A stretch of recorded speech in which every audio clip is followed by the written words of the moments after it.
Everyone, and welcome to the Challenger Series presented by giantslayer. I am Boop, you know me, but I have a new friend with me today, and that is Bunnymuffins. How's it going? How'd you end up here, my friend?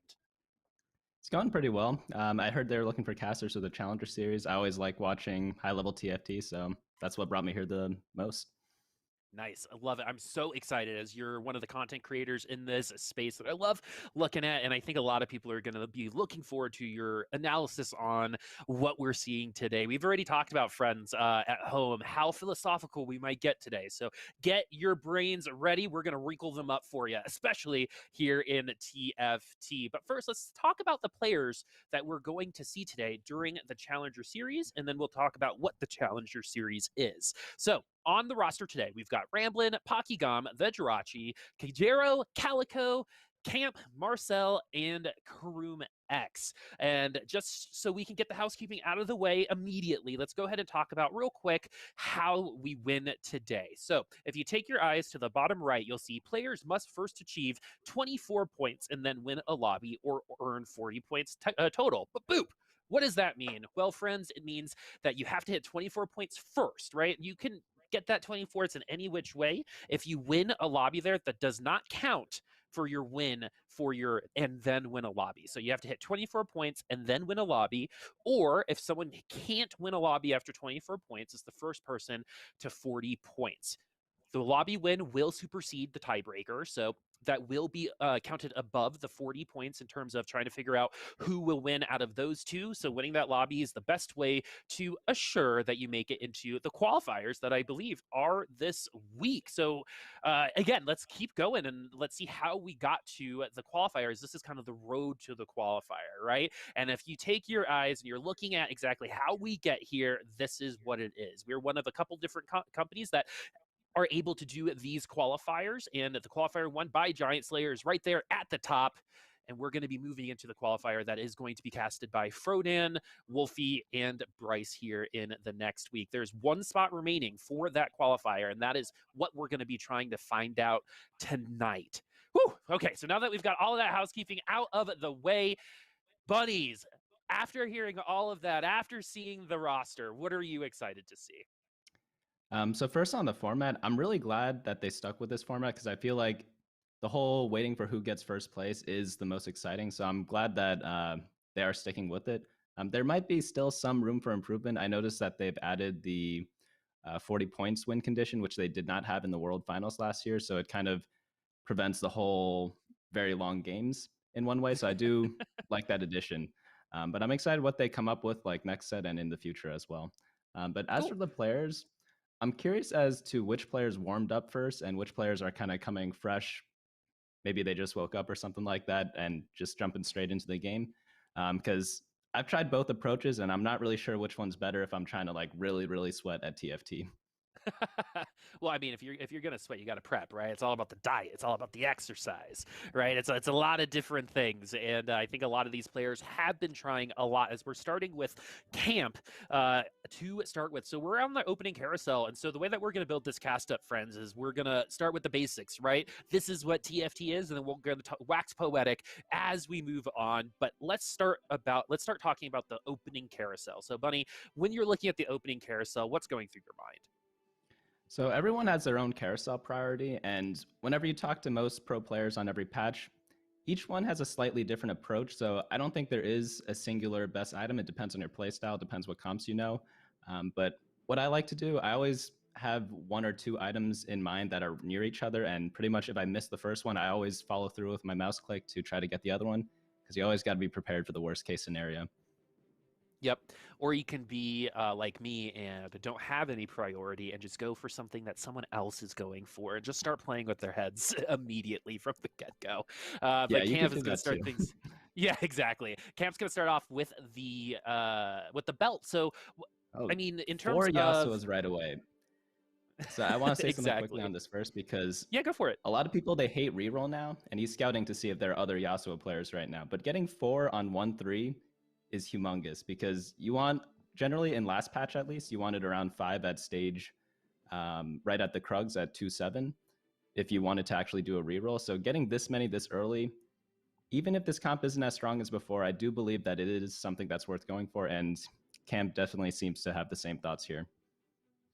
Yeah, we're going to have a red buff to put on somebody. Very good early game item indeed. And I like what you said about the reroll comp. So this is on the new patch, everybody. This is on the new flexible patch that a lot of people are talking about. And it was supposed to eliminate a lot of these reroll comps. However, they still will peak in power and can still top 4 on occasion. And one that I've always been curious about is this duelist comp, because the duelist comp, in terms of all the monotype comps, has always seemed to be the highest performing consistently in the top 4. Have you seen duelists and their success so far on this new patch, or is this going to be something of a newer approach just because we were gifted so many Yasuos early on? So one of the thing about duelists that not a lot of people know about is that it's actually pretty flexible. You could go 2, 4, 6, or 8 duelists. All of them work.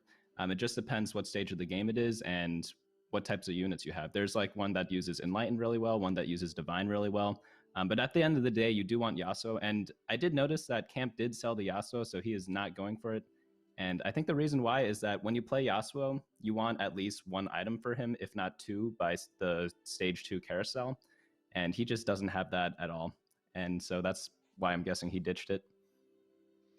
Yeah, and that's the thing about this particular meta is you can't get locked in too early, right? You want to try to give yourself some options a little later on. And I think it was mostly because of the items. A lot of people are saying that the items are determining direction pretty frequently when it comes to these team comps. Would you say that without some of these damage items, that Sunfire Cape is just getting held on to this Yasuo right now? Yeah, definitely. Like the only item you could kind of build on Yasuo is Titan's Resolve, but that's not like that great of an item on him unless you have the other core components. So it's definitely not something to just all in right away. A lot of newer players or players who aren't playing for top 10 challenger, for example, they might get away with forcing Yasuo from here, but definitely when you're at the top, you got to stay a little more flexible.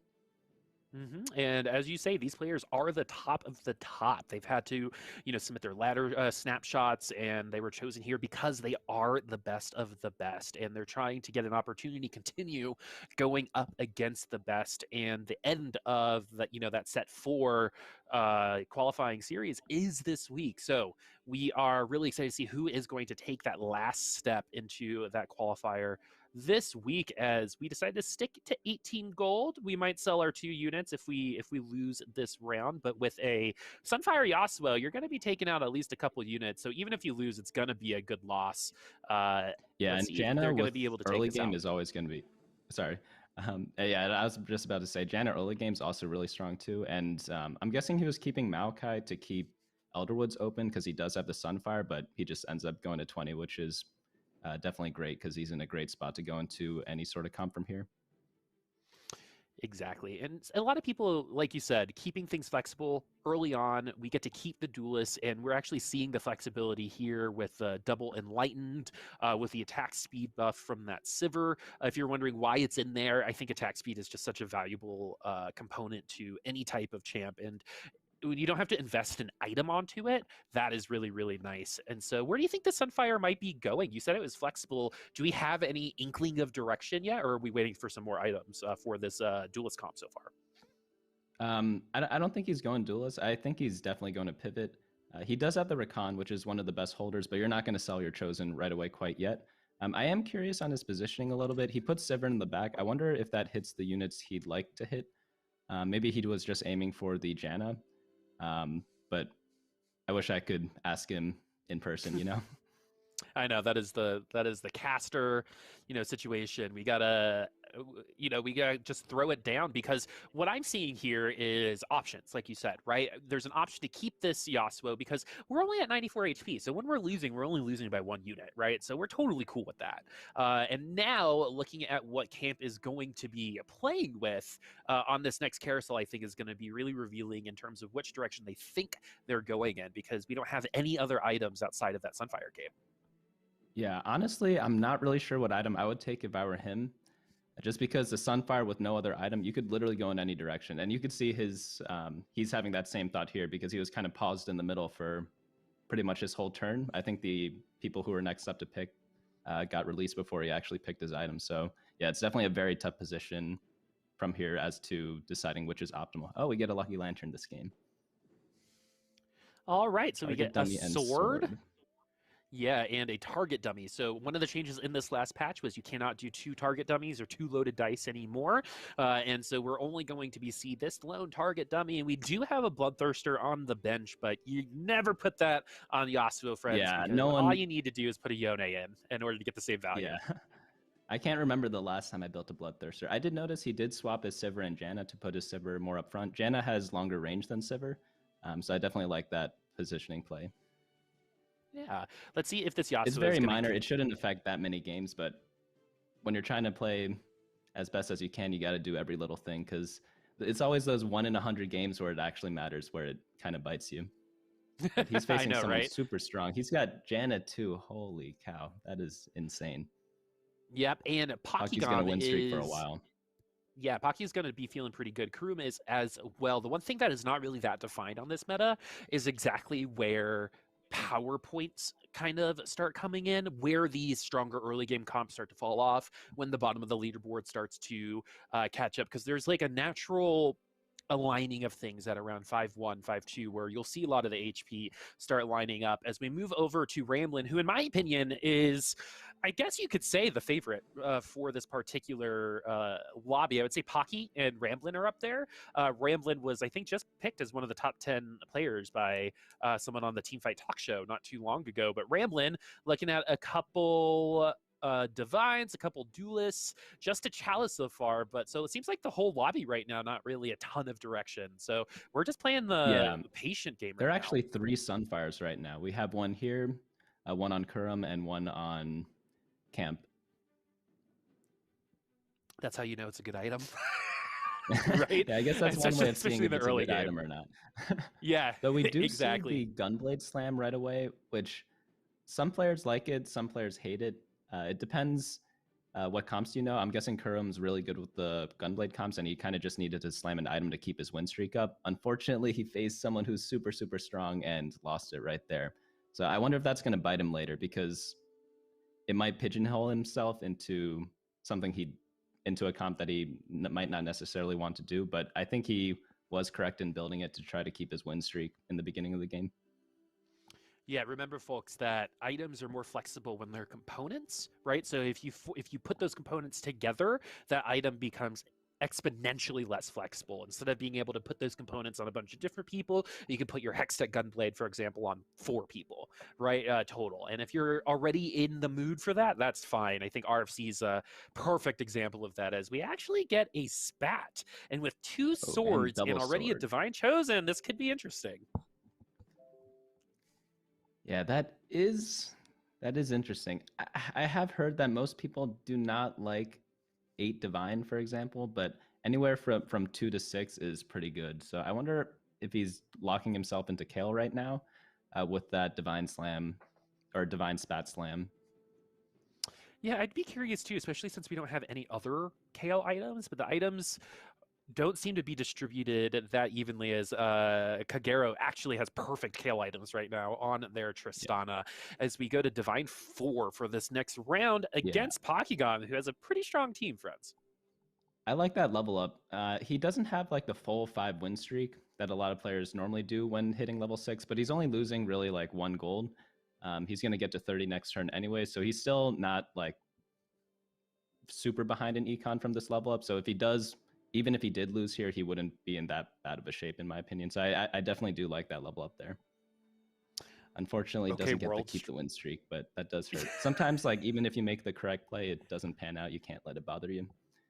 Yeah, that's the whole point about TFT, right? We were talking about it earlier. Good losses are sometimes better than winning a round, right? Because then you don't lose your streak. And so that's totally fine. Also, Jeweled Gauntlet and Rabadon's on that Tristana. She won like 2v5'd them with a little bit of help. So that is something I want to try. Yeah, that was pretty powerful. Dragon Soul, something that we didn't really see at all last patch, something that's coming on strong right now. A lot of people say is an S tier comp, but a lot of people are starting to learn how to play it. It seems like people will kind of consolation themselves into an Olaf comp if they're not feeling mega secure about it. But with RFC, Sword, and Runins, that's not Kale, that's Olaf. So maybe we'll go with that Olaf Slayer comp for Kagero. We might even see 3-star Tristana. Who knows? I've never tried it with those items, but it might work. But I think you are correct. She might be pivoting into a different type of comp that's maybe Olaf with those items. Yeah, and that's kind of how the name of the game in terms of what this meta is. For those of you who are trying to climb the ladder, say in plat or gold, your items are going to really determine your course a lot of the time, right? There are flexible, slammable items like Hodge and Sunfire Cape. We see 3 Sunfire Capes right now. Hodge isn't as popular as it used to be, but there's a lot of different opportunities you can have with items moving forward. Say you land on your 3 bows, it's kind of telling you to go Kale, right? Or Olaf, for example, or Zed if you're feeling really crazy.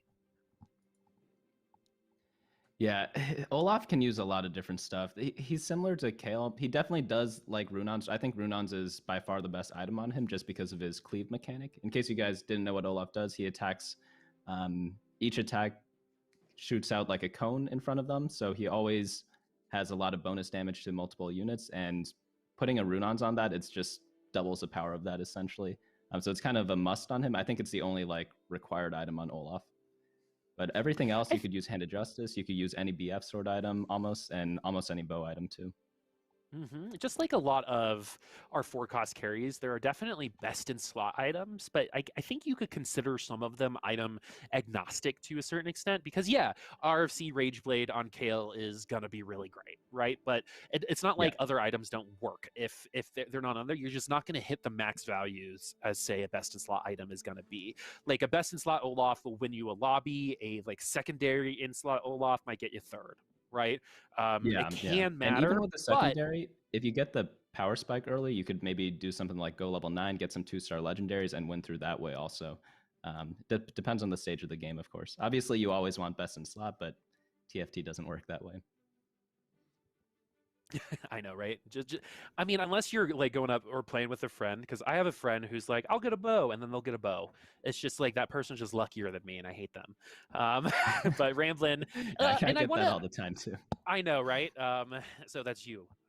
I need you to stop. Anyway, ramblinnn now, I think is going to be one of the favorites. The other favorite that we're seeing right now is Pocky, and they've got a D-Claw on that Shyvana. So magic damage actually very popular right now. I do believe it helps against the Dragon Soul stuff as well. So D-Claw, if you're really seeing a pretty magic heavy or mage heavy or, you know, ultimate focused team comp, this Dragon's Claw could actually be a pretty good item early on, but it's the Tristana in the back line that's really pushing these wins right now as Pocky's only lost 1 round so far.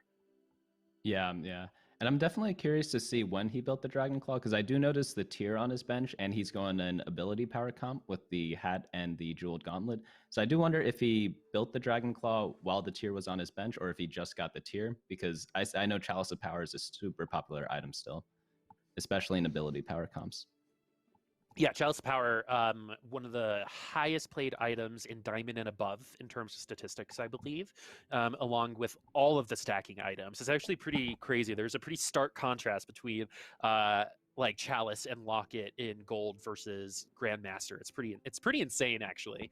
But a lot of these players will put carry items on their Yumis or Kindreds, for example, right? 2 Chalices and a Zeke's to help out the Kale, so you don't have to necessarily put attack speed on the Kale because you've got Spirit buff plus Zeke's on them as well. So there are some it's like a free item on your compensation. Kale.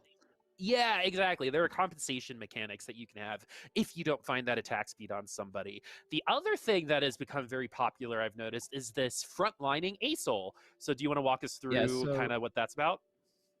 So normally you do it if you have a Hextech Gunblade. I'm guessing you could do the same with a Guardian Angel. I've never done it myself personally, but I'm guessing it works because it still makes ASOL revive and he gets the Dragon Soul buff right away. Because I think with 6 Dragon Soul, you get 3 buffs. So if you don't have at least 3 people on the front line, you're not going to be maximizing that buff. So I guess with the Guardian Angel, Jirachy thought it was just enough just to frontline it without the Gunblade, which is pretty interesting because now I might start doing that in my games too. I think it's a la Ari, right? From set 4, where you would kind of frontline, or even Morgana right now, where the ult is so important that you only really need the one, right? And putting him in the front line. I don't think it's a case of that. I think it's more of just maximizing the Dragon Soul buff, because I know in the beginning of the set, I think it was Dezik, which was the first person to do that. He frontlined Aurelion Soul in one of his comp lists with the Gunblade.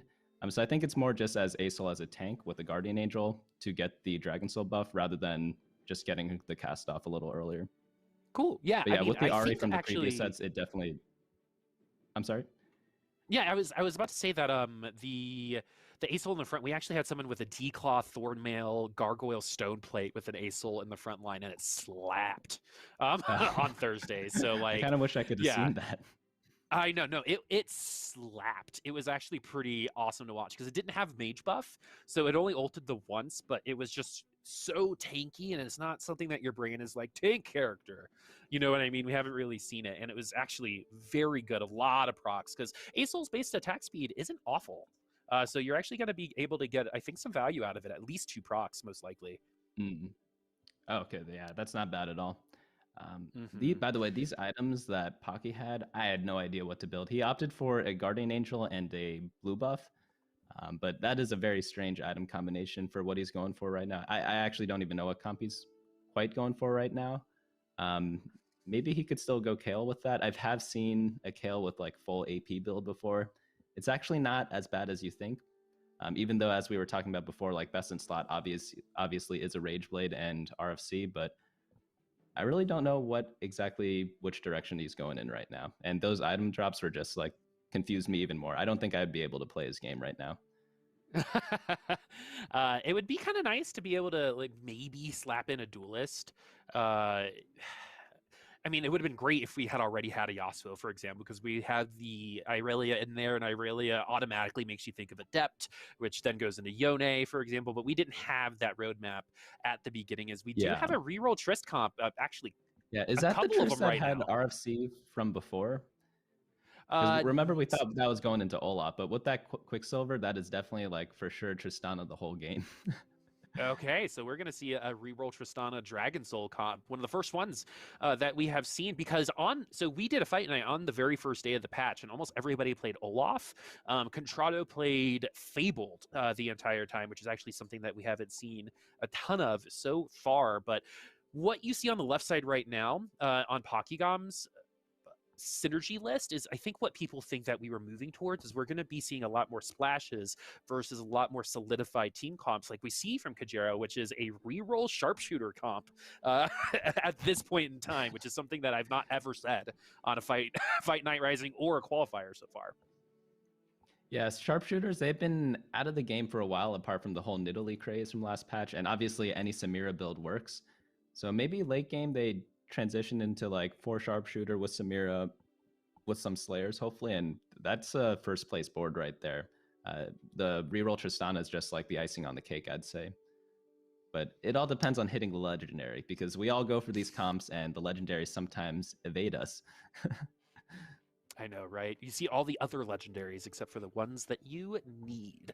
As that Nidalee holding onto that Zeke's to help that Tristana get going, get to that first ult, as Kalico and Marcel will be the first to pick, and they're going to go ahead and take the tier and the rod off. If you're Kagero, you have a tier already on your bench, so maybe a cloak. Yep, Yeah, that's maybe exactly Chalice what we're for going to go sure. for.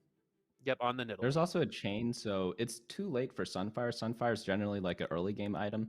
But I guess maybe like if they couldn't get the Chalice, maybe go for a GA with the sword. That could be possible as well. And if you're in doubt, friends at home, and if you don't know what to build a chalice. I feel like it's just one of those like good like fallback items, right? Say you have one of these components and you're just not quite sure which way you're going, you're gonna find value out of something like a chalice. And both of those item components build into some pretty strong general items anyway, as you are going to see the Nidalee hold on to the chalice, spread the love a little bit, help that Sivir get to that attack speed buff, and in the end, that Tristana is going to be attacking so fast as we actually put a keeper buff in. This is all putting all resources pretty much into our cornered unit, which is that Tristana. I'm loving this front line, by the way. You have the Acel and Brand in the front to take the Dragon Soul buff, and then you have your real tanks, the Garen, the two keepers in the back. So once they're down and Tristana has a Dragon Soul buff, they're going to be just protecting her from there. And yeah, the way Dragon Soul works, in case you guys are new, at 3 Dragon Soul, you get 1 Dragon buff, which gives, I believe, ability power and attack damage, and they get an on-hit ability where every, I think, 3 attacks, they deal a bunch of bonus damage, and when they die, they pass on the buff to the next person. So if you put your Dragon Souls in the back, you might not get your buff on Tristana, who attacks the fastest and can make the most use of the buff. Yeah, and that's another argument for having that Acel at the front, right? And the Brand at the front, right? Is they're gonna die. Like that, they're gonna die, Yeah. and so they're gonna pass their buff on to that Tristana as quickly as possible. And that's exactly what you want to see. And even putting the Brand in the corner can be risky, as say everyone focuses in on the left corner. Tristana never gets the buff, but this Braum is literally cannon fodder at the front line just to pass on this Dragon Soul buff. And where will it go next? Will it go to that Tristana, or will it go to the Brand after this Braum does fall? Actually, Braum might be able to this proc one's a buff. going to Brand. Oh wait, where did Tristana go? Yeah, everyone's I guess dead. it didn't So matter this time. it went to the grave. Instead, they played a trap card, apparently, as everyone from Kagero's team decides to learn magic and disappear. Just real quick. And look at that Deathblade roll on that Thief's Gloves, along with Carry Tryndamere, which is growing in popularity as well. As we finally two-star Sivir. Sivir, very contested unit on Thursday. Not very contested today, but I can definitely see as time goes on, more people utilizing her, especially since cultists have gotten stronger in the early game, as we do a little bit of a transition right now for a little bit of a pivot. We are switching some things out. We're going to keep our 4 sharpshooters. Yeah, I was thinking it might be like 6 Dragon Soul, 4 sharpshooter. I haven't tried that myself yet, but I wonder what the front line's going to be for that, because if you do end up putting that board out, Tristana better be ready to go. Totally. And that's why like a lot of people say ZZ Rot is a requirement for sharpshooter comps. It just gives you that much more time through 2 taunts to get your Tristana rolling, right? Because this doesn't work unless you get your Tristana rolling. This doesn't work unless Sivir ults, right? As we're going to be moving into some mage warlords and cultists. And right now what I'm seeing is more vanguards. Yeah, but even with the Braum 2 in the front line, it can be a little difficult to get that buff onto the Tristana. It's just one of those things where, yeah, your overall team count got stronger, but the Dragon Soul buff might get dropped a little too late. Yeah, I was watching someone stream in the early part of set 4.5, and they upgraded their Braum, and they're on a huge win streak with the Tristana backline with like Rageblade and I think Jeweled Gauntlet, and they're like, wait a minute, did my team even get stronger from this Braum upgrade? Because maybe it was better at 1-star. But obviously in Stage 5, the frontline Braum is still going to be very delicate. So I think it is fine to upgrade it right now. And at least it's going to be at least absorbing 1 or 2 ults. Acel's not the ult you want to absorb in that moment in time, as it destroyed Kagero's entire team. As we look over at the leaderboard for the first time in a bit, and it's actually incredibly close. Oh yeah, these games are dangerous. Whenever you're in a situation like this where everyone's within like 20 life and you're below like, let's say like 40 health, you definitely need to be rolling all the way down because everyone else is rolling down because the guy with 20 life is low. So if you're at like 39 or 41 here, you might as well do the same just to make sure you're still in this game and just forgo the late game a lot of times. Okay, Oh, we switched so to actually, Kurum now. What has he been playing? he's doing some cultist sharpshooter Oh, spirit Sivir carry. shenanigans. Yep, Sivir carry, very good initial carry for the early game, unless you get Zephyred. And you're seeing just how good Zephyr is, especially in the late game. One unit getting Yeah, taken off the field was enough to absolutely have Karum get destroyed by Marcel's team comp here. He's going to lose a lot of HP. yeah, I don't even know if he killed a unit there. And that's one of the counters to those Zeeks and Chalice abusers. It's so difficult to position around it. So if you run either like a Shroud or a Zephyr, it's pretty easy to hit your target. You could generally get it most of the time. Um, but yeah, sometimes it's unavoidable. Your opponent just has to move one Zephyr, and you have to move around like 3 or 4 units just to get your comp right. All right, so Zaya 3, a reality right now for Karum. Now we got to get those items on. Where are you going to put those? Yeah, And I'm guessing Kale. yeah, I like the Zeeks on the Kindred, but we still need 2 Kales, and we already have 2 Zaya 2s. So we're definitely going to be putting a little bit of value onto that Zaya, which we do. Those feathers can miss just through straight dodge, friends. So if you've ever seen that ult do nothing, that is why.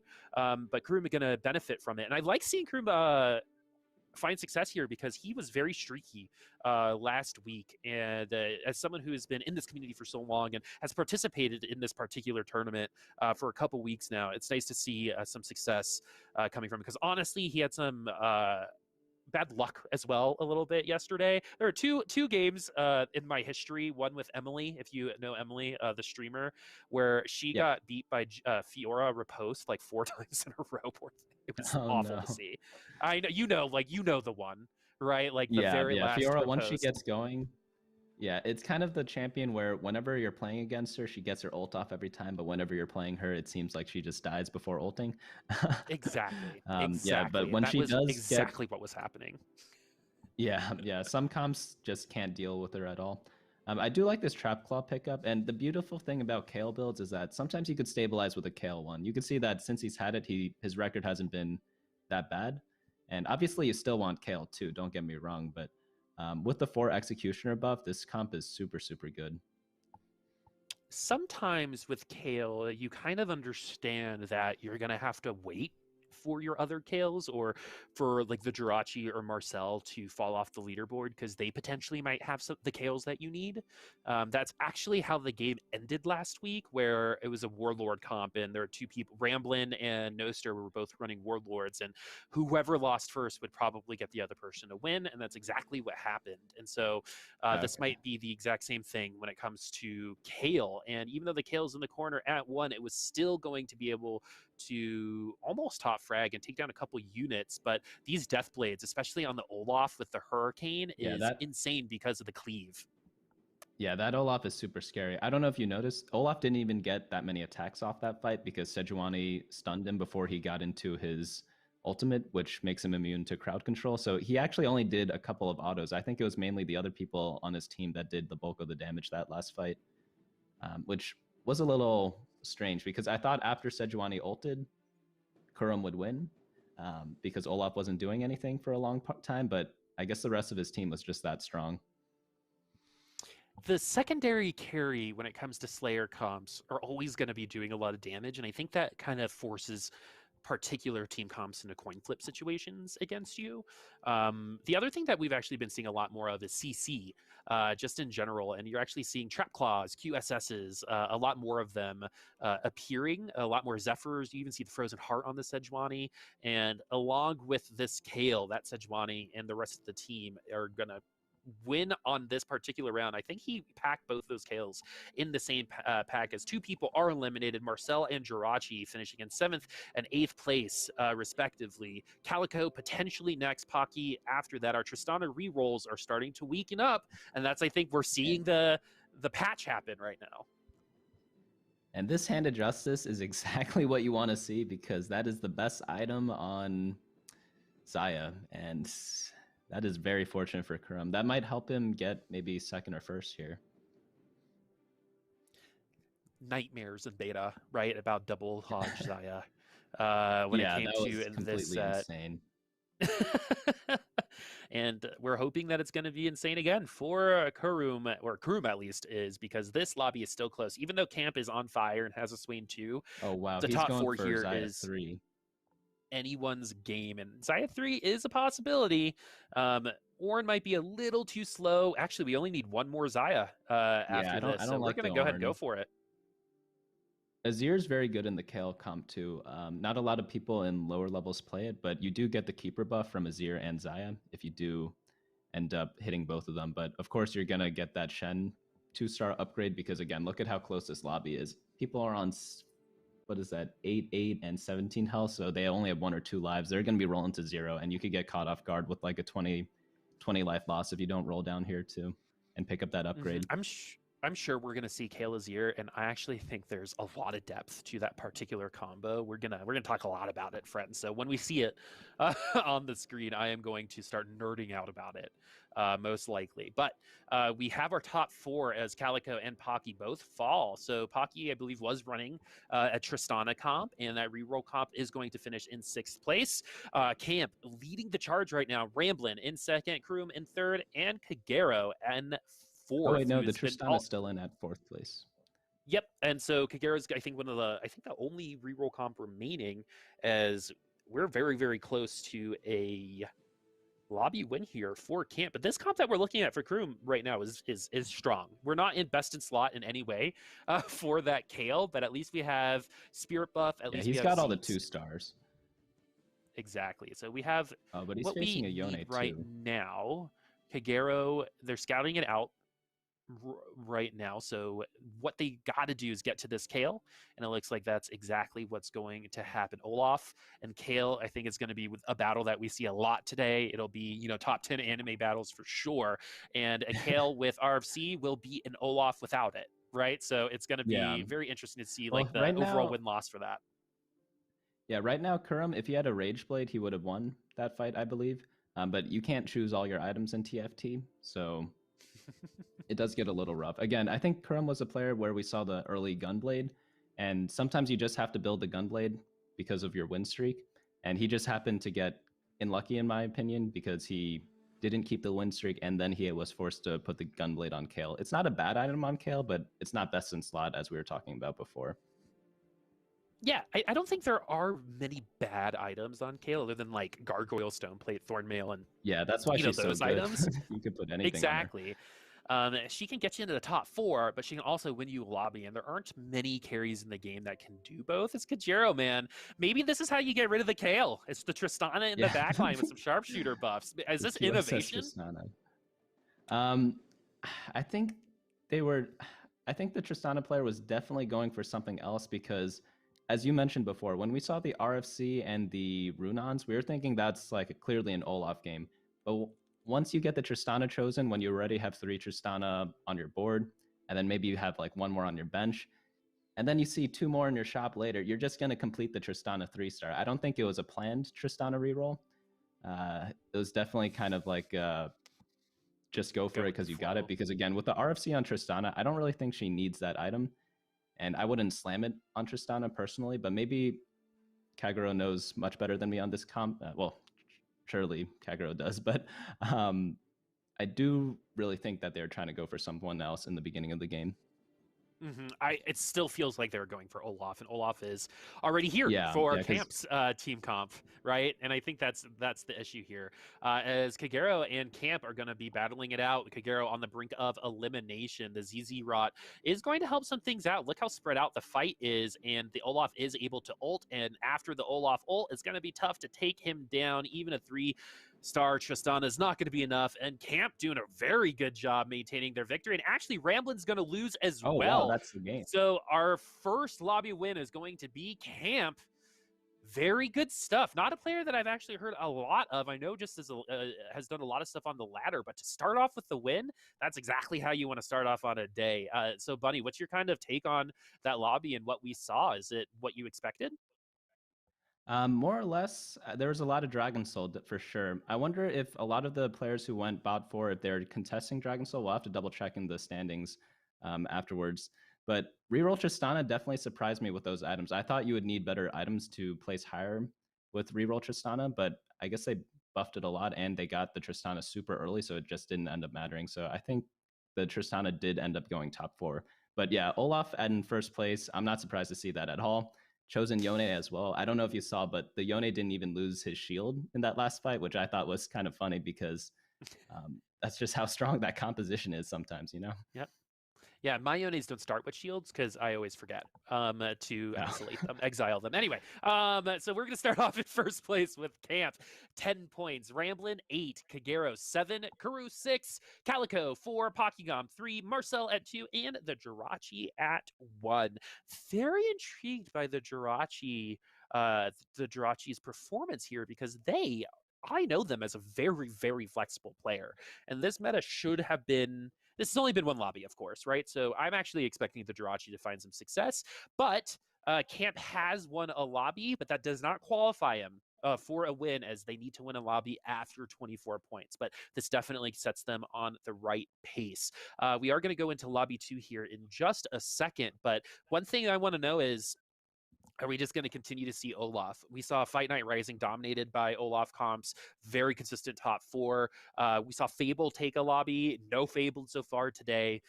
So what, you know, yes, that's what you thought that you were going to see. Was there anything that you didn't see that was kind of surprising to you?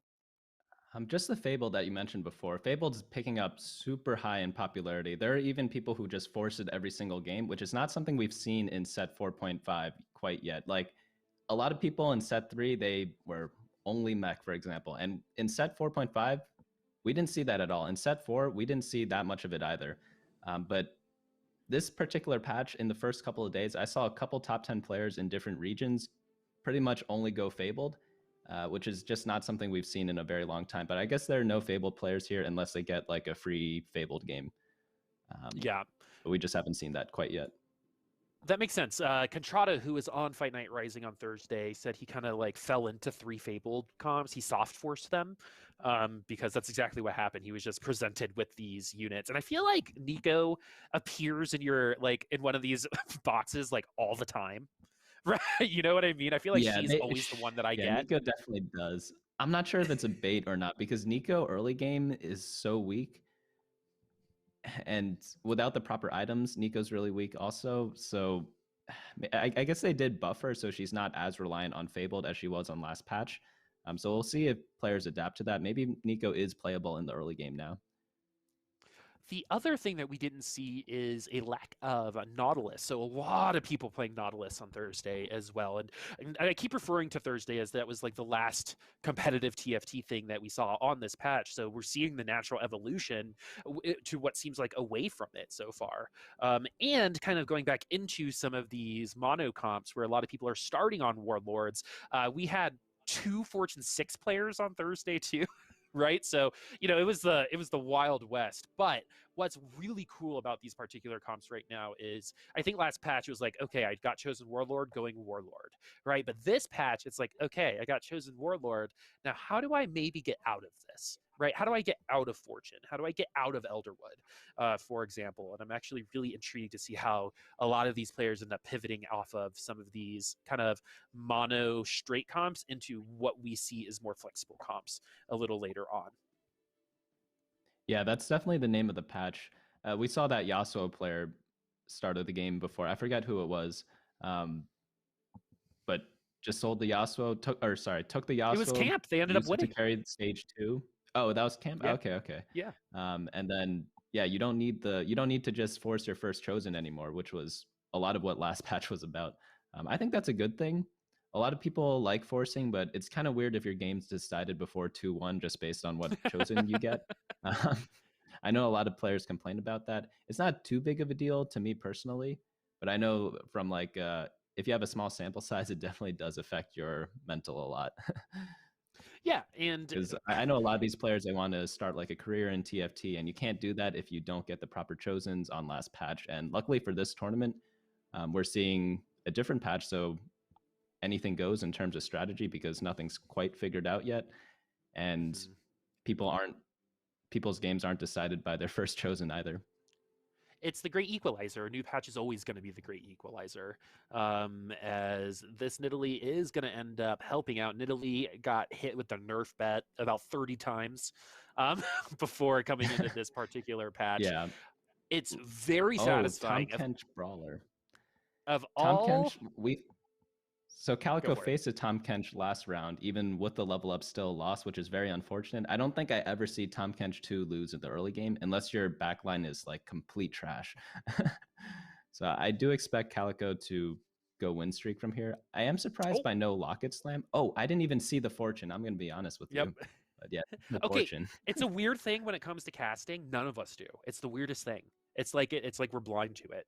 Literally everyone who has ever casted TFT, I think, has made the fortune thing happen because it feels so risky. But in terms of this particular meta, it doesn't really feel as risky as in the same lobby a couple times last week. We saw a fortune player lose streak and another one win streak the whole time.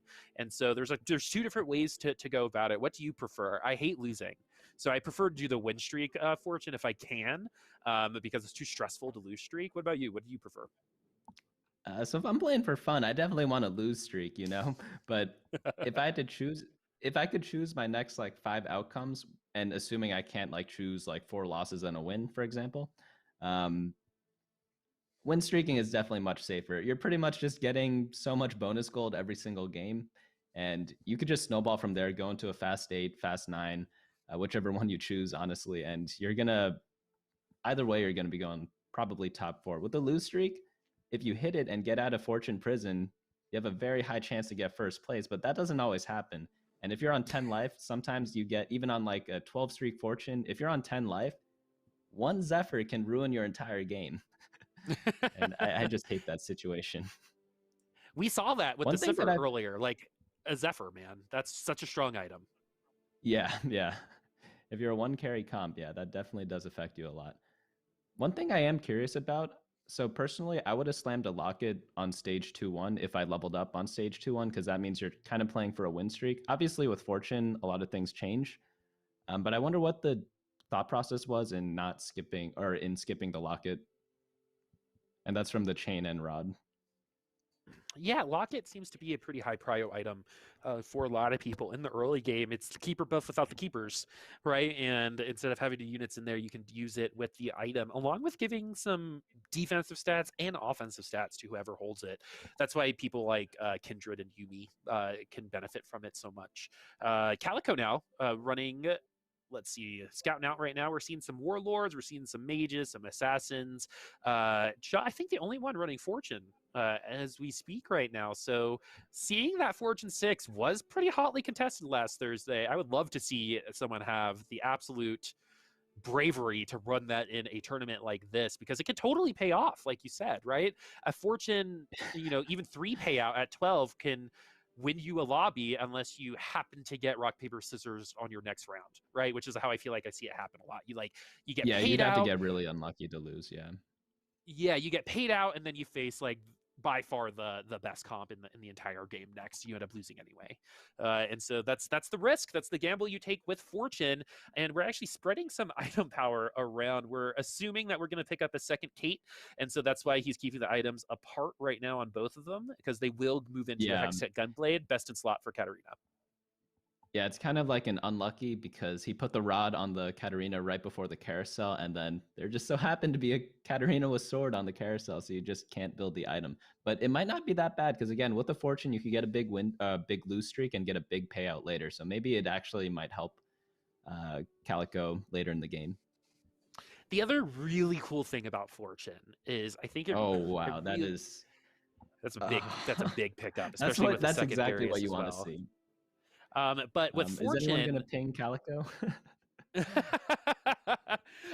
with Fortune, it's like, okay, how much do I want to lose, right? And how much do I want to lose by? Do I want to break my streak? Do I want to? It just forces you to ask so many questions that literally nobody else has to ask themselves, right? During Yeah, this part of the game, which is very, I think the skill expression here can be very high. yeah. I do want to mention it might actually be bad to find that Katarina so quickly, because imagine if you find this on stage 3-2, where you'd pretty much just win the round with a Katarina 2, and you go on like a forced 4-loss streak instead of a 2-loss streak. You'd get a much better payout. So maybe this might end up hurting in the long term, unless they win here. Oh wow, this is close. Okay, Oh, that's actually okay. really good. Perfect, I actually. definitely like getting 1-unit losses with Fortune. Yeah, that is that. That might be called best case scenario. Would you say? When it comes to loose Yeah, streaking super hard to fortune, unless plan you though, want to because catch with up. that Gunblade, they only lost because they faced Pocky, who is full win streak. So I'm guessing they're the strongest person in the lobby right now. Oh, I'm actually having like when in movies someone like remembers something and they like open their eyes and it just comes out, right? I'm having that situation right now with Pocky, who I believe was one of our heavy rerollers last week. And so it would make sense that we have a pretty strong early game as well as the Tristana reroll comp from last round too. So very interesting. I wonder if that's going to carry over into this particular round as we're looking over at the Jirachy, who usually loves to settle around this area in the leaderboard. They love being third and fourth place. Their favorite place to be, one Yeah, of you those could you could consistent top tell. four players. Yeah, you could tell right away from the Locket Slam that they are a top 4 player, because the person we were looking at before, Kalico, did not slam the Locket at all. Yep. And the locket is going Wait, to is give this a you, Maokai 3 potentially? it That is looks like something I had it. Not not seen. barely many people have seen that Maokai 3. So when it does end up showing up, it'll be a nice little Arbor Day for the field, maybe. As the Jirachi wants to continue on 4 brawlers right now. The brawler chosen. This Whoa. is gonna be a brawler 8 comp, most likely. Once you hit that brawler chosen, it's kind of like set is right there, like golden at the top of the hill, right? You hit your set and you're probably gonna win because the Jirachi I believe has run these types of comps before, so they would feel comfortable continuing on with this particular comp, as this is going to be really close. Losing by 1 unit is totally fine. Winning by 1 unit, if I you I actually don't are, go for I it. actually don't think the loss is good here, because Jirachy leveled up to level 6 on 3-1, and that's always a very Mm. expensive level up, and you never want to lose whenever you do that. But holy cow, Olaf 2 right away on stage 3-2. Olaf at stage 3 No 2. That's items. what happens when you have 2 Nico's helps, right? Yeah, No items, double but Nico on. once we get to Yeah. wolves, those wolves are going to vomit up those items pretty quickly. Um, where are those items Yeah, I'm more stored of in a those wolves? personally, Have you I'm ever more thought of a about that? first or eighth player, so I would have played completely different from this. But What would a first or eighth player? What would they have done here? so I would not have leveled up on to level 6 on stage 3-1. I'd do that on here, and then a lot of people who play for top 4, I know like Robin does this a lot. Robin Songs, he rolls down on 3-2 a lot at level 6, and you just get like a very strong 3 cost chosen from there, and get a lot more top 4s in first place, in my opinion. But obviously for the Nikos, you'd wait till you get like a legendary, or potentially like a 3-star Olaf or Kale, for example, like some 4 cost 3-star. Mm-hmm. We actually are going to pick up our Spirit Mystic Oh, chosen Yumi. chosen That's Yumi, and we're going to pick up a second Yumi. Uh, just in case, I am wondering where this Maokai is going to end up living, especially with the locket, as you usually give that to the Yumi in this particular situation. But we have the Maokai in for the Brawler buff. We have the Braum in for the Dragon Soul. So this comp is actually pretty strong right now, but you're really going to see the difference between an Olaf with and without items. You actually kind of saw it last time, as well as the time it takes even for them to walk up should be enough to get a little bit of damage on them. But since we were able to ult, we were able to get into the back line, especially against a newly nerfed Nidalee, that Olaf is going to be just fine. yeah, that's another reason why I didn't like the Olaf double Nika, was because there weren't any items for Olaf. If there was like one item, even like a Hand of Justice, for example, I'd be much more willing to do it. But Olaf just was too strong anyway, so I guess it didn't matter. But it is very fascinating to see a lot of different play styles. A lot of people in North America, they watch K3 Soju, and he's a very first or eighth player, in my opinion. And I think that's why everyone I see, they would be much more greedy than what Jirachy is doing right now, based on the decisions at stage 3-1, 3-2, and 3-3 so far. Did the Jirachy pick up a bow just then? I did not quite see exactly where the carousel was going. But the Jirachy seems pretty stoked, so I'm assuming that there is good. Yep, okay, there's a bow right there. Yeah, that's going straight onto Olaf. Ooh, a magnetic remover and a loaded dice. The funny thing is we already have our Olaf, so we've actually loaded. Yeah, go for it. Yeah, this loaded dice actually hurts Jirachy because everyone else is going to be able to find their units now when he already has his. So unless he's going for something super high roll later in the game, it's kind of dead in my opinion. Yeah, they are kind of upset about it. This happened last week too, where someone got a really early Kale 2, and then a bunch of loaded dice came out, right? And then it was just like, oh, okay, yeah, everyone just catches up right away. Yeah, exactly. But we do have the Runin's Hurricane, and it doesn't even have, you don't have to be looking at the person to have it be procced, but you're seeing Kalico and that Fortune comp doing some good stuff right now. Hextech Gunblade and Titan's Resolve on that Katarina means that Katarina is going to be pushing a ton of damage, as our kind of heavy rolling comps with Kagero and Pocky are going to take the lead here, which is to be expected with reroll comps. Once these more flexible comps start getting their units, we'll see that definitely changes. We saw it with Pocky, who was at 100 HP and then got 6th. So Pocky is running 4 assassins, has had this Akali for a while, and you're actually starting to see that Akali start to fall off as we speak, as units start getting a little bit tankier. Early game unit. Yeah. I wonder what Kalico got on the cash out, or when Kalico cashed out too. Oh, we're facing Kalico again. Oh, because we're on Pocky now. Okay. Yeah, that's a very interesting Akali. I've never seen that item combination on her, but obviously this is a transition unit. So we're going to see that go into a different champion. What do you think what type of comp do you think he's going for based off of those items? So IE Last Whisperer screams auto attack. And so it's really weird because they're not Kale items. So maybe I haven't seen the IE Last Whisper combination in a while, dude. So I'm having a little bit of a hard time. Sivir is kind of what it popped into my mind as someone who's going to be able to get as many procs as possible off when it comes to that, and we are starting to see that. So anyone who's going to be doing a lot of auto attacking is going to utilize those items. Talon is another one that those items could go on. So yeah, that's maybe we're going to go the Talon way.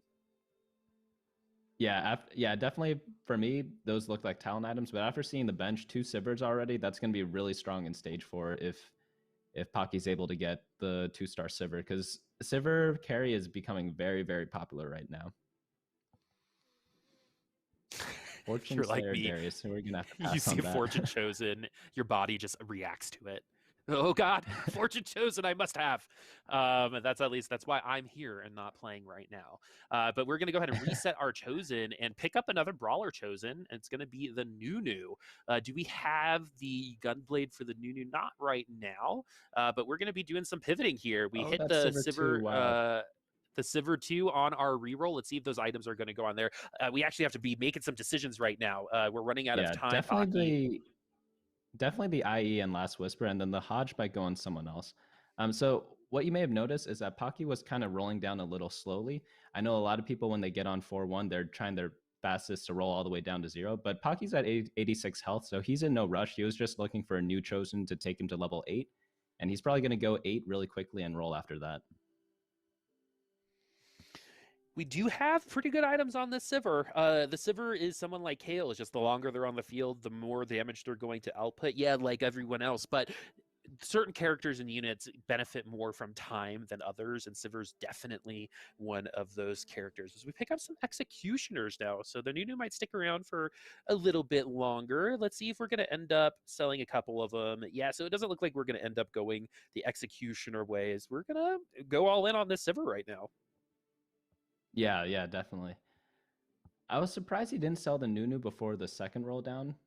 He must have thought his team wasn't strong enough to take him to level 8 based on the rolls from before, because I think Nunu was just kind of the last chosen in his shop on 4-1.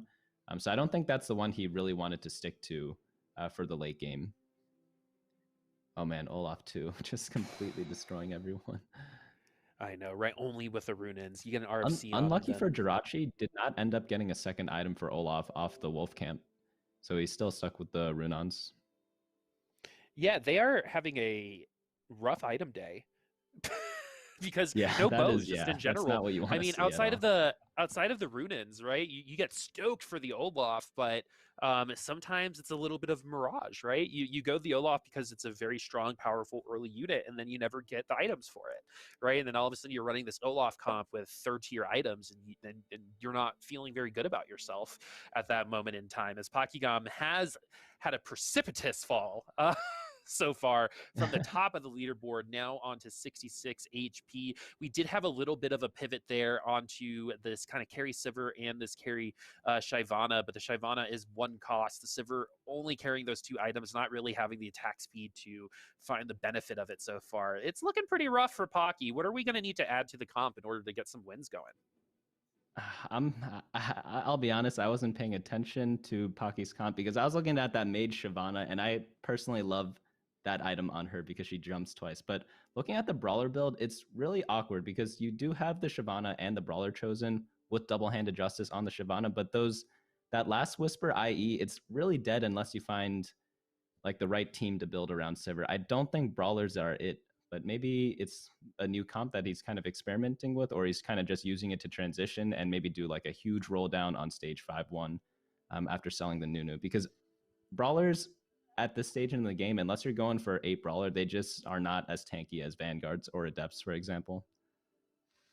Yeah, I think vanguards are a little underestimated right now. A couple of them can be very good as we do end up getting items that Yeah, the that's a very Jirachy good would item for love to Sivir. see. The Jirachy would love to have Oh seen this yeah, the item. RFC on Yeah, Olaf, but on Sivir it's also exactly. really good. Sivir's got very low range compared to other range carries, so it's going to be really nice on her. But is he opting to go for item remover? I forgot magnetic remover was on the bench. Okay, that makes sense a lot. So now greeting the Ornn items, which I think is fine to do because you're going into a neutral round, so you get kind of like a free round of Ornn to power up, and then getting that Ornn item will definitely make or break this game. Wow, KL Oh, 2 on so stage 4. That's exactly what you want to see for Kurum. and we actually have the jeweled gauntlet on the Kale, which, in my opinion, I think you could argue as like a best in slot and a half, like 1.5. You know what I mean? It's not like it's awful by any means, and I've actually seen the jeweled gauntlet win rounds for Kales, Yeah, it is and very, very through sheer damage. powerful. Yeah, Yeah, definitely, definitely. I will note that someone did the math. I forgot who it was, but they actually mathed it out, and Hat was slightly better than Jeweled Gauntlet from what I've seen. interesting. Um, Probably more consistent. yeah, yeah. I forget who did it. I wish I saw the math as well. But obviously, both are very fantastic items. If you get either of them on your Kale, you are pretty happy, assuming you have the other cores as well. All right, if I saw this correctly, we're about to see a Mage Shyvana. Yes. All right, so we're at Mage 7, friends.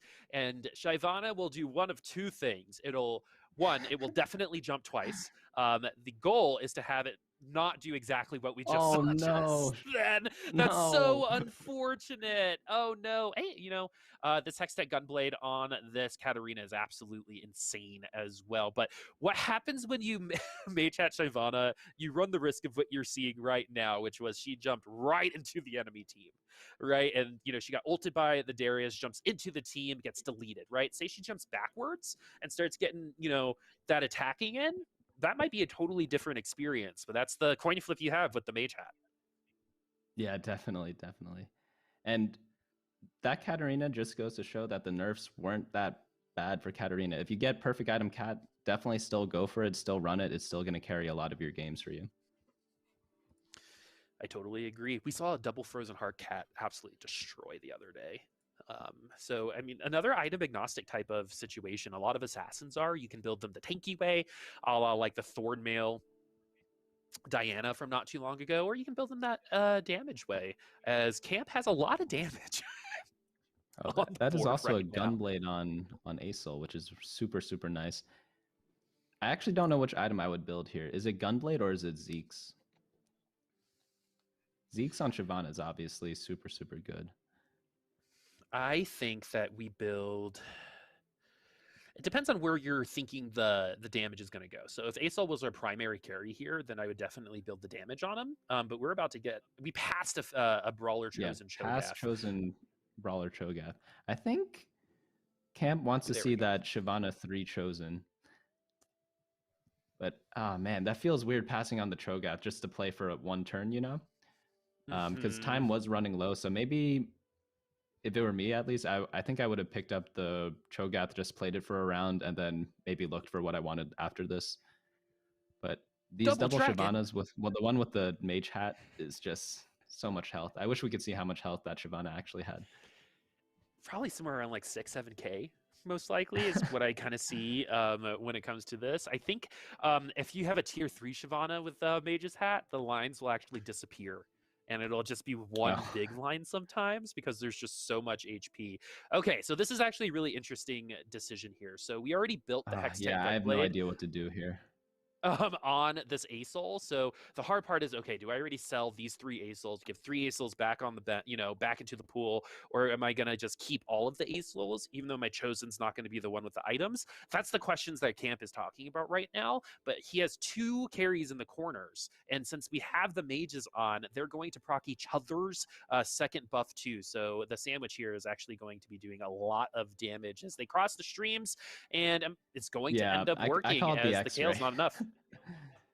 Oh man, yeah, I'm very surprised the Aurelion Souls actually won, because that Kale was kind of untouched from the first ultimate from the bottom left Aurelion Soul, so I thought it would clean the fight up, but obviously not. And I think he took the second Aurelion Soul just to kind of stabilize his board, because he was at like 6 gold last round or something like that.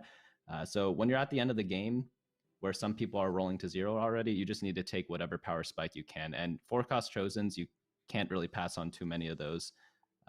If you do, you're kind of just relying on luck after that. So I do like that Camp picked up that Aurelion Soul, even without the Forecast items. chosens across the board got stronger, except for I think 1 or 2 units, and so forecast chosens are meant to carry. And right now we have a couple options, and I like that we moved the Acel up front because of that exact situation. Aatrox has been appearing a lot. Aatrox does a lot of damage, and a Cat 3 is going to have to struggle against this Nunu, and Oh, he's the going cat actually died. Oh no. gets eaten. Wait, was Ramblin the fortune player, or was that someone else? That was someone else. The fortune player Oh, it was was Kalico. Kalico. It was Kalico. Okay. Yeah. But man, perfect item Cat 3 losing. That is a rare sight, I'll be honest. I mean, that's the thing about Nunu, right? Nunu is like a budget Lee Sin, right? Can beat anybody if the timing is right, or we'll get Yeah, if you absolutely could just eat stuffed. someone. Exactly, doesn't matter who it is. I mean, like eating Samira, I know for me is like has a special place in my heart, right? It's like the moment when you're like, you know, you know Is what I Cam thinking mean? about an Elderwood spat? Oh wow, that is very interesting. Is he trying to drop Maokai and Nunu to play something else, or is he trying to go 6 Elderwood? I mean, Acel Because he Elderwood was a doesn't have very the Elderwood popular. chosen. Let's see in the end. I mean, maybe we're gonna put it on the There is a Cho'Gath, the Rakandan shot. remover. Oh Okay. no, that is an insane Shyvana now. I did not think about that at all. So what that's going to Yeah, do what? is that HP Yeah, bar is going to you be can pretty explain it. You beefy. can explain it. So every time that the Elderwood buff continues, that Shyvana is just going to get even bigger, even stronger, unless again it yeets itself into the back line of its opponent, which is always a risk when it comes to this Shyvana. So if the Jirachy, who's only lost once since the last time we have seen them, because they've had this Olaf for literally forever, is this going to be able to work out? Acel's a really great way to get that Olaf down because that Olaf is particularly bad against burst damage, but the GA saves them in the end. Jirachy is going to get that win after losing pretty big on that last round. 50 gold for the Jirachy, though, versus 20 for Camp, and that's like a big difference between first and second Yeah, place. that's a huge Not in difference. just HP, but in economy, too. Yeah, and looking at the health bars, Jirachy is way ahead of everyone else right now. And that's exactly what the Jirachy is known for, at least at Fight Night Rising, which is creating these massive HP leads, not necessarily winning the lobby, but creating such a massive lead that if they lose every round, they still end up in third or fourth place, right? Yeah, yeah. And I'm actually very surprised that happened because Jirachy, again, leveled up to level 6 on stage 3-1, did not keep the win streak. And that normally completely kills that type of top 4 play style. But Jirachy was able to hold on to it and has exactly the spot to be in. Yeah, the Jirachy should be feeling very confident about their place in the lobby right now, as it's going to be the oh my goodness, we have so many Dragon Souls on the board, so much going on for camp, and it's working out so well as we've already replenished our economy pretty much, as the Jirachy did lose. And remember when we talked about that natural progression of the HP bars getting closer, it's starting to happen at the top side, as we do have 2 eliminations with ramblinnn and Marcel. Marcel having a little bit of a rough day today. Pocky doing another 1st to 6th situation potentially. But right now, the top 4 outside of Jirachy is 3 out of the same top 4 from last time. Okay, interesting. So one thing I've noticed for these fights for camp, the fights just decided on whether Shyvana ults twice or not. Every time Shyvana's ulted once, Shyvana just dies off. Every time Shyvana ults twice, she destroys the entire enemy team. So definitely rolling down for this Shyvana 3, because I think if camp hits that Shyvana 3, it is going to be a W. Shyvana 3 off right can now, be massive. The only thing that could mess with the Shyvana is just some heavy CC.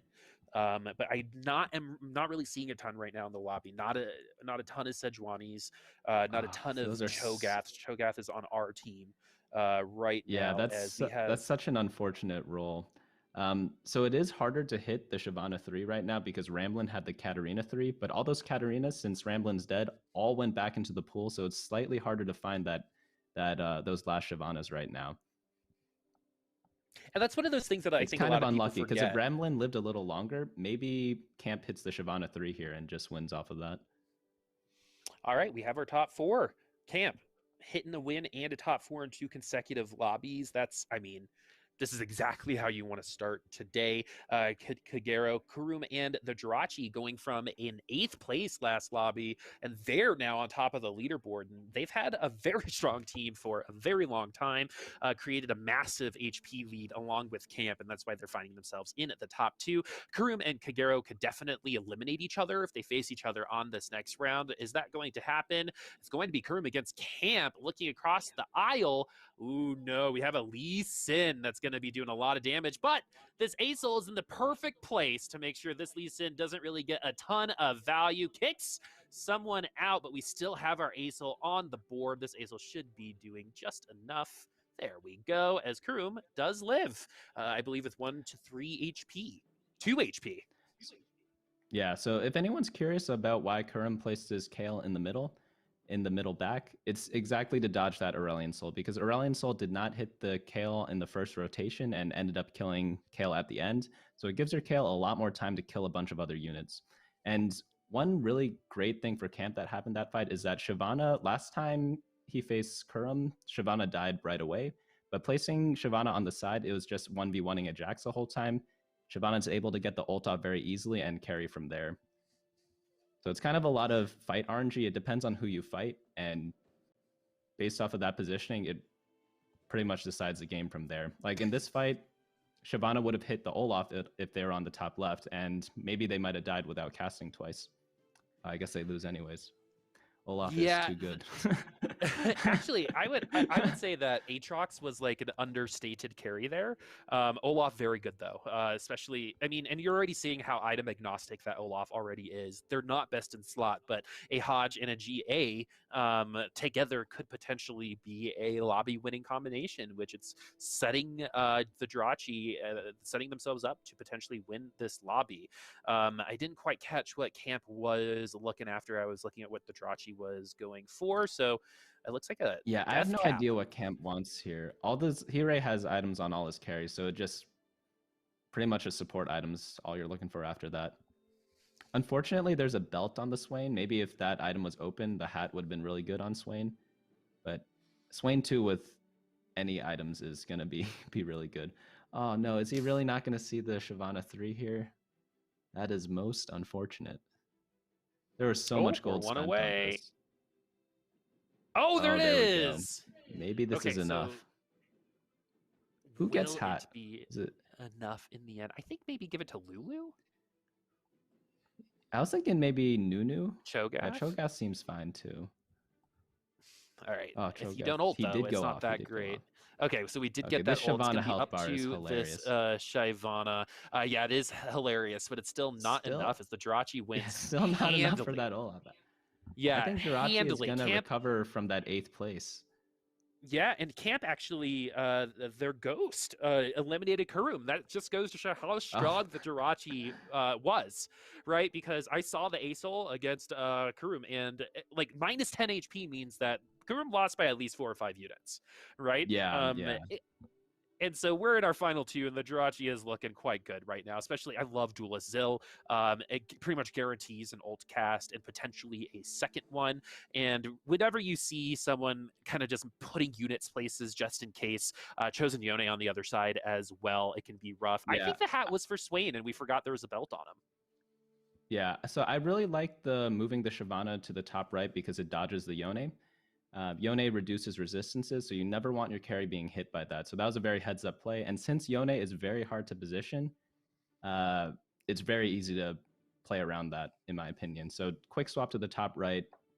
Your opponent has to move like 3 units instead to position the Yone to get the isolation bonus. So that's a nice positioning, like, I guess, advantage that Camp has. But we did just see that positioning here really, really matters in terms of this particular matchup. And this item may be going on the Olaf in the end. This is a kind of an awkward item. Right now, it would have been man, that belt on that Swain really starting Yeah, to be it's really frustrating. sad. Yeah, it is. All I can do is stare at it right now. It really feels bad, but that's the name of the game, right? Sometimes you need to complete your team comp. You pick it up off of carousel, and that's what you have to deal with. And how you work with it is part of that skill expression when it comes to TFT. Ooh, this is Oh, arguably the this is hard. hardest point in a TFT player's life, right? It's just we're Swain at 2 14 is a crank, HP. and you could. Oh, I no, think he can't we get it. There's no replacement in the shop. So he actually did put the belt on Swain. It wasn't from Carousel. So I wonder if that belt ended up changing any fight in the mid game, which preserved 14 health for him. I'd be really curious to know that. yeah, that'd be very, So very Shyvana gets a double interesting. jump. Oh, oh, Oh, oh, lots looking happening. like a Lots Shyvana win happening. here. Yeah, it's looking like another And shot. with this Swain Actually, too, I don't see how Jirachy can come back now. Maybe a Lee yeah, Sin too? I saw Lee Sin on Jirachy's bench. I think the Yone Chosen might have been a little bit of a bait here, to be completely honest with you. We were absolutely crushing it earlier, and Hmm. I feel like that's what happens with Yone Chosen with me personally. So maybe I'm speaking on it, but like the issue is that there's no items for it. It's just there sitting as a Chosen, in my opinion. Yeah, 5-cost Chosens are really strong in terms of stats, but I think in terms of power level, Camps is reaching has a higher potential power level versus the Jirachis, where I think their window of opportunity is exactly that, a window. And it's going to be all up to this Olaf. And I think if that Olaf has RFC, we already Oh, would have Lee been Sin done kicked here. Shyvana But off the board. huge Olaf positioning here, as it potentially is going to take that Swain down. The Lee Sin also helping out. Is this going to be enough, though? That No, Shyvana is so strong. I think this Swain wins, right? Yeah, Wow, there it so is. And that's Shyvana going to got be kicked it. off the board at the start of the fight from Lee Sin, and the Shyvana team still won. That's incredible. Swain too is very strong with items. Holy cow, that's wow. What I'm impressed by a that team. round. What a round So indeed. Mage, Shyvana, and Swain on the same team, man. yeah, Mage Swain too. Yeah. So for the Yone Chosen, I think Yone Chosen is perfectly fine to play. Again, it reduces resistances. Even without items, it's still going to provide a lot of utility. But I wonder what was replaced by the Yone in that last fight. I didn't quite catch that. But it Yeah, must I'm have just been a curious random about it too. synergy, for example. Because A lot Jirachy of was people will definitely put, playing like off like 1 or 2 synergies, maybe just because of all the random legendaries in the team. Okay, well, Oh after wow, that I second didn't even realize lobby, that camp with a double first place. yeah, Camp has That is got 20 exactly where you want to points. be. Yeah, exactly. Perfect is pretty close to where you want to be. Kagero now 13 points. Kurumx at 13. ramblinnn at 10. The Jirachy doing almost the complete turnaround, going from 8th to 2nd. They should be very proud of themselves, honestly. 9 points. Kalico at 8. Very consistent, 4 points. Pockygom, who has been re-rolling to 6th a couple times. And then Marcel, who has been having a little bit of a tough day. We're still waiting for Marcel to break out. Camp still needs to hit 24 points. So if they want to be eligible for the win in round 4, they need to get 4 points on this next lobby, which is a 5th place. So if they want to be able to end this day early, that's how they're going to do it. I believe that's and he's the only one that could be eligible to win the whole thing after the next round. Everyone else trying to catch up. But we are going to take a quick break before we come back. But before we go to the break, Bunnies, anything you want to say? Like, it's your first go around here, having a good time. What are you kind of impressed with so far before we go to break? Definitely impressed by the interesting comps that Camps brought out. Like Mage Shyvana, that's exactly what you want to see win a lobby in one of these tournaments because it's a great tech. And like I saw this in the beginning of set 4.5 and I was like, wait, what's going on here? Then I see the health bars and I'm like, okay, yeah, I want to try that in my games too. So we might see a lot more Mage Shyvanas on the ladder after this tournament. I'm not really too sure. We definitely will. I will, at least coming from me and you, be putting some mage camps on some dragon souls, but we'll see if that's going to continue on throughout today after this short break. We'll see you soon.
What's up, everyone? It's Boop and Bunny again for the Challenger Series. We are about 2 lobbies in with Camp. 2 lobby wins. That's already 20 points on top of the leaderboard, already eligible potentially in this next lobby to win out today. A very dominating performance, playing a couple different comps, which has been pretty cool, pretty flexible. So before we get into these games, something that you said during the break that I really wanted to talk about, Bunny, was how different the early game is right now. I feel like in the past, the early game has just been, all right, we're getting some items, we're getting some stuff, right? Let's get some stuff for later. But now I think the decision making is a lot more impactful. Yeah, for sure. We saw a lot of players hold off on slamming items right away early. I think only Jirachy was really keen on that Locket Slam, for example. Whereas I think Kalico just held on to the items, got perfect Katarina item, I believe, and went from there. So we're definitely seeing a lot more players kind of not locking themselves into any certain composition. And then after that, as you said on the break as well, the early chosen just doesn't matter at all for the rest of the game. You play it, you either win streak or lose streak with it on stage 2. Stage 3, you get a new chosen, and then stage 4, you get a new chosen after that is kind of the pattern I've been seeing. Yeah, you're gonna be you're slowly building. It's like when you are like getting into a hobby, right? And at first you get all the cheap stuff, and then you get the more like middle of the. It's like when you're building a computer, right? At first you build like a one that's gonna be good for school, and then you build one for gaming, and then you build one for like professional use. Same thing when it comes to these comps and these chosens. You might start with the 1 cost chosen, and then you might get a better a graphics card later with your 3 cost chosen. I mean, if that helps you visualize, then I've won. Karun now is going to be who we're looking at. And I actually have been really enjoying Kurum's play because last week, tons of bad luck, I would say. Just like not really hitting a lot of those rolls, struggling at the bottom of the leaderboard pretty much the entirety of the day. Today, though, has been a much more, I would say, intentional type of day where Kurum seems to be much more in control of the decision making that's happening than in previous tournaments that I've casted him in. Has had a little bit of a rough set forward just in general, but seems to be starting to warm up right now as we, start with one of the best starting items, which is bow for a lot of people, especially if you're going to be going into Kale a little bit later. So let's talk about this early game right now. What like you're playing? Bunnies, right? Maybe you're not Kroom, but in your head, like what's the step-by-step process between these rounds?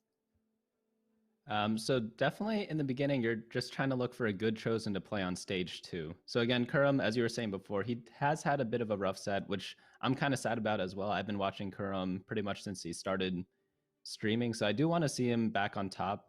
But he does opt for the TF chosen. I don't see TF chosen being picked up that often unless it's a cultist early game, but we'll see how mage plays out. He does have a tier, so he could potentially go some sort of mage item with that. But the bow's kind of awkward, so you don't really have that great of an item holder with a bow to get to your Kale, for example. But of course, we have to see the item drop and what other units he gets. If he gets like a Brand or an Annie here, then Oh, he'll be set from the start. Oh, look at how okay. quickly he can buy. I know. I joke about APM and TFT. It truly does matter when you play Fortune. I think you get like one of those like 12 loss payouts and you just have to do like a bunch of stuff in 30 seconds. But I literally will hit the XP bar on accident sometimes. And so when Oh, I same see same this here. type of intentional mouse movement, right? I'm just like, no wonder I was bad at StarCraft. You, you know So what I mean? yeah, APM, it's important at high levels, not too important at lower levels, but you still can play at a high level without good APM if you have everything else very, very strong. But Double 61, who won the world championship last year or in set 3, I don't know if you're watching from his point of view ever, but he clicks everything and he does it so quickly. He could do entire roll downs in one turn, uh, He's very 16 years consistently old, and by the pretty way. much playing perfectly for all of those roll downs, which a lot of other top players they can't do. But obviously, the other top players are still at the top, so it's not a requirement to be world class, for example. Yeah, I mean, it goes along with a lot of different sports, right? If we're talking about meat sports or flesh sports, right? Not all running backs are created equal. You've got, the truck, but you've also got the speed. Potential depends on what is better for you and your team, and I think that is something that a lot of players are thinking about right now. I'm really curious about the fact that we actually stamped a static shiv this early. I think if you were to ask a lot of people, they would assume that this is the worst item in the game. But in certain situations, I think it can definitely help you win out, especially in the early game against teams with more units than you, especially since it does chain. What's your take on the static shiv pickup? So I will disagree on the worst item in the game. I think that's Bloodthirster personally, but Static Shiv, they did just change it. I wonder if that's enough to make it viable in the early game. Because Static Shiv, historically at least, it's always been an early game item, and you just build it to win streak on stage 2. That's why you notice how Kurum leveled up on stage 2-1 to try to get a streak going, because you normally want to do this when you get 2 stars or more. And if you have enough gold to level up and slam an item. So I guess that's why he built the static shiv here. Again, it's not an item that you're like dying to get. We saw him with a gunblade in the other game, and that ended up going on his Kale, which isn't exactly what you want, but it is playable on a lot of different champions. And for mana items, you could always just throw it on whoever you want to cast really quickly. So even like a Sejuani can use a static shiv, for example, in the late game, just to get a tier on the champion to ult a little faster. Yeah, I honestly think the Shiv was a big reason why we won out that round. Look at how much damage it's doing. Yeah, definitely both these rounds. Yeah, I think the Shiv is, but the problem is it's like Shiv is like old Nidalee, right? Where like old Nidalee was a good carry for like literally 5 rounds, right? That was it until the whole Warlord thing happened. And I think Shiv can be the same thing where you're gonna find you're getting the most value out of it. I think right now. In some of these earlier games situations where the shielding from the Jannas are going to be more valuable. So that's going to be helping with that. It's going to help with the mage buff. And the other thing about TF is probably the most truly item agnostic character in the game, right? Will benefit from AD, will benefit from AP, can literally hold any item outside of like even the thorn nails if you're feeling crazy, right? Anyone can hold anything. But right here, I think an attack speed based situation for TF is one of the best ways to make this work. Maybe a Tristana or something, but the TF was given to us, and we already had our a tier 2 Vanguard in the front line. So this has given us some options, but yeah, we're already starting to lose some value off of that Shiv. Yeah, very close fight here. It's kind of unfortunate. Something that I didn't remember, they changed Static Shiv to lower magic resist. So in a mage build, maybe it does help them out a little bit because it lowers AoE magic resist based right. on how many times it chains, I guess. But I wonder what item he's picking up here because he has a sword. Is he going to go into some sort of spellcaster composition, or is he going to try to just go into like a Kale or Olaf build, like how most players are doing so far this set or this patch?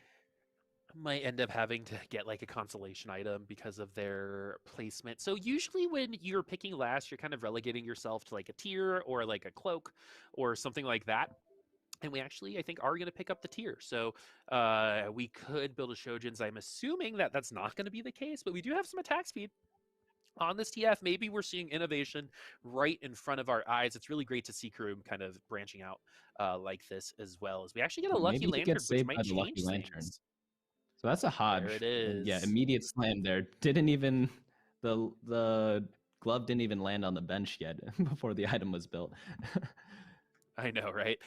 That is what you call intention, my friends, especially with 5 mages and a front line, right? Annie, one of the best tanks in the game, especially at tier 2. We've got Garen in the front line.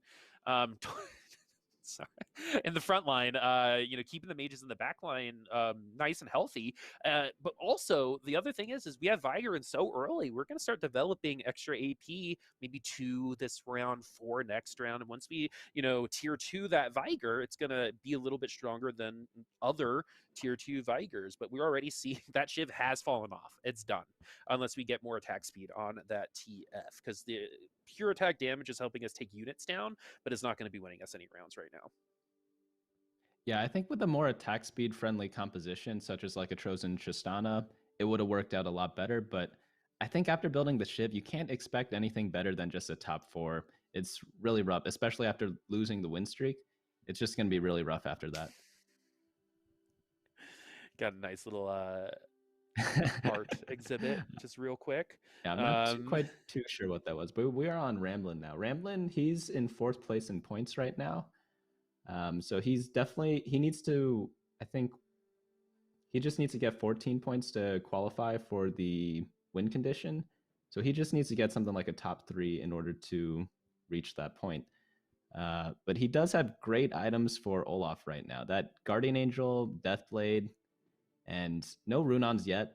But as you said before, like sometimes with Olaf, you can kind of just run not best in slot, but like second best in slot and still do really, really well.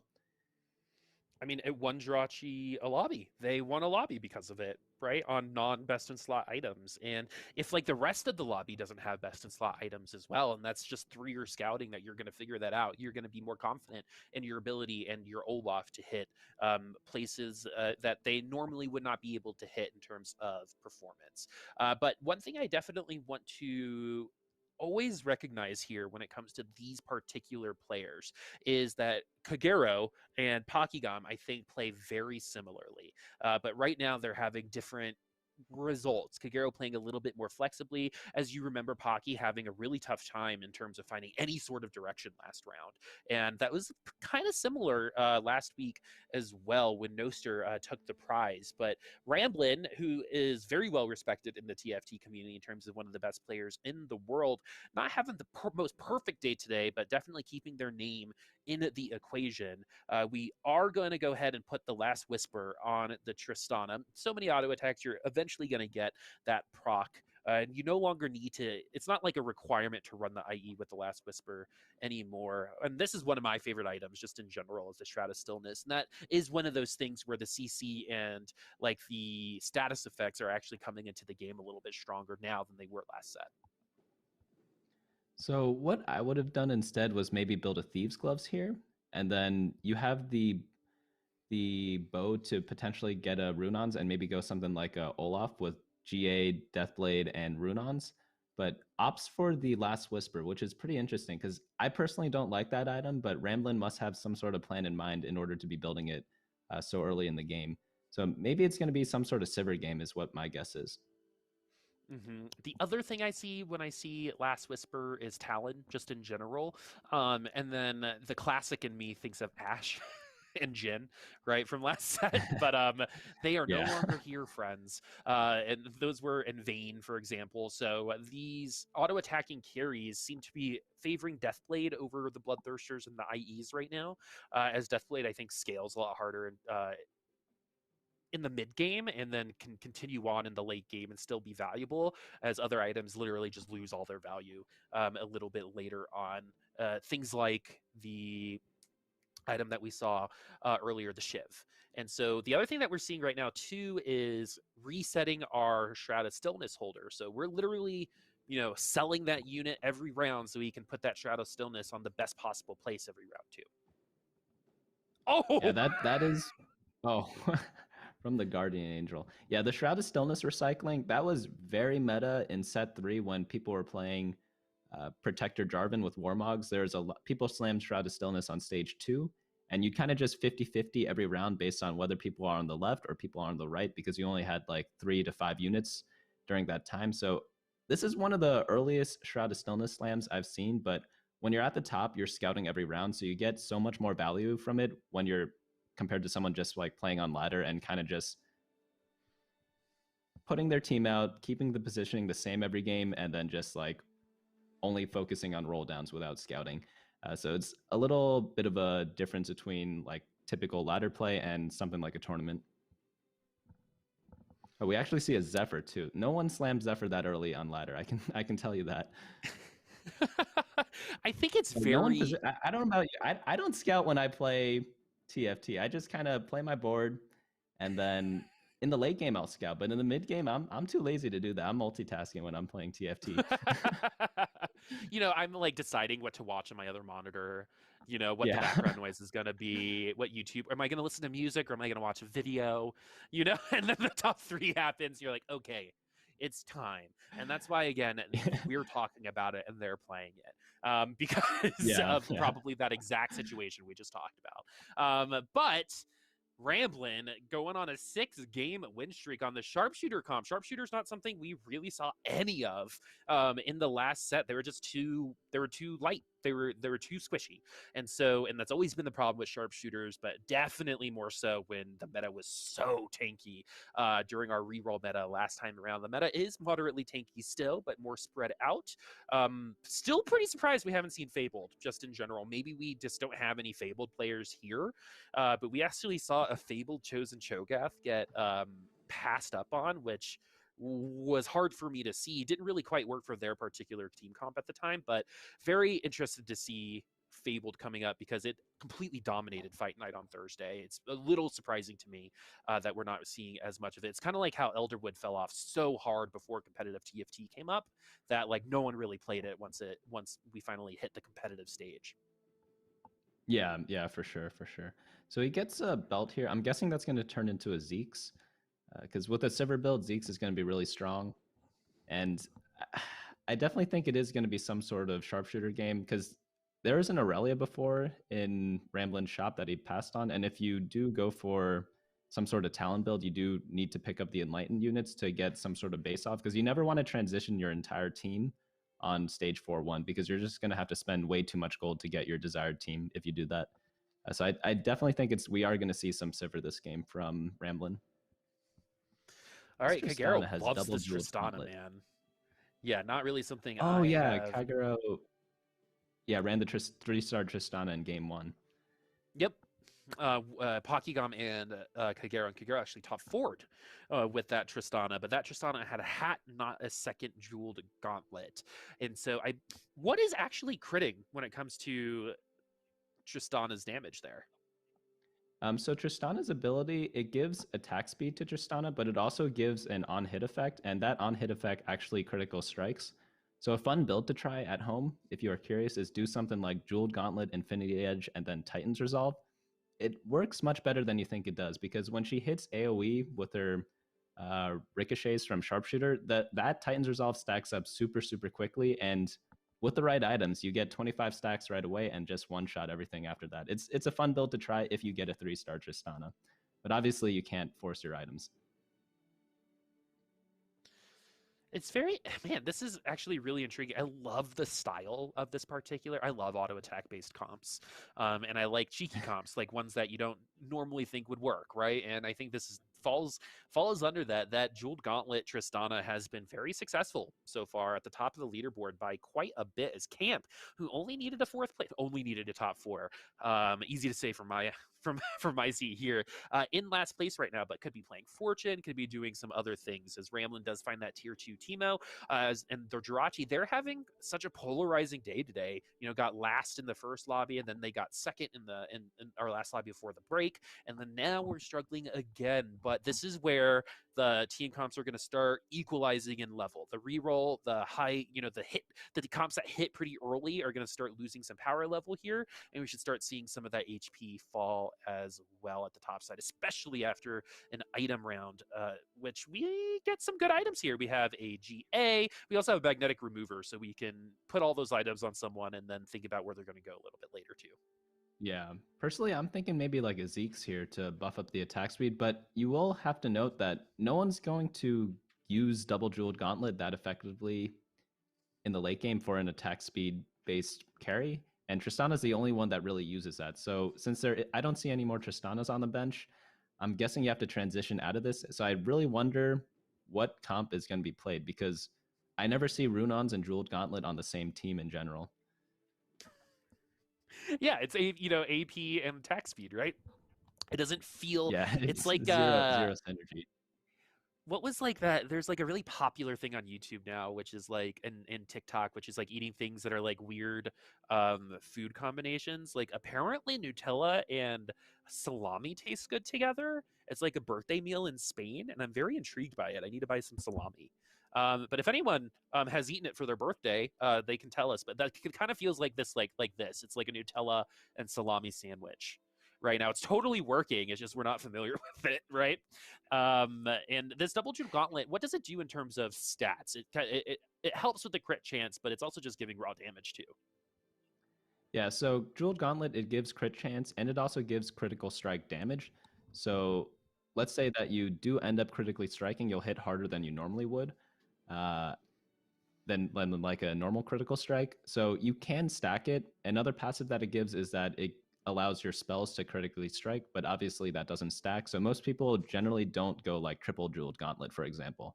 But doubled is fine because it's just like another AP item. So if you need more damage, it's always going to be a good item if you want to stack like ability power damage. And we actually see on the opposite side another jeweled gauntlet Tristana. I'd rather have two than one if I were you, though.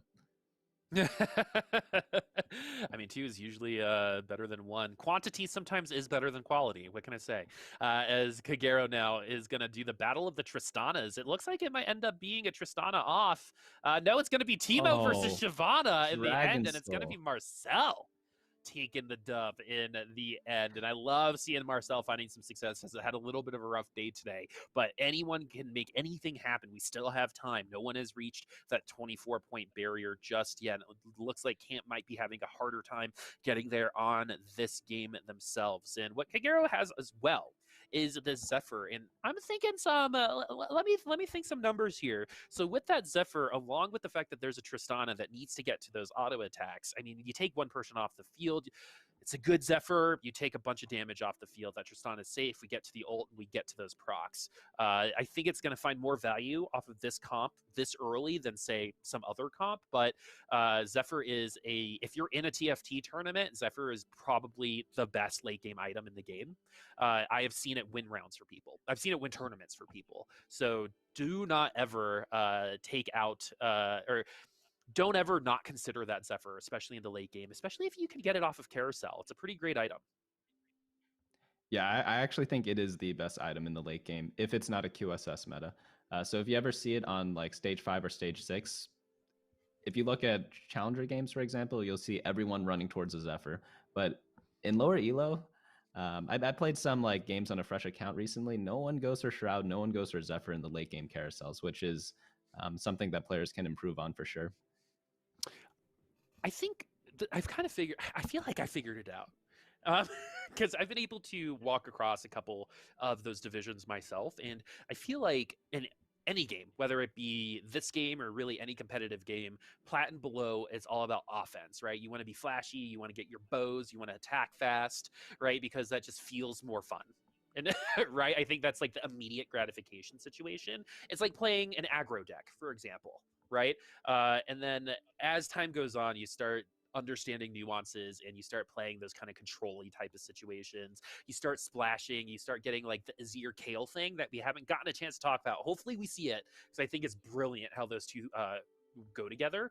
But when it comes to on the board synergies right now, something else I want to bring everyone's eyes to is the fact that we're running 4 Vanguards, and I think Aatrox does the most damage out of any Vanguard if damage items are not on Sejuani. So Aatrox got a pretty massive damage buff, especially at tier 2, but you're going to see him take the Kale out of the corner here and take a lot of HP away as well. So much Yeah, damage. for sure. So yeah. If you're wondering what to play for a frontline, Sejuani Aatrox fits in literally every composition.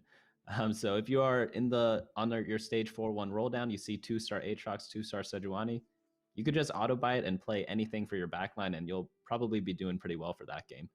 So one thing I did notice is that the 2 Azir soldiers in the last fight were up front instead of in the back. Maybe if one of them was in the back, it could have baited the Aatrox pull instead, and maybe it could have turned the tide of the fight.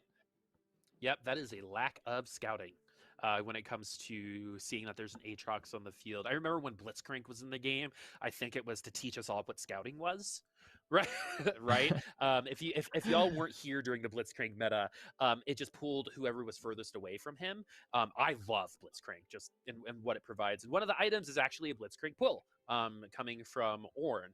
Aatrox is that version right now. And with cornered carries being so strong, I still feel like Aatrox can find an even stronger place here. And there's a lot of synergies with a lot of different ults, right? Last set it was like the Aatrox Cassiopeia combo that was really good. You saw the Aatrox Kennen combo this time around, but the reason why this ASOL is in the front and is feeling good, right, is because the Aatrox ignored it. and is going to be able to do its thing with its Elderwood buff too. So that Aesol is one of the strongest versions of Aesol you can imagine. So it's going to be up to an Aatrox, for example, to potentially pull it off, or it's going to be up to another Aesol to burst it down. Because I don't know if you agree, but I feel like when it comes to countering comps, sometimes the best way to go is just to run the same comp. Yeah, sometimes you could do that and just outposition, or like there are a lot of item techs that can be very useful in the counter. For example, like we're talking about Aurelion Soul right now. Trap Claw is super good against other Aurelion Souls because it just stuns the other guys, dude, and they don't get their second cast off. We got some good items for our Aesol on the board right now, actually. We've got a Chalice to help, and we have a potential Morello's, but I mean, you're gonna you see a chosen Olaf, you're gonna snap pick it. Yeah, sure. you take that. So something I'm very curious about is that and the switch. Oh wow. That is a completely different team now. So something that I'm pretty curious about, the Aesol was on the top right for the last fight, but there wasn't any Dragon Soul as far as I could tell. So I'm actually very curious as to why Aesol was still on the top right for that fight. Obviously now with the 6 Dragon Soul buff, I'll put it up front. But it was a completely different team before. This is actually the second time we've seen Pocky set his items really late. It's not going to matter, I think, as much, especially since we have an Olaf now. But before, and maybe with another team comp, that is one of those small micro decisions that could win or lose you around at this level. So when you get here, friends, like that is something that you really have to think about, is where these items are going. Putting the Thief's Gloves on Olaf, I think, is a pretty big risk because you can just bonk those items. This is pretty good. I mean, a QSS Like is always going to be pretty strong. Yeah, QSS is going to be okay. It's guaranteeing that you get to your ult, so it's like just giving you your ult earlier on without the attack speed. But yeah, but you're not really wanting more defensive stuff unless it's a GA, right? So yeah, this Thief's Gloves is too risky for me at this level, to be completely honest with you. Yeah, I think right now, Pocky's kind of just playing for 6th place, in my opinion, because he has double Morello and he has a Swain, which also gives anti-healing. So he has 3 things that give anti-healing. So it's a lot of lost value, in my opinion. And then apart from like just getting lucky Thieves Gloves, that's his only saving grace. I totally agree with you. And you actually saw the Olaf fall there. And without set, it's actually very interesting in terms of who the counter to Olaf is. It tends to be people who do burst damage, and I think Aesol can be that person. Kale can take the Olaf down if the targeting works in your favor. But outside of that, who do you like in your Olaf matchup? Yeah, it's pretty much just burst. There's not too much after that. Olaf really beats a lot of the lower damage compositions. Similar to Yasuo, Yasuo loses to a lot of low damage compositions as well. So you just need something that doesn't play for like long fights. So something like Vanguard Mystic probably wouldn't do the best against it because you're really just relying on Nico for your damage. But obviously when you play Vanguard Mystic, you do have the bonus armor. So if they don't have something that reduces armor, it can still be helpful. Okay, now we have a defensive-oriented Olaf. It's fun to see kind of like these item combinations. I think Thieves Gloves are one of those few items in the game that can make you go, well, wait a second. You know what I mean? Yeah. Where you're like, huh, we're going to move on. Yeah, so Olaf can actually use Thieves Gloves pretty well. It's just kind of awkward because whenever you play Olaf, you want like 3 very good items on him, but he actually makes use of any item in the game except for like blue buff or like Spear or Shojin, but it still helps him get his first ultimate, so you could argue that it still helps him out. And being a melee unit, he uses AP. I think it gives him more attack speed, I believe. It does something. I'm not too sure which one it is. Yeah, Thieves gives you both the dodge. He definitely and the can use speed. every single item. Yeah, and so the way that the gloves work is if it gets built into an offensive item, you get offensive stats off of it, which I believe is attack speed. And then if you build a defensive item off of it, like Shroud, it will be dodge. And so with Thieves Gloves, I believe you get both. Because you're playing the lottery, right? So they got to give you something. Yeah, in order to compensate, but we at least get 2 complete items this time around on that last round for this Olaf. Let's see what the role is here. Ooh, we have a That is Samira. a This Samira. is it's actually coming in handy. I think there is a little bit of lost value on the third Morello's. But I think the second one is totally fine as it spreads to the entire team. Holy, as that set is going to take down That is that Kale. That is so close, and that's why Camp was losing. We were getting our way to a set 2, and that was a Mystic comp, something that we actually have not seen really anything of so far this patch on a competitive state here on Giant Slayer TV. Camp now 9 Oh, he Elderwood actually is has going to be 2 the elder name of the spats. game. Oh, that is what you want to see. 2 elder spats for 9 elderwood. Yeah, 9 elderwood's still very strong. And you get the bonus Ornn items as well. I believe that one's Randuin's Omen, which gives armor and magic resist to surrounding units. So he's probably just going to throw it on his Rakan or Vhagar right now in order to just maximize the buff there. So one weakness of this build is Shroud of Stillness, because you group all your team in one spot to protect Aurelion Soul. But luckily, he guessed the right side, did a very good swap, and dodged the Shroud from ramblinnn. Yeah, and we have a wonderful secondary carry here in set that's already set 2. So in terms of max power, we're pretty close right now when it comes to camp. This isn't a lobby winning team comp. And the fact that we were last place for the majority of it, as Kalico is our first elimination, is a pretty big deal. As Bloodthirster, your favorite item is going to be what the Nexus minion is going to give camp. So I actually think this might be a first place board, because he's going to get to level 9, get an extra legendary unit in. Set with Elderwood is so strong, because Set is always going to get max Elderwood stats, because he's going to go do his sit-ups and then become super strong. And then he's going to come in super tanky, lots of damage, and potentially true damage even if he works out long enough. So I actually do think we might see like a 1-1-1 for camp here. Cool. He's also going for Aurelion Soul 3. I don't think that's possible at his life total, because Aurelion Soul is a highly contested unit right now. But I guess he's just taking it. Maybe he just throws it in at level 9 anyways. And unlucky on the Bloodthirster, the only unit that can kind of use it is Xayah, but Xayah's got a Thieves, so he has to throw it on the Lulu. You know, carry Lulu, let's do it. No, I think we're actually taking the ASOLs from other people at this point, which I really appreciate. The only other player I've seen really do that is Lokodoko, who would literally just hoard 5-cost units at the end of the game. But that ended up working out because we were in a legendary meta at the time. But yeah, Lokodoko is the only one that I've seen like specifically block units from people, even units that they don't necessarily need. So I'm thinking that might be the case here, is you're really seeing the effect of just burst damage on Olaf, as Marcel is going to get eliminated in 7th. Ooh, double elimination here is going to be in 7th place. Kurum, like you said, with that Shiv, right? You're already losing that value, gets that 6th place. And that really means that camp might already be eligible for that win after this lobby. All they need to do is get 4th, and our team's already at a pretty high level. So this is really truly looking like a lobby win if I've ever seen one. Yeah, definitely. Something that was interesting last fight was the Zephyr.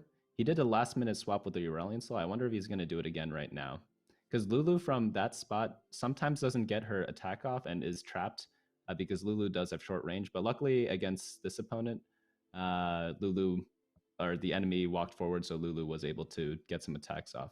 But this is where we'll see if this comp actually can win, because it's looking bleak right now. But set 2 with Elderwood does some surprising things. Yeah, especially since it hit all of the sit-ups, and it's gonna be fine. This KL doesn't have a shot right now. There's just too much happening, and this is the second time I've seen Set take over the late game. It's been uncontested so far, so you already see a couple sets in the shop already, as the Executioner Xayah is gonna potentially be next. Is that a Zhonya's? Yeah, that is a Zhonya's. Zhonya's is a very powerful item. But not really on anyone here. Oh, that is the Ornn too. He might even get a 3rd Ornn item. That's going to be super capped late game. Yeah, where's it gonna go? Right, it's gonna have to go on someone random, like the Vhagar, who doesn't really, or the set. The set can actually take an item right now. And the thing about some of these boards is some of them are pretty tanky, and set just body slammed, I believe, an Olaf or a a someone super tanky, and that's why you saw a lot of that damage go through so quickly. And Set's going to win this matchup 9 out of 10 times. Pocky is going to get eliminated. Camp is feeling good, controlling the lobby, has qualified himself for winning out today already. And look at the Jirachy too. Our bottom dwellers on this particular lobby absolutely crushing it right now. Kagero not a part of that crew, but Camp and Jirachy were both 7th and 8th place at a point in this lobby. Yeah, I think when we were looking at the health last time, they were at the bottom. Gunblade, pretty good for Set, just because anything with the ability power is going to be pretty nice, and Gunblade does heal him. Set might have too much healing because he has the Hand of Justice as well, but any sort of ability power item is going to be super good on him. Unfortunate that we can't see an Ornn item on the Set though, because that would have been even cooler. We're going to get to the third item with Kagero at 68 and Camp at 25. We're going to get to the third item. I might have actually put that Hex deck on Nunu just to maybe play the game, like play the lottery a little bit, right? Because what Yeah, items are that might be an interesting left, play. Yeah, right? Because the items yeah, that are it's really left unlucky are. that. Go for Oh, it. Tryndamere 3. Oh, it's kind of unlucky that the AP item did drop from Ornn, but it's Zhonya's Paradox, which doesn't work on Set because it delays his sit-up, so he doesn't get the true damage. But this Tryndamere 3, let's see if that's enough to beat the Set. It All right, depends it's who going to Set be ults. all about this. Oh, yeah, it's going to Oh, be enough. Trend 3, man. I know a lot of people had their bets on Tryndamere coming into this particular meta, but I didn't see anyone really commit to it until today. And it looks like Kagero is going to be the one that is going to be benefiting from this Tryndamere 3 chosen. So only finding the 6 Tryndameres is that Tryndamere was the chosen. And we're going to go ahead and put some CC on the board, which is a great idea because even one ult from the Sejuani can completely screw over Kagero's team, right? Because it just gives time. And if you're able to burst down that Tryndamere, which there is enough damage here to do, that could potentially help out. The GA makes things a little bit harder. But yeah, the Zhonya's is going right on to oh. that Sejuani just to make sure that ult gets there. And the Tryndamere is actually going to ult into the Sejuani ult, but it doesn't look like it's going to matter as the Set actually takes some really late setups. Are we even going to get the whole way? No. So Tryndamere did get CC'd for the lot of that fight, but it just didn't matter.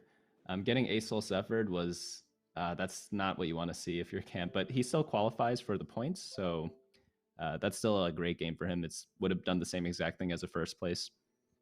Yep, exactly. I mean, winning 3 lobbies in a row is kind of a bragging rights situation, right? But we're not going to get there for Camp. But Camp is definitely going to be in the lead when we see these the scoreboard get updated. Camp playing a variety of compositions too. Like the 10, 10, and 8 there is not just one tricking. I love the fact that the Jirachy did not get mentally taxed after that first lobby 8th place, right? Because look at what they've been doing since then.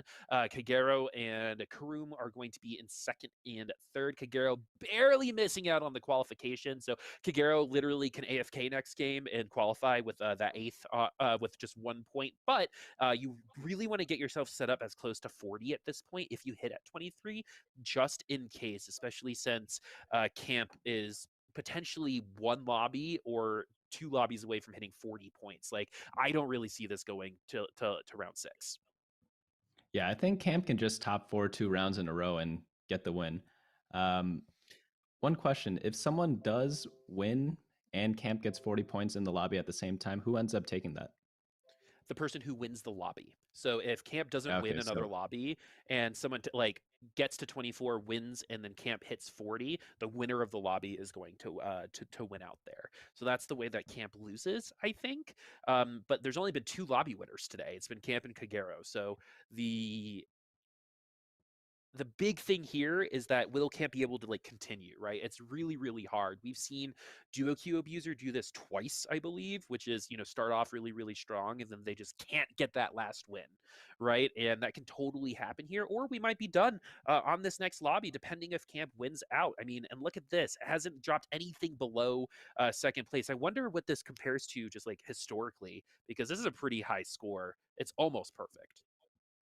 yeah, and no one else can qualify quite yet either. So that's another Like it's like a free round essentially. Exactly. I mean, I don't really remember the last time that's happened. So, I mean, Camp is probably in one of the best positions I've ever seen for a first place person going into this next lobby, as it can be. If Camp wins this next lobby, it is over. But also, a top four is totally fine too. So, you like first or eighth. If you're Camp now, do you change the way you're thinking about these next couple lobbies? So personally, if I were Camp, I would not, because if you play first or eighth, switching styles mid tournament, you kind of psych yourself out and give yourself a lower overall power level. So you just got to play the game that you know. It's as what most top players say: just play what you're comfortable with. Even if there's a comp that's super super strong right now, if you don't know how to play it, you probably shouldn't play it. Yep, it's like if you don't know how to drive, you shouldn't drive, right? So if you don't know how to drive a certain comp, so my husband recently just got a Tesla, and I am terrified of driving that thing, even though it drives itself. which is a funny statement to say, but it just has so much power. It's like I'm also afraid of horses for the same reason, right? I just kind of respect it too much. And some team comps are like that for me too. Like, I don't know if you have any preferences, but you know a lot. I know a lot about Cultists, but it's not really an opening that I like playing, for example. I'd rather drive my a Toyota Corolla sometimes just to feel safe and neutral, right? And that's sometimes a good way to play this game, is to feel comfortable, safe, and neutral, and feel good about what you're doing. Because again, sometimes what you're good at is what's most fun. It might not be meta, but you might end up winning more by going with what you like and enjoy playing. Yeah, definitely. You just you can not if you don't know how to drive, even if you have a Tesla or Ferrari or whatever, you just can't be driving it. You have to learn first and then go from there. If you're really good on a Exactly. bike, just stay on the bike. Exactly. It's great for the environment. The bike is probably better for you in a lot of places in the world.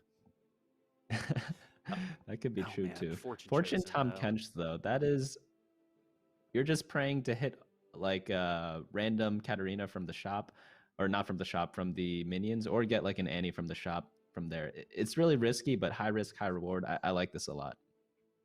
I do too. I think fortune players understand the high risk, high reward. Pocky needs to kind of make this kind of decision, in my opinion. Like, if you're not in the top four right now, you have to make some moves, right? And Pocky needs to get there. And if you're in the bottom four of the standings, you need to get your lobby win. That's the best way to catch up, as we actually get a good amount of money on the bench. That's what I kind of like to see from those units. But having a match when it comes to the duelist jacks is pretty Ooh. interesting, and we actually just hit the Annie. We just hit. Sometimes you just got to hit. Yeah, for sure. And what I love about this tournament format is even if you are Pocky with 6 points right now, you can still win, because if you win the next 3 games, or if you score like how Camp did, you stop everyone else from winning. So you could just do any comeback from any state. Exactly. And so the other thing about getting it this early is you can kind of decide if you want to lose streak or win streak as well, because that Tom Kench is going to be quite tanky. It's going to be able to eat those Nidalee spears like it's like spaghetti dinner, even across a couple of hexes. Should be able to eat one, or definitely one. Um, Probably two. The second spear should execute, but losing by one unit as a fortune comp is literally best case scenario. The Garen in the front line is hitting 25 stacks. So we're probably going to see a 3 unit loss, but we're okay. We have a round one, 2-1 fortune loss streak starting. We're okay with that. Yeah, definitely. Yeah, without slamming items, you could see that Pocky's definitely going for a lose streak. And one thing interesting, Kagero, who we just faced, had the Titans Resolve and a tier on bench. So Kagero did not opt to go for the static shiv like Kurumx did last game, which I think is pretty interesting. Because Titans Resolve is also another one of those weird items where it only works on certain champions, but on those champions, it is very, very good. Some people love that item. Just in general, I think it can work on most people, right? But the people who really use it, like the Yasuos, the Dianas, for example, just find so much value out of it. Even with the new change with the size of Diana, with the Titan's Resolve being wider for all of her orbs, that's actually kind of a nice quality of life change. As Pocky, I'm sure, is going to lose streak here for a bit, and again, it's all about making sure that when we hit like 3-6, we're not at 10 HP, right? We want to be at around like 30 to 40. Probably like 35 is like I think a good place to be. As Tom Kench 3 is a legit possibility at this point in Yeah, time. If that you feel could be really funny crazy too. in your ladder games, go ahead and put that death cap on. And see exactly how much of a waste of stats that would be. But it's really funny for like the 2 rounds it helps you win. Definitely. And yeah, 86 life, that's not where you want to be. That's 7 units living on the enemy team, and that's one off the maximum he could be right now. So he might actually be at 10 life at 3-6 when he gets out of Fortune Prison, if he even does. But it's just one of the risks you take as a Fortune player, and you just gotta ride with it, I guess. Yeah, you know, Fortune's your ride or die. You know, we've all died in Fortune jail in this game. It has happened, and it's usually because we keep going for Fortune in the like late game at like 4-2, 4-3, right? If you haven't cashed out by 4-3, you probably just aren't going to cash out. But we've got Sir Thomas here in the front line, absolutely destroying things right now. It doesn't matter if you don't do a ton of damage when people can't do a lot of damage to you, and you just win the war of attrition. Yeah, and I actually don't like this early cash out. Obviously, you can't control when you cash out, but I really wanted to see some sort of long streak Fortune and see how like a very strong player would handle it, because I know how I would handle it. I just try to get lucky and get out of it, but I'd really like to see players get put in like very uncomfortable spots and see how they react. Okay, so Pocky, it looks like that was the gloves. A lot of really good items just in general for a lot of people right now. So this is a pretty nice carousel for almost everybody.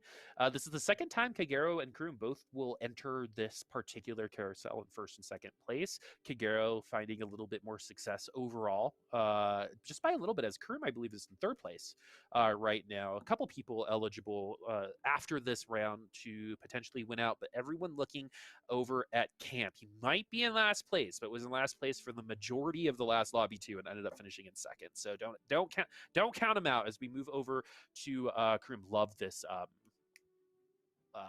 battlefield, by the way. The Ox is super cool looking to me. Hmm. And yeah, we see Kurum here with the 4 cultists, with cultist chosen. So he might actually get an early 6 cultist in stage 3, which is almost unstoppable.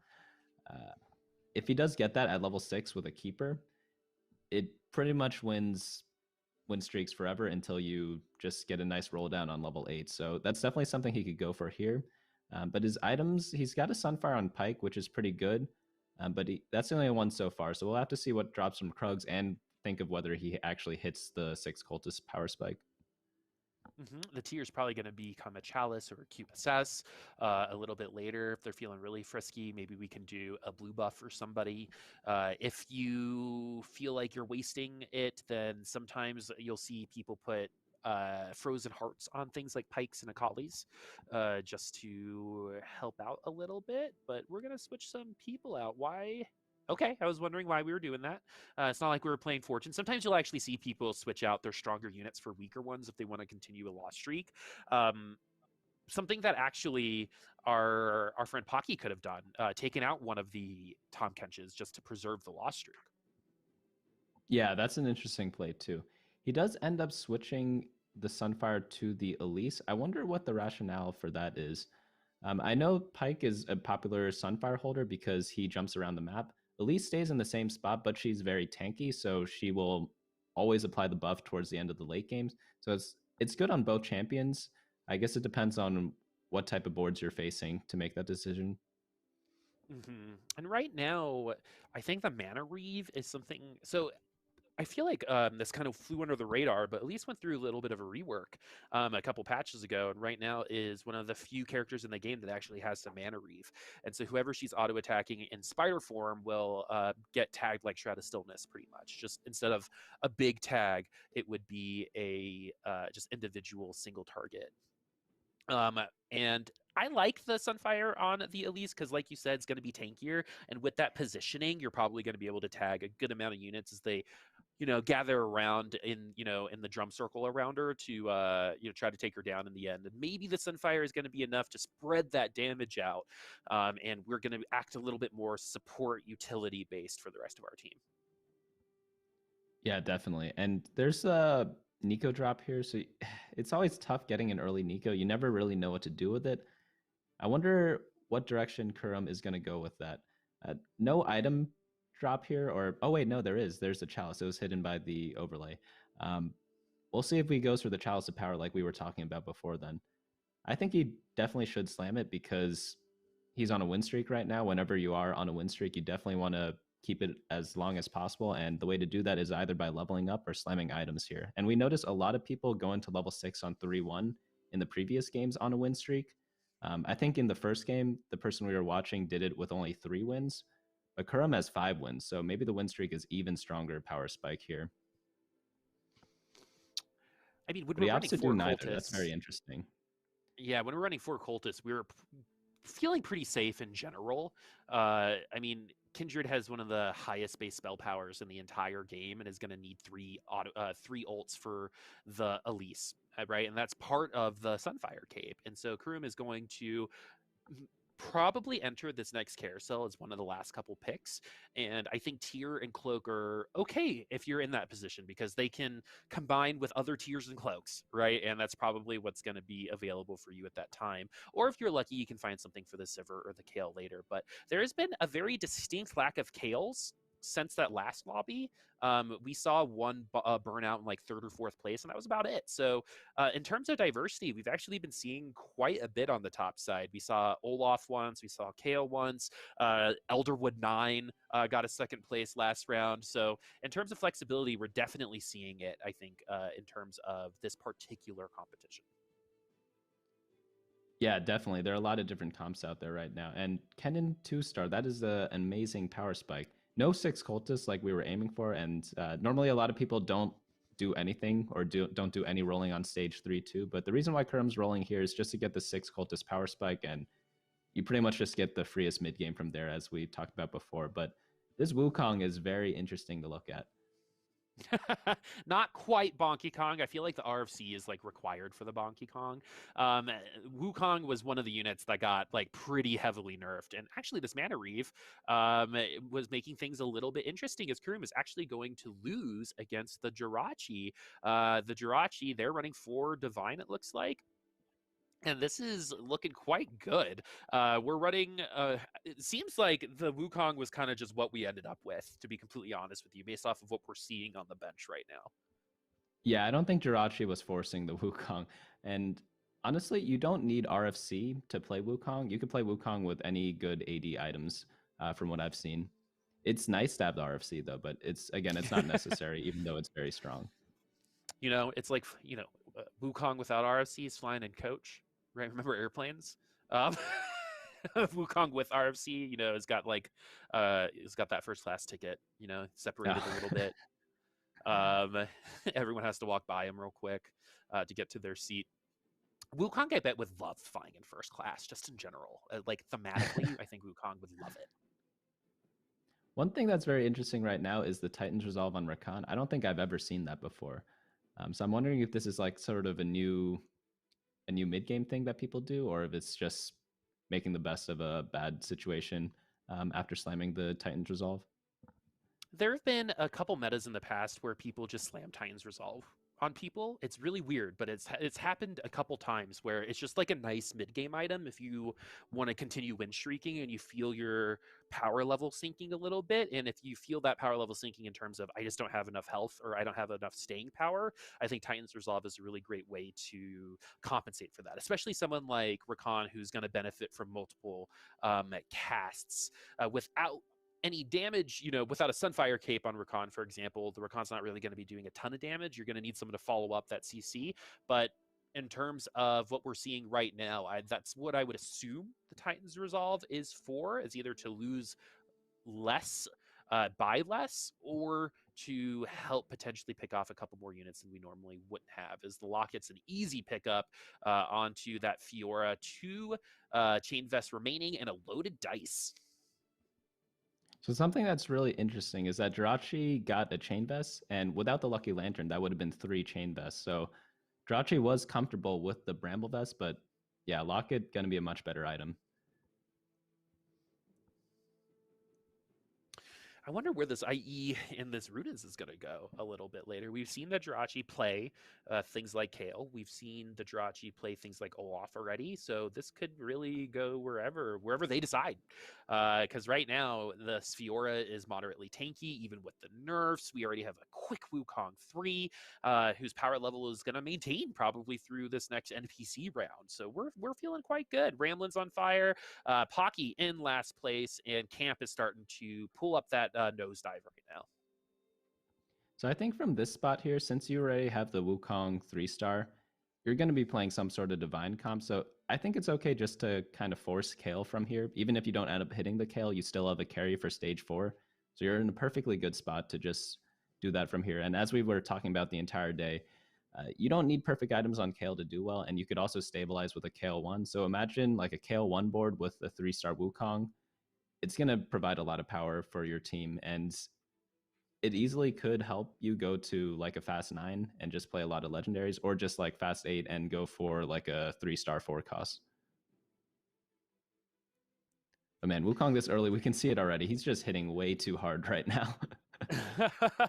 The Runins with the IE reminds me of old school Warwick. Do you remember that? With like Runins, Oh RC, yeah, from the double Warweek Runins. Yeah, the war week that we had. Very interesting. We actually had a fight night over that week and barely saw any Warwick. That tends to happen here in these competitive atmospheres where there's some transition or adjacency to ladder, but it's not complete at all. But yeah, I think we're probably moving over to Kale at some point if we're going to keep up with these divines. We could potentially pivot into. I mean, I don't really see what other direction we go unless we fully commit to this reroll Wukong. Yeah, I mean, I guess you could sell the Wukong, but there's just no reason to. So I think it's automatically like 100% divine comp from here. You could I've seen in previous patches people go like 8 Vanguard Wukong, but I don't think that's meta anymore. But maybe Jirachy pulls it out though.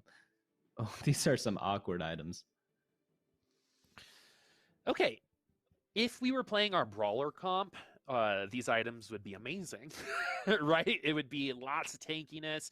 There is a Sir Thomas 3 on the field now with a ZZ Rot that's going to be very, very tanky. Oh, no. And so scouting with the rest of the lobby, this IE is going to fall off. I think percent health is going to be a bit stronger as the game goes on. So maybe we get tankier to counter that, and we could potentially get a Dragon's Claw, Thorn Mail, Gargoyle Stone Plate, 2 Gargoyle Stone Plates if you're feeling real.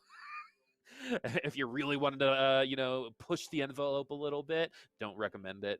But we'll see how long this IE lasts, because I do think the amount of HP in the game will start overcoming the crit damage and that Runins without some extra help. But the Vanguard going to help with that Space Jam comp from Pocky, which is a risky comp to be going with. Double Jewel Gauntlet is now on the Darius over there.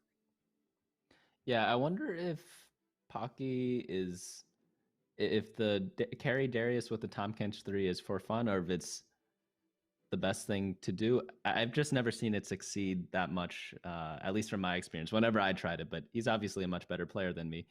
So maybe it's going to pull out some surprises, I'm hoping. But onto Camp again. He's going for the Sivir build. He already has a Last Whisper, which we talked about from last game, is a really good item on her with the RFC. And then third item, IE, could be possible. But looking at the bench, a lot of unbuilt items, which is kind of awkward at such a low health state. Okay, and we're definitely seeing some separation right now. Camp and Pocky having the hardest time as we speak. Remember, if Camp pulls it out and wins this lobby, they win the day. But a top 4 would be really nice, as it does set them up for a 40-point day as well. And now Last Whisper actually finding a ton of value, because we have those Vanguards on the other side, and that Wukong 3 is going to look like a Kale 1 with the Last Whisper constantly attacking it. Definitely. Yeah, it's just really awkward with, oh, is that Ornn? Sure is. Oh, this is dangerous. At 31 life, with like the Vanguard spat on your bench. Ooh, this is risky, but I like the play because I'm a huge Ornn fan. I feel like Ornn items if you ever get them, yeah, you just have such a big advantage. And his team's not that weak to the point where he might just get blown away by like a 20 health loss. Um, Actually, he only has 1 2-star or 2 2-stars from what I'm seeing. So maybe it is a little risky to run that Ornn. But our one stars are Sejuani some 1 of the is really strong though, so that's his saving grace, I think. Yeah, I was about to say the one stars that we do have are some of the best in the game. Yeah, You they're know, I very, actually think very good. we can talk about the Azir kind of Kale dynamic with this because it's kind of working with the Sivir. So, do you want to kind of go over the synergies there with cornering your Azir with your carry? So you could corner your Azir with your carry, but the reason why Azir works so well with the Kale build is because they normally run Zaya, which are both keepers. So you get the keeper bonus plus just having Azir, who's a really strong unit. But whenever you play sharpshooters, at least on the last meta, and here we see Cam picking up the IE here, so that's pretty big. So greeting instead of building Hand of Justice before with the tier on his bench is gonna it paid off because he went 2-1. But I guess Sivir's just that strong because he only has 2 2-star units. We're looking and scouting around, and all these other boards, like on paper, they look a lot stronger than his. But I guess he's still pulling out some Ws, which is really fortunate whenever you're greeting items and playing Ornn. So we might actually see Camp place top 4 this game, even with 31 life. But yeah, with back to the Azir, some people like placing him opposite your carry, just as a bait unit because Azir he's pretty tanky because he's a legendary, so he almost always goes off. And Azir in the corner is generally the best place for him because then his ultimate gets the most value because it reaches across the whole map. So generally, if you can help it, you try not to place him in the center, and you only do it if you are playing against very specific things. In this case, I believe Camp's playing against Aatrox right now. The other thing that Azir gives your team is peel, which is actually something that doesn't really exist in this game right now unless it kind of happens on accident, right? So what you're going to see Yeah. is this Azir is going to push that cat back. It's going to wait a little while. The Sivir does get pooled, but what this means is that it's going to take a little while longer for whoever to walk back up to that Sivir and to get back up to her again, a la Teemo Shrooms from last set as once that Sivir goes down, it's going to be a lot harder. I'm pretty sure the set should be able to take this in the end, unless the Azir really starts making things happen. But with the stun and the slow, it actually takes a couple more steps to get back to your initial target after being Azir ulted. So you might come into a situation where you just get constantly pushed back, and they constantly try to come back to your unit in the corner, and it's just not happening. And so a lot of people using Azir in that aspect as well as a use for like intentional peel for your carries in the back line. And if Aatrox didn't pull Sivir, that would have been a much cleaner win for Campus. The Sivir is, I mean, overachieving right now, is valedictorian of the team. Definitely, definitely. Last fight's a little weird though, because Katarina normally has a Quicksilver sash. So definitely unlucky for that Katarina 3 player because after the Azir ultimate, a Sejuani ultimate hit Katarina right as she started her ultimate. So Katarina actually ended up doing zero damage that fight, which is a little awkward. So QSS is if we can learn something from that last fight is 100% necessary on Cat. But wow, this Sivir really is cleaning up. Oh, just one more auto to get the Azir. Azir Oh 2, man, level hey, 750 gold for Pocky. but you've got to give the Sivir some credit. I mean, just in general, it is overachieving 100% right now. I think it helped us stabilize, right? And now we actually have some direction. We could go a couple different ways. And we're seeing that if maybe that Sivir didn't initially focus Sir Thomas, that Tom Kench 3 initially, maybe things go a little bit differently. We just need to get stronger, especially in the front line, as we're getting to the point now where these one cost units just aren't going to be enough. They're enough right now, maybe for another round or two, but that's going to be about it. As we actually do get a Zephyr. We also still have our loaded dice, wherever that's going to go in the end after we hit level 8. We did not pick up the Kale, so we're not going to be transitioning those items. We have a Black Cleaver Black Cleaver. created from the Ornn. Black Cleaver actually isn't going to be that great because Sivers are a full item with the Last Whisper, so it kind of is like an overlap in items. Yeah, so Sejuani, yeah, that might actually be the best user of that just because she's attacking a bunch of things. That's really awkward because that's kind of like a wasted Ornn item for camp here.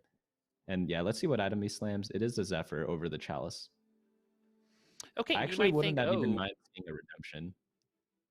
yeah, and I think you might think, oh, just a Sejuani with no items, but look at how much more damage the Sivir is going to be able to do, and it's actually going to sidestep this ultimate. It doesn't matter how many stacks you have in your Titan Resolve, this Sivir is potentially going to bring camp. It doesn't feel like it should be this strong, right? Like, it just, you look at this team and it doesn't feel this strong, but it has been competitive in literally every round so far. Yeah, for sure, for sure. Sivir is picking up a lot of popularity recently in like random sharpshooter builds. One interesting thing to note is that he faced an Aatrox, it pulled in both the soldiers. So it seems that whenever he's facing Aatroxes, he's winning, and whenever he isn't, he's losing. So I want to see Camp doing like a very heavy scouting and just kind of position around whatever units he or whichever players he hasn't faced yet, because that is super important whenever you're doing this Azir soldier positioning with the Sivir in the middle, because obviously you don't want Sivir just kind of chilling, doing nothing all game in the center. Exactly. This is going to be a real test, though. We got Kindred 3 in the back line with the Divine Morgana. Will this Sejuani get ult off? The answer is yes, and the Sivir is going to get CC'd, and the Azir ult actually going to miss everyone in front of that Sivir. So because of that CC, the Sivir is going to fall, and will fall most likely from most KOs in the end, but we're only losing by a couple of units. Oof, man, we're really seeing how Camp can potentially bring this back, because we're in a dire situation that Camp has not been in so far today. Yeah, definitely. I wonder what he's going to use as his extra unit, because he's kind of running like a level 1 Aatrox right now. I really do wonder what he's looking for. Maybe it's like a Mystic. I mean, you could maybe a Or I guess Shen another Sivir. to help some things out in the front line. An Azir 2 would be really nice as well. Yeah, I definitely. Yeah, so but we already 3 Azirs are already gone. We passed on the Ornn, so we're still looking for potentially another Ornn item, but we're running out of time. Any loss here is an elimination. We're gonna go up against Kurumx. Looking at the team, Yeah. we have And a Samira 2 in the back line. I'd definitely slam this tier on just any random unit just to get ultimate off faster, just because you are at 11 health. So next loss most likely is game for Camp. Wow. Ooh. That Kurum wasn't had even the triple close. chalice, but unfortunately it wasn't buffing anything. Probably just did a big roll down and didn't have time to position there. Okay, we have a second Azir on the board with a Rage Blade. Camp will be picking first. Where are we going? We're going to go with the D-Claw. And it looks like Pocky was actually going for it themselves. So why the D-Claw? So there definitely is a lot of damage in this game, and also your carry, which is Sivir, already has full items.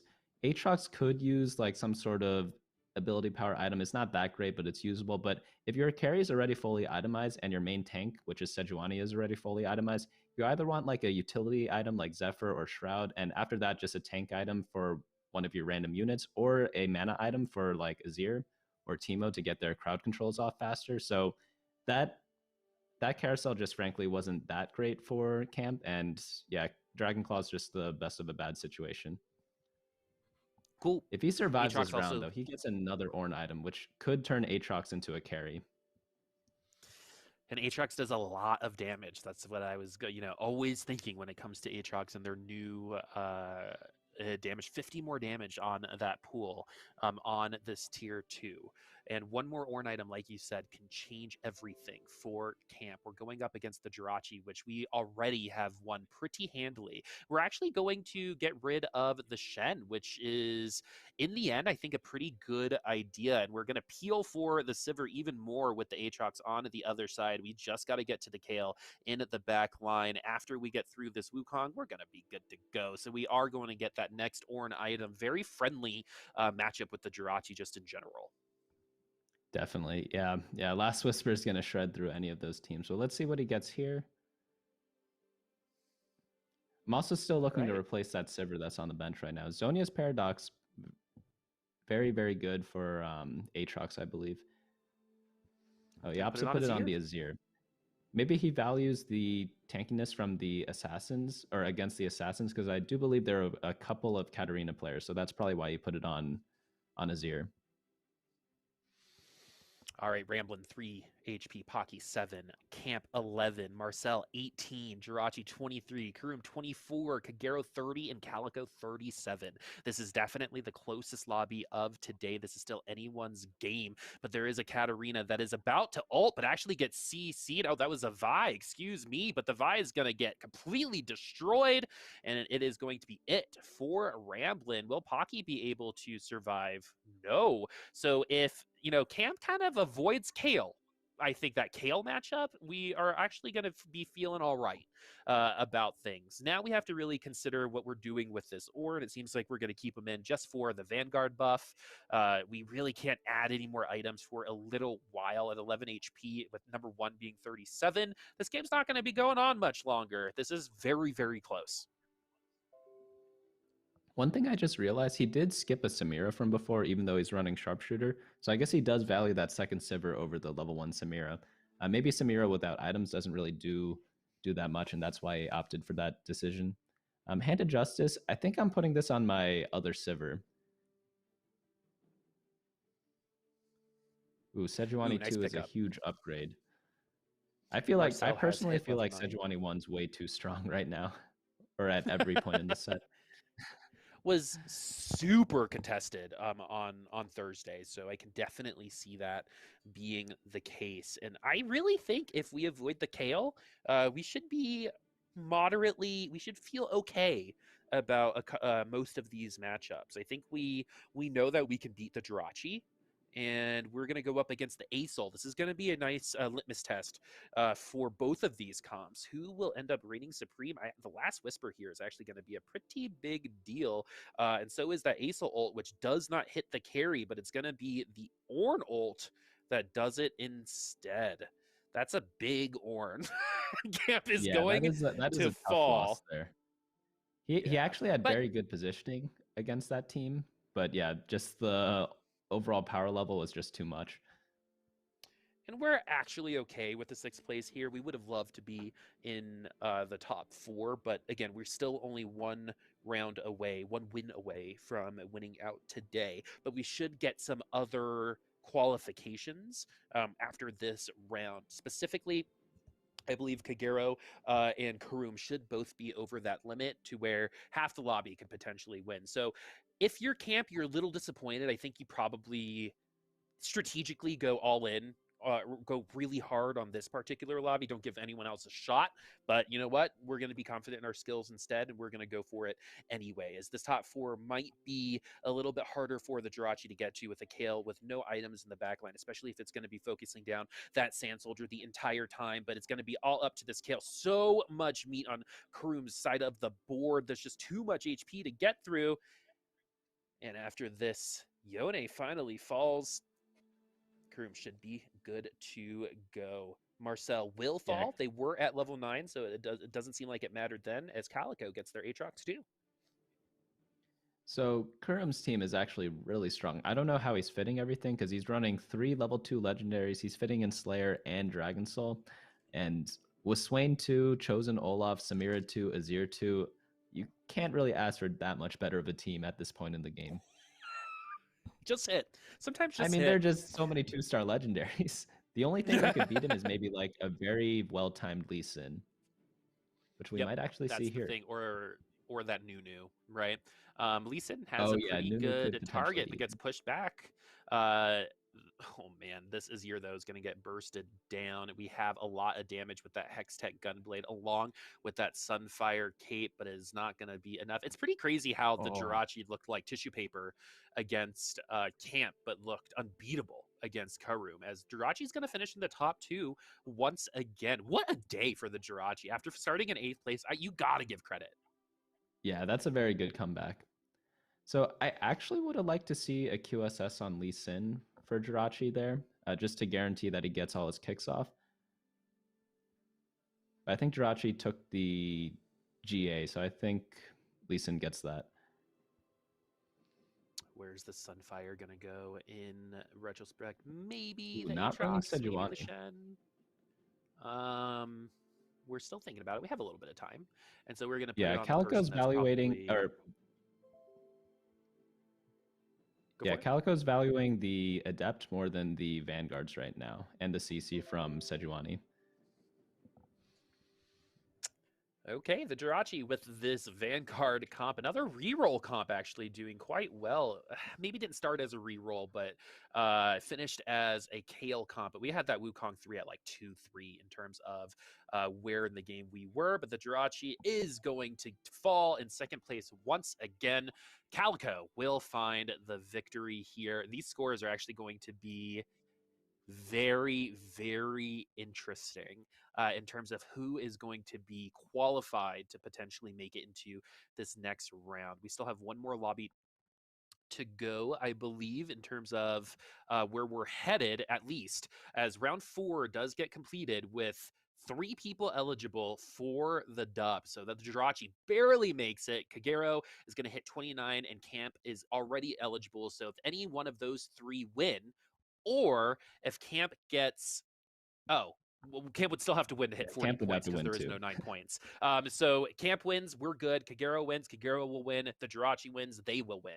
Kurumx and everyone below that still need to hit 24 points. Round 5 is going to be a big one for about half of our lobby.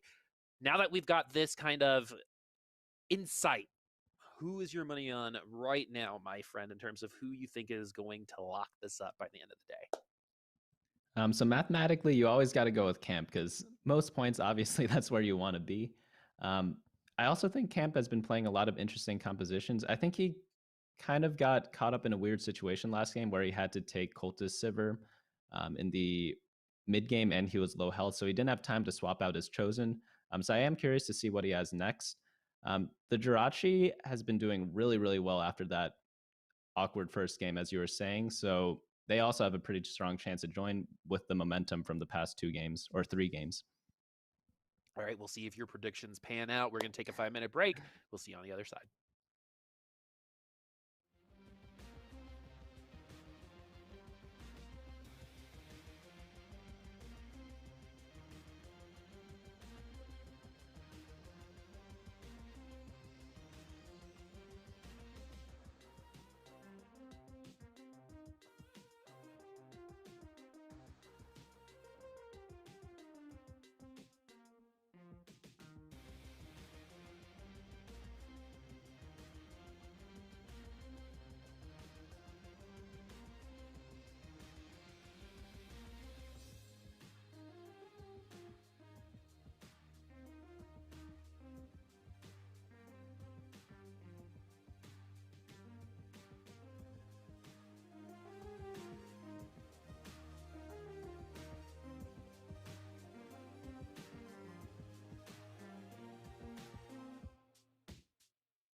Hello, everyone. Boop and Bunny's here. Maybe for the last couple lobbies for the NA qualifiers. We have 3 people eligible. We've had 4 lobbies, pretty flexible in terms of what we've been seeing at the top. The team comps that we're seeing has been a lot of Sivir so far. Still a lot of Kale, a good amount of Olaf, but pretty much what we expected coming in here. But what I didn't expect coming in here was to see Camp dominate over a couple of lobbies. And then on the other side, the Jirachy, who just qualified to potentially win this, they got 8th in the first lobby. How cool would it be to be able to say, you know what, I got 8th place and I still qualified? What a lesson to be had for everyone in the community, right? Yeah, that's definitely the dream. You also don't want to be someone like Camp and go 1-1-1 and then kind of just drop out after that great start. It's like a little unlucky on the formatting. So if the tournament ended right now, yes, he would be at the top. But unfortunately, it doesn't work that way. And whoever wins this one is going to have a lot of momentum going into the qualifiers that are happening. I think it's this weekend also. And Very good yeah, point. whenever you come off a win, you're feeling super great. And when you're playing more confidently, you're going to hopefully get better roles as well. Also, I believe because of just the timings of the patches, will have competed more often the one time, maybe 2 if you're at Fight Night Rising or finding some other community tournaments, right? Going into the official qualifier this weekend. And you're totally right. If you go in with the win, 1 or 2 things might happen. You're either going to be overconfident and I don't think that will happen really to anyone here, or you're going to go in and you're going to be like, I've already won on this set, right? I've won against the best. These are some of the best remaining ladder players who haven't qualified. So, I feel really good about my chances of qualifying for Worlds proper. It's very interesting because I don't know if you know this, but a lot of the most highly ranked players in the world are are 17 right now. Yeah, And yeah, as like someone who world majored in champion music, 16 at the time. yeah, and it's, I say this a lot, but I majored in music, so I feel like I'm used to 11-year-olds being better than me at literally everything I'm trying to do in college. Um, but it's really cool to see just the wide gambit and range of people who play this game because yeah, well, a lot of the top players are very young. There are a lot of people like me. I'm old, right? And it really seems to take from a lot of different communities as well. You've got your poker players, you've got your card game players. I come from Overwatch. It's such a cool conglomerate of people all going after the same kind of game, and this is the highest level of play that you're going to see of it until we maybe hit these qualifiers this weekend on this channel. And so we're going to be looking over at Kalico to start things off. We already have a Dragon Soul setup.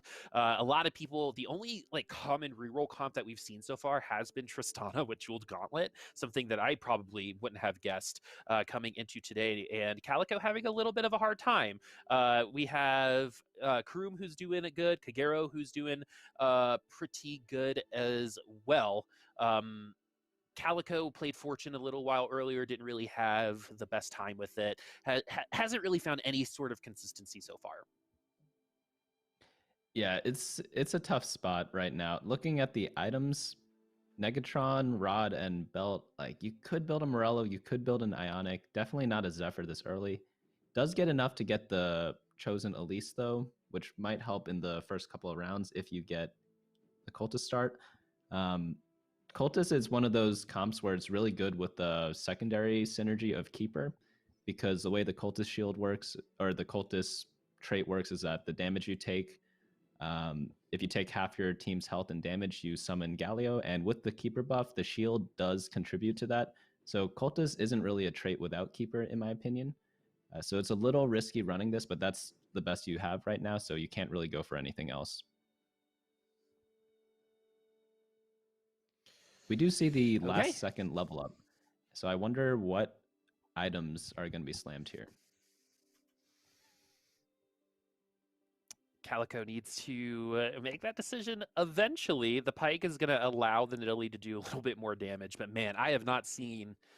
Whew, the nerf was needed, and you definitely feel it on that Nidalee. Playing Yeah, around a little definitely. bit. He knows he can't put the item on there, but I do like the cheekiness of the attempt. It's like one of those things where you're like, maybe things have changed, and I just wasn't aware. Yeah, there's a couple of patches where you could like Zephyr the Galio or buff the Galio with like Zeeks, but you can't do that anymore. Ooh, there's the cannon. I do want to see this cannon being played. I do too. We have the cultist package already. This would put the keeper package in, and I like the Kennen over the Jarvan with the Elise because the Kennen can kind of keep these sharpshooters in the back line a little bit safer. But we're going to go ahead and get rid of the Nidalee and keep the Tristana in the back line. It seems like we are also going to keep open the large rod situation, which has been Jewel Gauntlet or Rabadons in the past for this particular unit. Yeah, I definitely like the no item slam, thinking about it again, because his team wasn't that strong to start the game. So if you don't know if you're going to get a win streak, it's best not to just build an item that might be suboptimal on a lot of teams. I would have preferred to see the TF over the Tristana, because I think getting the extra buff on Galio, even though it's 4 cultists, it doesn't give like the next tier of Galio. It's still the star levels, I believe, do still contribute to the strength of Galio over the level 1 Tristana. I believe that is the case. And so it's very interesting that we're keeping that Tristana in that backline. We have the Jarvan now too. So we sacrificed so much to put that Kennen in. Are we going to move into even more keepers potentially? Why even pick up the Jarvan if we already have the Kennen? I definitely like 3 keeper because it's just as I said before, the power level from getting so many shields is just too much to pass up on. Just because of the way cultists work. And you do get enough damage early game with Jarvan and Kennen that you don't need like a dedicated backline unit to kind of do all the damage on your team. Also, Galio does a lot of work early game. One of the best. I like to say Galio is one of the best early game units in the game. Because it's true, especially Galio 6, right? With those 6 cultists, it is very obvious that that particular comp is stronger now, and you're seeing it right now, right in front of your eyes. Nautilus, though, is hard to take down in the end. The Sunfire Cave actually could be enough, and it is not enough damage onto the Nautilus. I mean, it was straight up said in the patch notes, we want Nautilus to be good outside of Fabled comps, and you just saw why. I mean, you get enough of it. We saw Nautilus 3 carry a game on Thursday, and so lots of possibilities with that unit, in my opinion. Yeah. Nautilus with Titan's Resolve and like a Gunblade is super, super good and like pretty underestimated. We did see a pre-level from Kalico, which is just leveling up without actually leveling up and waiting for the passive experience to kick in. So Kalico will be level 5 as a carousel hits, maybe gets a couple of better units in Kalico's shop. Okay, I wonder where Kalico is going to end up in the end here. Remember, we do have 3 people who have qualified to potentially win out after this lobby. I believe that is Kagero. Kurumx. It is going to be Jirachy, and it is going to be Camp on the bottom side of the leaderboard. Every single one of them. Interestingly enough.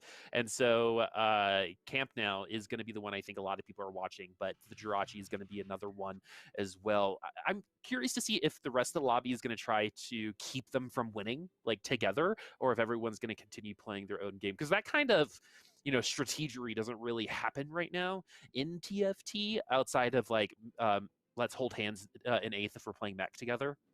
Right? That's like the closest that I've seen so far in terms of, all right, let's make sure that these 3 don't win. And if we can do that, we're fine.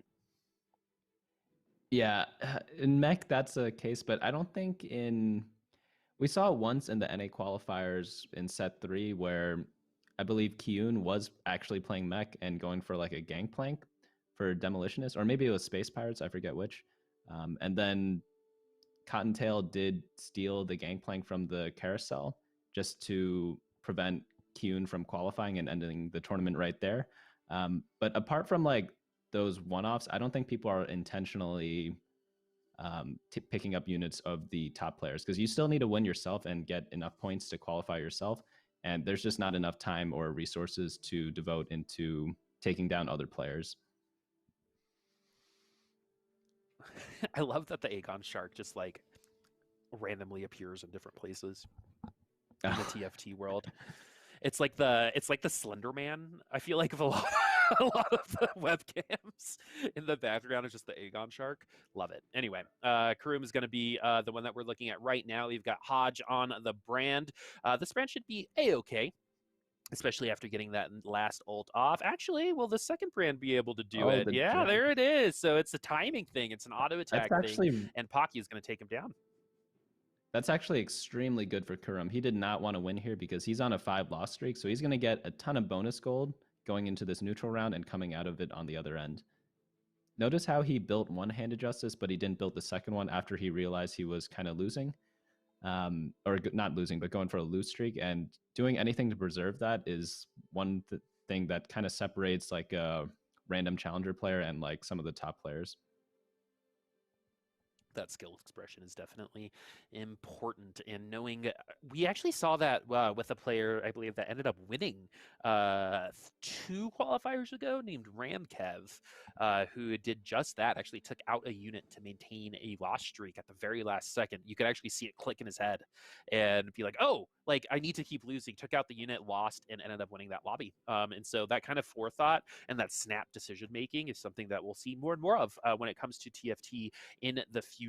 Kurumx now looking into the future and is looking pretty bright if they're able to keep everyone else under control. What does Kurumx need to do from this point, right? We're at 76 HP, Camp also at 74 HP, right? We're looking at 2 people who are playing moderately well today, Camp playing pretty well today. What is this comp looking like to you? Can you kind of tell if you're top 4 at this point in time? We'll find out in the next round. I do think Kurumx might level up next turn and roll down just because he is a little low and go for some sort of Brawler Chosen, because Brawler Chosen, you have so many options. You have the Tahm Kench, you have the Maokai, you have Vi, you have Shyvana. Obviously, Shyvana is going to be the best one. And with his items, actually, he built a different item. He ended up going for the Chalice of Power, but if he built Double-Handed Justice and Runons for Shyvana instead, he was just missing a bow for that, and then used like a sword for the belt for Zeke's Herald. It could have been a really nice Shyvana game. I would have actually held off building an item just to wait one round to see what Chosen I get if he plans on rolling down on 3-2. But I'm not sure if that's quite his playstyle, but I know a lot of other top players are huge fans of the roll down on stage 3-2 after going full lose streak on stage 2-1 through 2-7. So Okay, we so actually do double see him do it checking here. the score sheet. Kurum's currently sitting at 23 points. So this is kind of just a consolatory game for Kurumx. We do want to get, especially since this is round 5 and we're at 23 points, a win here would set us at 33 points and potentially get us to 40. So it is not like a throwaway game like Camp's round 3 was, right? Kurumx is still not eligible to win, needs the rest of the 3 to not win, and then win in the next round, most likely. So we're probably ending today around round 5 or round 6. If you guys are wondering where we are in terms of timeline, if Jirachy, Camp, or Kagero win this lobby, one of them will qualify for the qualifiers. And so Kurumx trying to play spoiler right now, really wants to play spoiler, in fact, but this brand is the carry in the back line. And, you know, history proves it right. Brand carry, not amazing when it comes to most of the game. Yeah, I'm not a huge fan of brand carry. I would have also liked to see a bigger roll down on the last turn, but sometimes you just don't have enough time to do that. And again, that may come down to like the mechanics that we were talking about before, because I know most people who do 3-2 roll downs, they roll down to either 10 or 0. And Kurumx was sitting at around, I think, 17 gold last round. This Sivir is going to be pretty huge, though. That is a very nice Sivir. Unfortunately, not the best items, but it's definitely playable from here. Okay, let's see if we're going to be able to do just that. It seems like these Sivir comps tend to lose some HP in the early game to get here, but once we get here, going from like rounds 3 to rounds 5 seems to be pretty easy for these Sivirs, especially if we have attack speed along with some damage. And once we get to our first ult, the amount of extra stats we get when it comes to being Sivir is so huge. But you're also seeing the benefit of Kindred just in general, as Kindred has the highest base attack spell power when it comes to that ultimate amongst those 3-cost units. And 1-cost Kindred with a 2-cost Yuumi is going to be enough to take down those units. That is not expected, but makes sense when you really think about it. You think about what Yuumi and Kindred both do and how they work together to win out that round. Yeah, Yumi too, super, super strong, as you could see there from all the heals. And yeah, the sustain from that alone from the chosen Yumi was enough to take down, I believe, a Shyvana, which even at 1 star does a ton of damage just because of the way the ability on Shyvana works. I'm kind of What missing item our did Kurum maiden. get here? Because he has a crit and a belt on his bench.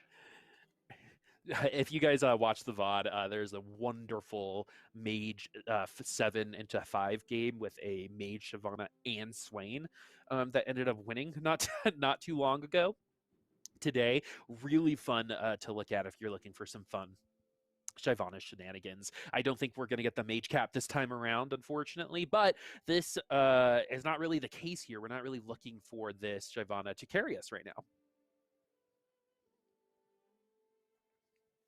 Yeah, I'm really curious what direction Kurum's looking to go in with the Chalice, because I thought he was in a really good spot to go some sort of Shyvana build, either with Brawlers or Dragon Soul.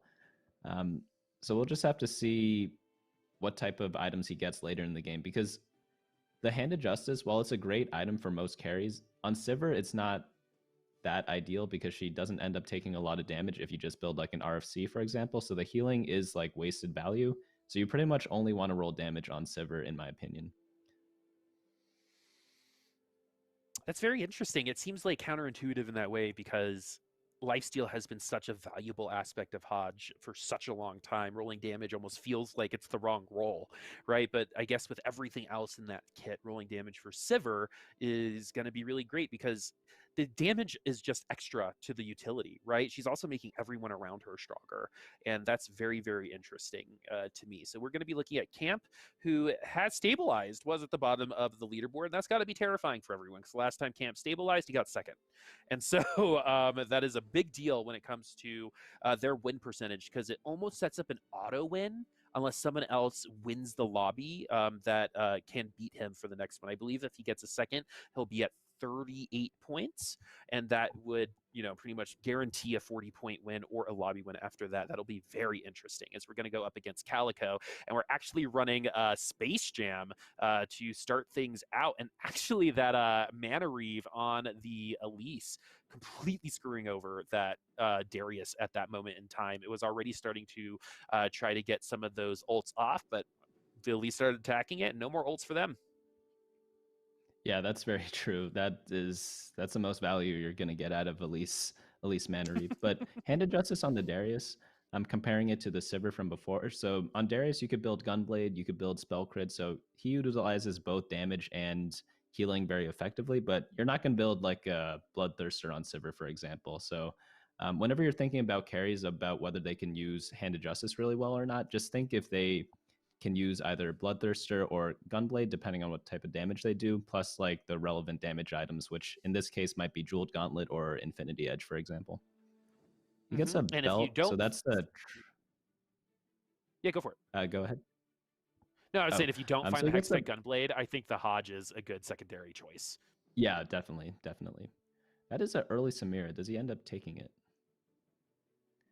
Ups to pass on that. I think Camp is dead set on this Shyvana carry with like a Jeweled Gauntlet on set. That's a really strong composition if you hit it, but it's gonna be hard to hit that set from here.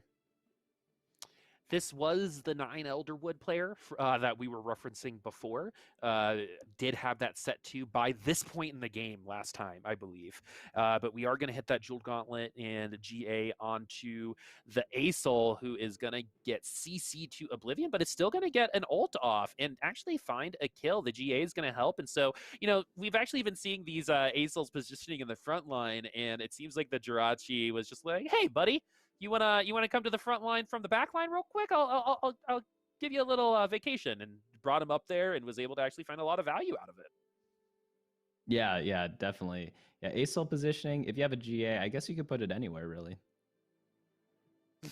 Exactly. It can be bait, it can be damage, it can do whatever you want, and especially with that mage proc and Jeweled Gauntlet, you're probably going to be taking 2, maybe 3 units if you're feeling real good. That Asol, is spreading the flu with that sneeze. It's It feels really good in that situation. And so we'll see if they're going to keep this ASOL right now. It doesn't seem like it's because we have that brawler, but is such a good item holder for that set a little while later. Also provides us a pivot opportunity to where if we don't find set, we can invest into this ASOL instead and potentially find ourselves in the top 4 anyway. Yeah, you could easily go into something like Dragon Soul from here because you have ASOL items, you have Shyvana items, you have all the pieces for that stuff. You just need something for Olaf, but worst case, you could put like a Thieves on him if you run out of space. Oh, so close. That's And actually, what you're seeing is why putting the ASOL in the front line is not a bad idea, right? Is exactly what you just saw. Just a little late on the Dragon Soul pickup. yeah, that could be true too. I believe you want to put Shyvana in the front and not have Braum so isolated so that Shyvana gets the buff right away. But you also don't want to run the risk of your Shyvana being too exposed and dying before she even ults. It's kind of like a Dragon Soul is really hard to position. Oh, and we get to see Fabled for the first time today. Interesting. On someone else's board. So, I didn't see who it was, but maybe we could check that out later in the game. all right, a lot of people going this Shyvana, so that Shyvana definitely contested. A lot of people putting items on their Shyvanas too, and that's, oh man, one Shyvana is going to jump into the opposite team, the other is going to jump on the other side, but the positioning doesn't seem to matter, especially if no one's going to turn around and take down that Shyvana, as Shyvana from camp is going to beat the one from ramblinnn, who's had a little bit of an iffy day today. The Jirachy, someone else who is eligible to win out at 48 HP. Kagero, though, sitting in first place. We actually haven't been talking a lot about Kagero in general, as they've played they've played the reroll Tristana a bunch of times, and so maybe falling a little bit silently, but is set up for that victory. So Kagero really in a good spot. Marcel and Kalico, ramblinnn, all playing spoiler right now. 2 spats on this carousel. So shenanigans may be had, friends. So if the Nico player gets the spat on Nico, we could see something like Vanguard spat on the Nico, which is really good in my opinion because you get all the tankiness you need plus all the damage items on the Nico, and you get an extra Vanguard to fill out all your synergies. It's just overall really, really strong. So maybe they lucked out in getting that. And that is actually Marcel, and Marcel definitely needs a strong game right now because it's been a struggle so far in this tournament for Marcel. Yeah, is gonna want to hope that we play for another couple hours in order to put themselves into consideration. Needs to just absolutely destroy the rest of the lobbies as well. But this front line from camp is pretty beefy. We're looking at a lot of beef. It's what's for dinner in the front line. That Elderwood Annie, also a very, very strong unit. Someone that can just eat damage like it's nothing. It's dessert for that Annie. But yeah, camp now is once again the best performing person that we've had so far today. Was the first person to be eligible and is looking at a Sivir comp that he should be very familiar with, as this is the same comp that he ran in that last round. But it has the Morgana on the other side, and also their Shyvana jumped right into the face of that Sivir, which is not good news for camp. Yeah, we've definitely seen the past couple of games kind of be decided by Sivir, or not Sivir, Shyvana jump RNG. The last opponent, their Shyvana jumped right into getting attacked by Camp Shyvana, and now Camp Shyvana jumps right into a Sivir. It's just how the game goes sometimes. It's something that you can't really control. I still am interested to see how Camp is going to hit this set, because that's going to be the only power spike he can get unless he pivots out. So looking at Kagero, Right, Kagero again has a chance to just win right from here. 70 health, that's a great spot to be in. It is a beautiful spot to be in for this cultist comp, and we can put that Rabadons onto the Callista. We could turn someone else into a duelist. We actually have a lot of options here in terms of item. Red buff potentially on someone like Jax. We could even potentially put a Vanguard spat on somebody. A lot of options here. So Kagero literally should just wait until the finality of the choices become clear. And what I mean by that is you got to wait for the right. You're already winning, right? You're winning pretty handily against some people that are close to you on this leaderboard. No need to rush decision making at this point in time. It's information gathering still. This is a really great time to gather that information, especially if you're just going to have a Kale on the bench. And, you know, when the game plays itself for you, sometimes this can happen, as well as, you know, you Kale too. And the rest is just history, as Kagero is we're starting to see that APM pop up. Definitely. Yeah. And Also, what I like here a lot is rolling on the neutral rounds. A lot of players are afraid to do that, but if you can't complete your turn on time, you're going to be missing out on a lot of power on stage 5-1 if you don't go ahead and do that. And another thing that's interesting to me, you'll notice that Kagero was 40 gold, level 8 at stage 4-6, which means Kagero probably didn't roll all of stage 4, maybe like 10 gold tops.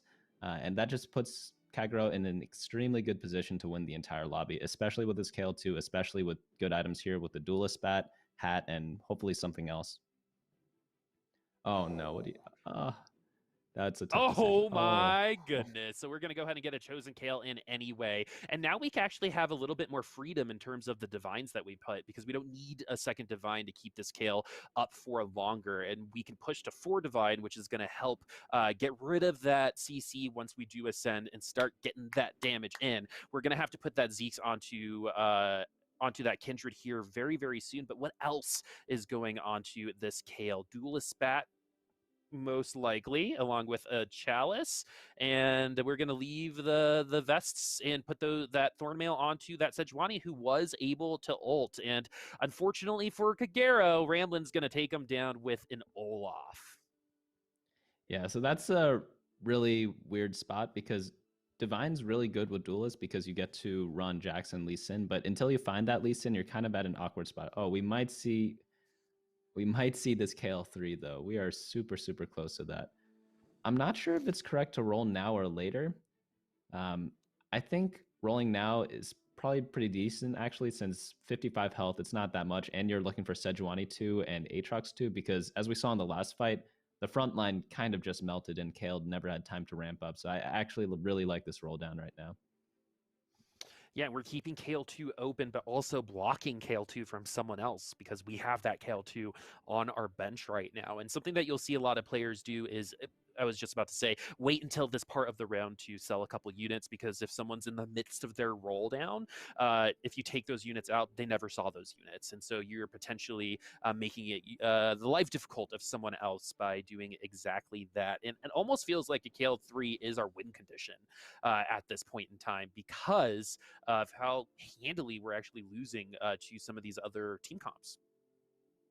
Yeah, it's not looking that great right now. It's hard to fit 3 Executioner with the Duelist Spatula plus running Vanguards, and we also have like the Adepts on our bench. It's a really awkward spot right now because there's too many things you want to be playing right now. But I think Kagero needs to commit to one of these comps in order to get more gold for the long term. Part of me feels like the 4th Divine would be really plus nice. the Keepers as there well. we go. And Camp actually lost 8th place, so not going to be able to finish things out right now. The Jirachy is the other person who is potentially available to win out today at 28. The next is who we're looking at right now, Kagero, who actually got much stronger during that roll down. We have a Fabled comp on the other side, which might force some QSSs, maybe some Trap Claws. And right now, it's potentially going to be enough. Yeah, it is. That as much as I would love for Yuumi to 2v1 and how hilarious that would be, it should never ever happen in this game. But maybe we hit overtime though, make this a little bit more fun than anticipated. Yeah, honestly, I'm a little disappointed in Aatrox. I thought he had more damage than that, but I guess with overtime, Aatrox can finish it off. Aatrox did get a ton. That's 550 damage right there, just on the. Oh, that's the Kale you want to see right there. GA Duelist RFC. Oh, Vanguard Spat for Marcel though. That's gonna be really good for him. Oh, but Kalico takes that one. I kind of like the QSS or the hat here. I do one too. defensive item is pretty good. Yeah, if you're not confident that you're going to be able to get another item on the Kale, there are 9 Kales already out of the board, so almost nobody is going to be able to get another Kale. It'll be very, very hard for them. So our 2 Kale players are pretty locked in and have blocked it off from other people. That Nico, though, is a very good counter if the ult gets to the place it needs to get to. Now, though, with Definitely. this QSS, this Kale may have won that last round if it didn't get knocked up by that Cho'Gath. And so I think this QSS is just another really great opportunity for this Kale to get those duelist stacks immediately, transform, ascend, start pushing that damage as much as possible. So something I want to see here is moving the Kale up a space or two.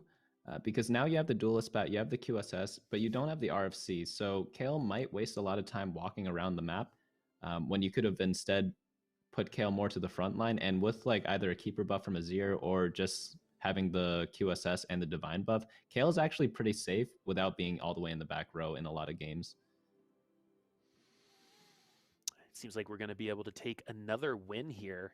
This Kale is going to eliminate Kurumx, who is going to hit that 24-point mark, and so they're going to be eligible in the next lobby if there is one. Kagero definitely setting themselves up for a Kale duel later on in this lobby. I believe ramblinnn is the one with the other Kale, and so I don't know if this Kale 3 is going to happen. There are only, I believe, 2 or 3 more Kales left in general, so it is going to be pretty hard as people are starting to ping it, because if we do hit that Kale 3, this is pretty much in the bag for Kagero. This would be perfect timing.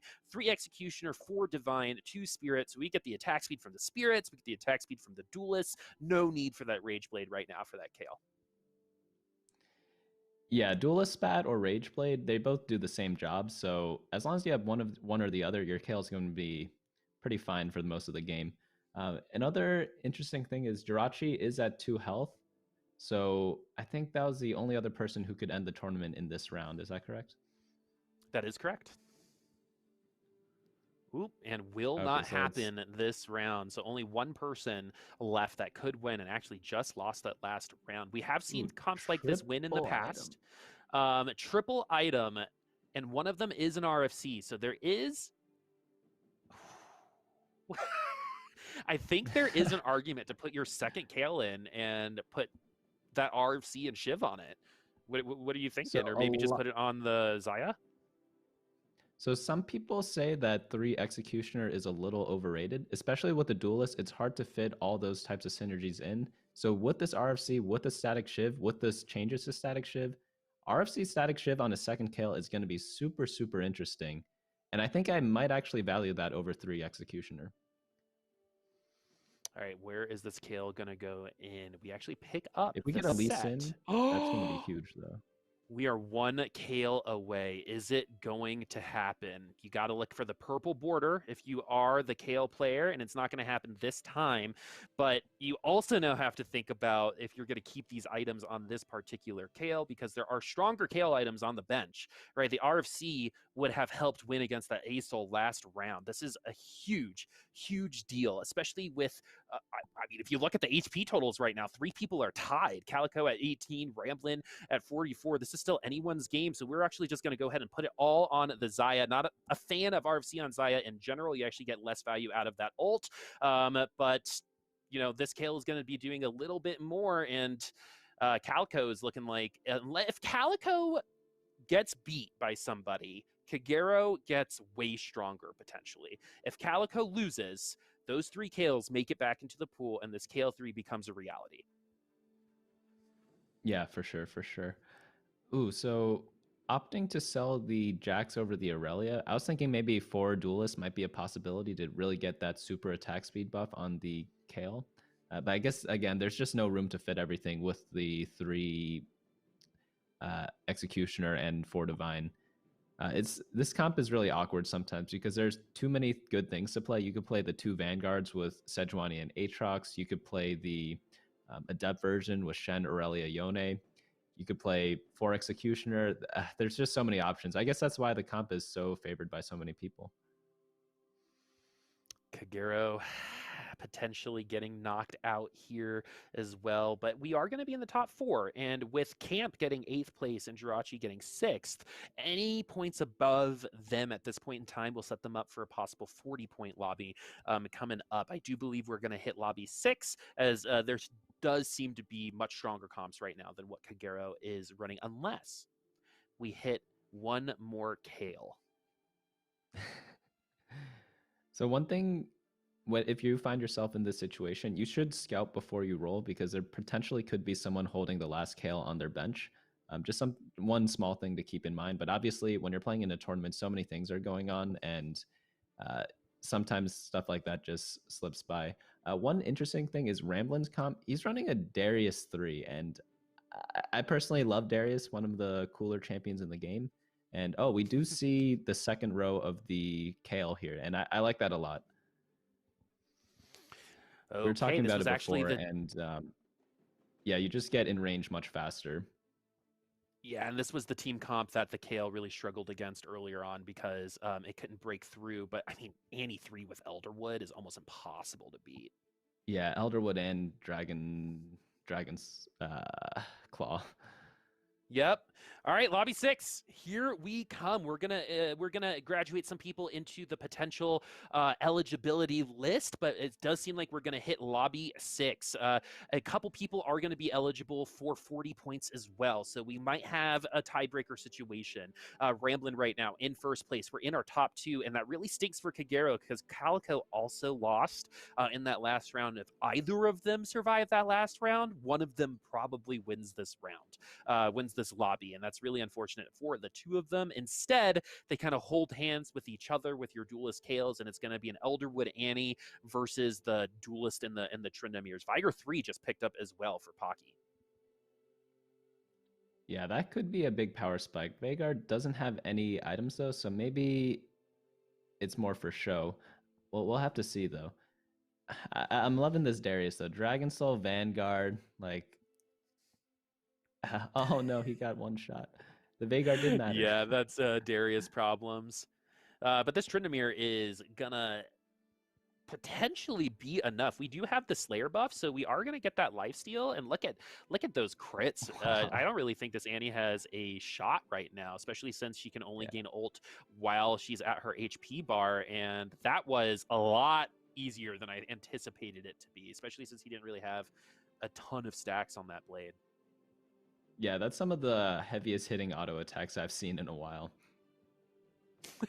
It's satisfying, right? Deathblade with IE, especially with a potential Slayer 2. We have so much HP. We don't need to sell anybody for this if we just want to lose this round. But also, if we just want to win right now, we could do it. And so we're going to do just that. So it's going to be the 6 Slayer comp versus Mage 7. A lot of tier 3 units as well. And I actually love this Darius against these mages because if he gets into that back line, he's gonna pop them all like pimples in that back line. But the targeting is gonna go towards the Annie instead. But we're gonna turn around. Is this gonna be enough for the elimination? The answer is yes, as Pocky will be eliminated. And Ramblin finally picks off a lobby win. Wow, that Darius, it's weird how he walked towards the Annie, but too many carries on that team. You had the heavy hitting Tryndamere, you had Swain too. I think there was a Samira too. Just way too much power on that team. And that's all from a huge mid game win streak where you're just allowed to econ all the way up and then slowly roll down your gold to hit pretty much everything after a certain point. So we are moving on to round 6. Look at this leaderboard. 6 out of 8 people eligible to win out. Imagine if Ramblin ends up winning today just by winning out a lobby. Because if Kagero, right, gets 5 points but doesn't win, and someone in those group of 6 wins, the person who wins the lobby will win the day. Camp has had ample opportunity to get there, and so this is kind of where we are right now. Camp unable to finish it out, and honestly has done worse ever since winning those 2 lobbies. The opposite of that was the Jirachy, Kalico now eligible, Kurumx now eligible, Ramblin eligible, and Kagero, who we had a lot of time with that last time, eligible as well. Pocky and Marcel really hoping that they win the next lobby. That's the only way that we actually and our friends in 35 and 32 HP don't hit 40. So it is most likely going to be the last lobby of the day, and it's probably going to look exactly like how the final leaderboard looks like by the end of it. Who will end up winning? Originally, I think saying camp would be the easiest answer, but seeing how maybe the fatigue, maybe the long day has started to get a hold of some of these players, and some people really start to shine at this point in time when everyone else is starting to get tired, everyone else starting to lose focus. This is when they are like, you know what, I've been doing this for a long time. I'll be okay going through this last lobby. So what I'm curious to know is who was doing warm-up matches, because if you did that, you've been playing a lot of TFT for the past couple of hours.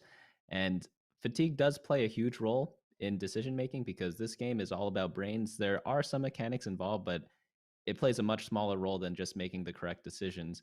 And a lot of tournament strategies in like really long tournaments is just to play very simplified and not by playing like super optimal.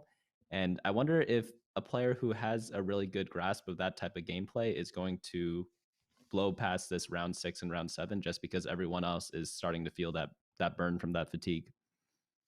Yeah, this is the first time I've done 3 of these, and this is the first time we've hit round 6 so far. So this is the longest day, at least within the last couple months, that a lot of these players have been playing. And yeah, a lot of them have done warm-up matches. I'm sure some of them streamed before coming on for today, and it's just a long day. I mean, that's what tournaments can be. But, you know, you add the warm-up, you add the fact that this particular lobby has been so close and so inconsistent in terms of results, right? When you have ramblinnn, Kalico, and Camp and Kagero, right, all winning lobbies at some point with such different point totals as well. So it has been a very interesting day. And if you guys want to follow everyone who has been here, all of everyone's information, if you hover your mouse over your computer screen, over the window for the video, you're actually going to see a window pop up, and it's going to have all of our information. You can follow all of the individual players. You can also follow us, Boop and Bunny, if you so choose if when you do look that over. But if you want to see any specific viewpoints, we have provided the direction for you in terms of where to go on our screen. So outside of that housekeeping, it's been a long day. It's been a lot of play, but also a lot of good variety. We've seen a lot of similar comps, but what appears at the top seems to be one of like 4 things as opposed to one of, you know, 2 things, which I really like. Yeah, I don't think the same comp has won twice. I think Olaf's won twice, but one in Dragon Soul, one in Slayers, as we just saw here. And even though Kale's very strong, I don't think Kale's actually taken a first place yet. Correct me if I'm wrong. I So we've believe definitely Kale's got seen a second huge place. variety, and I wonder if we're going to see like the same Olaf comp, or maybe like Kale taking the front run on this next game. I mean, Kale 3 almost did it. We Yeah, almost yeah, had Kale that 3. was super close. Yeah, it's hard to That go for would the have been four a cost win. chosens without a Nico. I mean, I think the forecast chosen without Nico is possible. I think we saw a Kale 3 not too long ago that was just like a naked Kale 3, which was I think I've maybe 3-starred a forecast unit like a total of like 15 times the set, right? And to be able to do it in a competitive setting is pretty insane. It's pretty insane, to be completely honest with you. And to have like Yeah. the wherewithal to go for it, right? To go for the Kale. That means you've scouted. That means you've thought about it. We didn't hit it. We were 1 away because the other Kale player ended up helping eliminate us, and they got eliminated at the same time, unfortunately. So both players suffering from the Kale 3 possibility. Yeah, and Kale being such a contested unit, it makes it even more difficult. We saw a Tryndamere 3 before, but I can kind of believe that because no one's going for Tryndamere these days. Even though he did get buffed in the recent patch, he's been being played a little more, but not quite the popularity as someone like Kale. Trindamere's won twice today. Now that I'm actually really like putting it into perspective, I Yeah, believe Tryndamere won the second lobby. The chosen Tryndamere 3 won the second lobby, and so we've seen the innovation already. The last things that the other thing that we've seen consistently hit the top 4 is reroll Tristana as one of the only reroll builds. So we haven't seen anyone attempt Warlords. We did have a 9 Elderwood get second. We haven't seen anyone attempt full duelist yet either. Usually, again, duelist seems to have sticking power, but not right now. No Yasuo carries, no, not really any 1-cost carries outside of that Tristana, if anyone's curious. yeah, it's definitely the death of reroll this patch. With the chosen changes, it makes it a lot more difficult to, or a lot easier to get like 2 and 3 and 4 cost chosens later in the game. So you don't need to just stick with one chosen from stage 1 and keep it throughout the whole game like you did in last patch. And that's just due to the patch changes. And it's great that they do add a lot of these differences in the game because it keeps the game fresh, keeps people playing more. And we are going to jump into this next game. So we are looking at, I believe this is Pocky, right? Yep. With This the rock is start. Pocky. You can tell by the absolute joy that he must have playing TFT. Always smiling. Love it. Love checking in on Pocky when it comes to that. It makes me smile. Makes me enjoy myself. Pocky has been the re-roller of the day. Has found themselves in 6th place, had the best result so far today for themselves, and second in that last lobby. Seeing a Diana with a large rod on it might be a little more direction for someone like Pocky than someone like you and I. But we shall see what the items will bringeth when it comes to the potential team comp that Pocky is going to run. A belt is actually kind of nice when it comes to Morello's is going to hit the mid game a lot better, but having it early is not awful. We'd rather have Sunfire Cape though. Yeah, definitely. I much prefer a Sunfire for anti-heal. But with the rod, I mainly look for stuff like chain, maybe like a bow. Maybe I can think of going like a Kale game. But rod's great because it builds a lot of early game items. That's why people generally go for that that item start. But we have the two Tom Kenches. I think that's just putting them out as tanks. I don't think there's any quite clear direction yet. Sir Thomas getting ready to eat some food in that front line. What items are going to come our way? We already have the belt, we have the large rod, and we are just going to get money on this second go round. And that's actually a good amount of money on the bench. This is money to get us to 10 gold on our first round, unless we are able to tier 2 some units. Yeah, so one interesting thing to try is use a unit that can either 1v4 or 2v4 this camp and try to maximize your chance for getting 10 gold by selling everything else. It's a little risky, but sometimes it pays off. But it's a little difficult to tell this round because you only have 2 items, which means there's a pretty high chance that a third item will drop from this camp instead of gold. Let's see if you are right.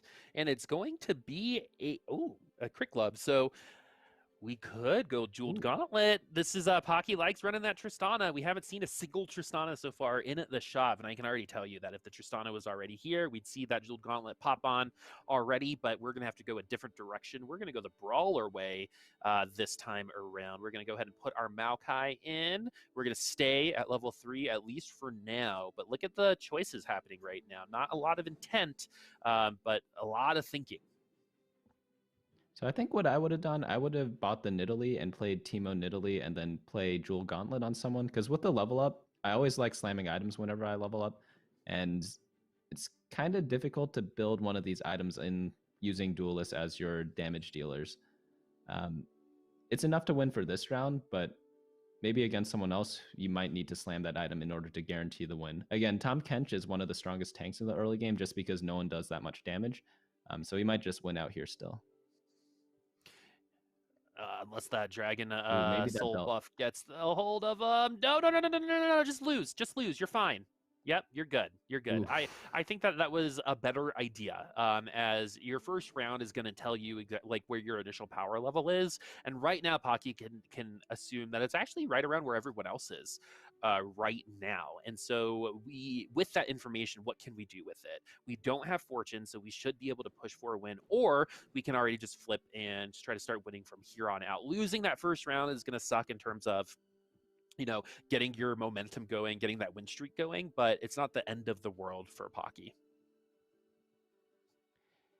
Yeah, it's a bit of an awkward spot. I always hate whenever I level and lose on the first round, because it makes it so that his huge gold start that he had before, it kind of becomes negligible because he can't abuse like a high interest start like other lose streakers. Oh, but that Jack's got a key stun there, so I guess he wins this round. And now it's kind of awkward. He's in like a lose-win situation, and because he leveled up, his team is still pretty strong to take some of these wins. Okay, so Pocky is still going to be able to rip off that win, especially with a tier 2 Wukong now. We saw how strong Wukong can be even after those nerfs. Unfortunately for Pocky, even though we did just win, we're going to have to keep those items on the side of the board because none of them really make sense for us right now. You might think, oh, there's probably going to be CC later. Why not put a Trop Claw in? It's just the value isn't really quite there unless you're hitting some of those high priority units like those A Souls, for example. You could do it, might win you some rounds, and you're going to be able to keep it on, but that belt and that glove can go into other items that are going to be much more valuable for this point in the game. So with that in mind, I do wonder what item he chooses to pick on this carousel, because that's going to probably define the rest of his game. He might be going for a Sunfire if he wants to keep winning. If he loses, he might want to go for something more for late game. Okay. Ooh, this carousel is actually going to be pretty impactful. Perhaps. Yeah, 6 people, remember, are eligible to win out on this round. Only 2 people, Pocky, who we're looking at right now, and Marcel, are not going to be eligible for the win. So if either one of them win out and Camp and Kagero do not get to 40 points, we will hit a lobby 7, which I don't think has ever happened. And so Pockygom really wanting it to, and we want to play and watch a little bit more TFT. Everyone else, though, outside of those 2, looking to end the day right here and right now. It looks like Pocky, looking for your buddy here, your little legend. Where's your little night spirit, your forest spirit? Sword was the call there. And I really, really like that, as it goes with all of the items that he has.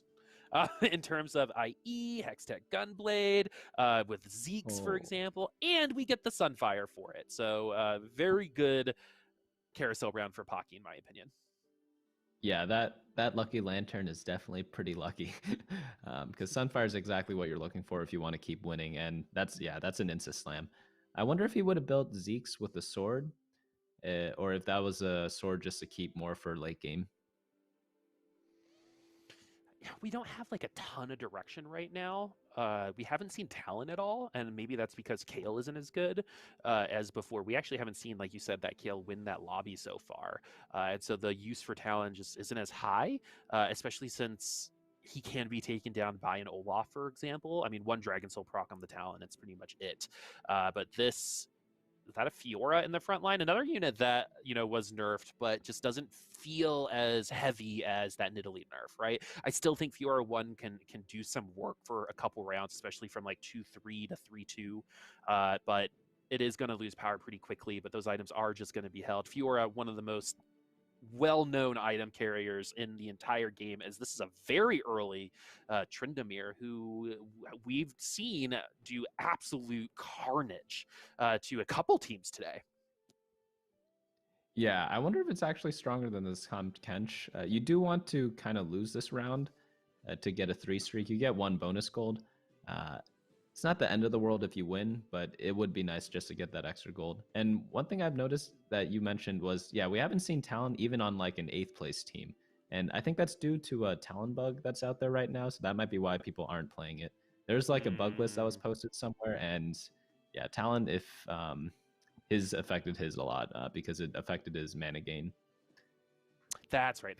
So Pocky now is going to continue this win streak, or is going to try to continue winning after winning out this round at 86 HP. This lobby pretty close so far. At the top, it's going to be Camp, and that is going to be much scarier for everyone because he only needs 5 points to get to 40, right? And if you win the lobby anyway, it's just saying, you know what, this is mine. I'm going to win out today.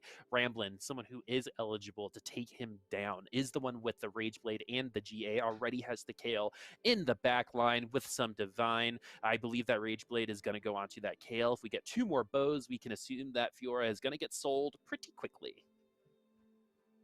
Yeah, this is an insane start for Kale. Slamming the early Rage Blade and then hitting a Kale on stage 2. There's nothing better than that. I actually would have liked to see a sell of the Fiora in order to get a stronger Chosen in your next role, potentially. I think that's what I would have done. But luckily, he able to get the 30 gold here. Oh, actually keeping the Janna. Probably for Mystic for next turn. Yeah, an early Mystic Splash is nice. Especially if you're not really needing the Divine, since your Kale isn't itemized, is going to be that tissue paper anyway. Understanding the game state right now really well is ramblinnn, knowing that you don't have to. I would have liked to see a stronger Chosen as well, but you can't be patient and kind of greed out and wait as long as possible so you can econ, right? And that's what ramblinnn is doing right now, because again, that GA, that Rage Blade can 100% find effectiveness on a Kale 1. But if you're not going to have that Kale 1 be your carry, there's no reason to get that Divine 2 in there either. Yeah, I'm also intrigued by the Bramble Vest Slam.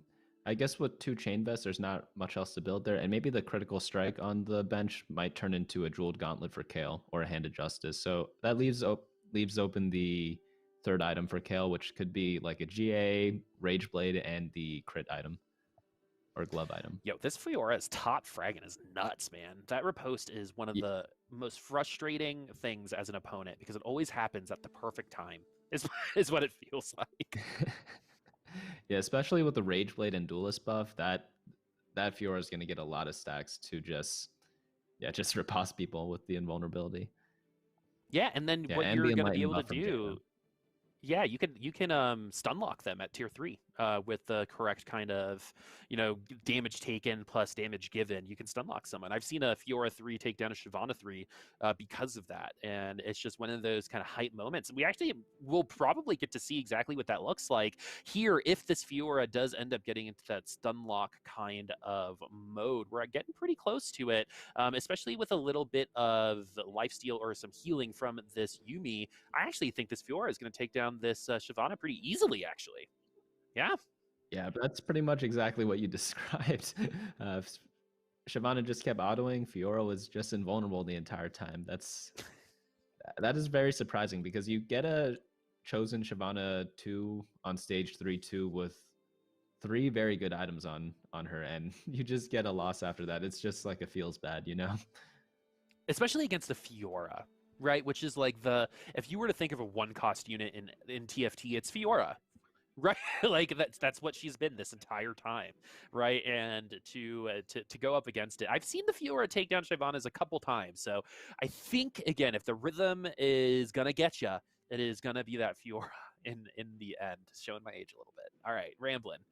We're on fire. We're feeling good. We're running that Tank Fiora from last meta. That Tank Fiora is killing it right now. And once we get to this point, that's when it seems to really start pushing in a lot of that damage, as it is reposting a lot of that blind as well, because if it does hit her, it is hitting her while she's reposting, and it doesn't really matter anyway, right?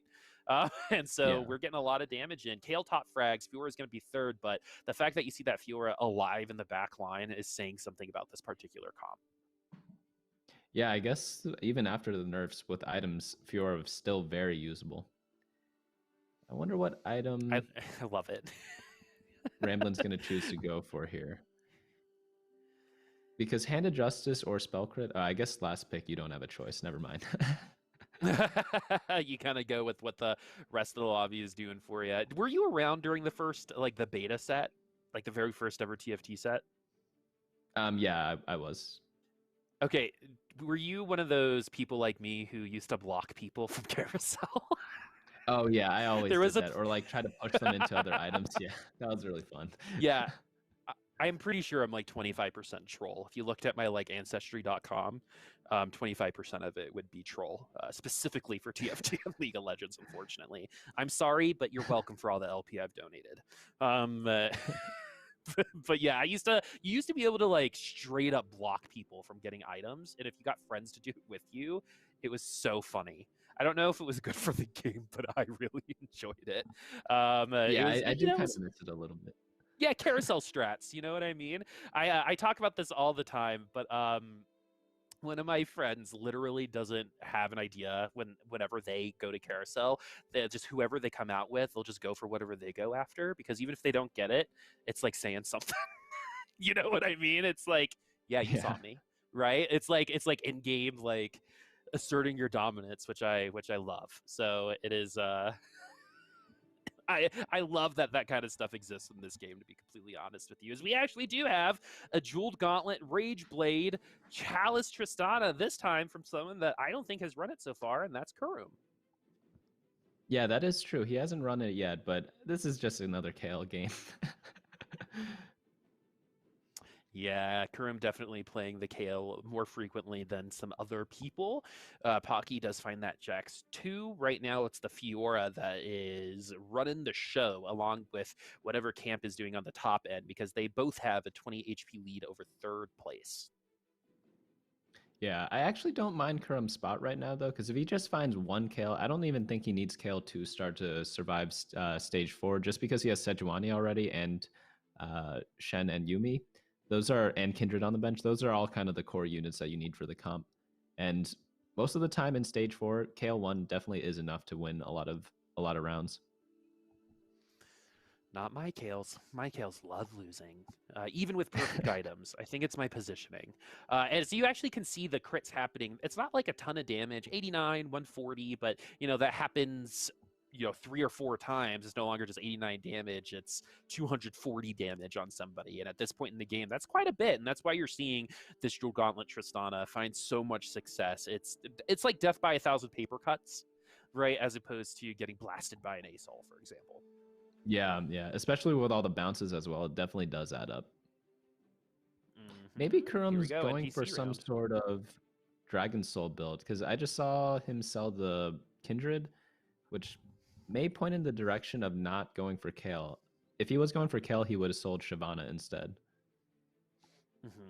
It really seems like if you come into your game of TFT like, okay, I'm going to go for Kale, right? A lot of people can just, I think, start that way if they want, right? And if you're learning, I think this would be a really great idea, which is, or okay, start your game thinking about Kale, right? If you don't get your bows, then start adjusting, right? And start breaking down your choices because you're going to have to be making them anyway a little bit later. And it seems like Kurumx doing exactly that. Doesn't have the Kale 1, even a singular Kale at 4-1, and so it's no use investing in that for now. We can assume that it's just not going to come. We do have really good items on the bench for it, that we already have the Rage Blade, we have a GA that we can make, and something with the tier a little bit later, maybe a Hodge to help things out. But Kurumx, like you said, in a good spot. The Tristana gonna be doing a lot of work, but for how long, right?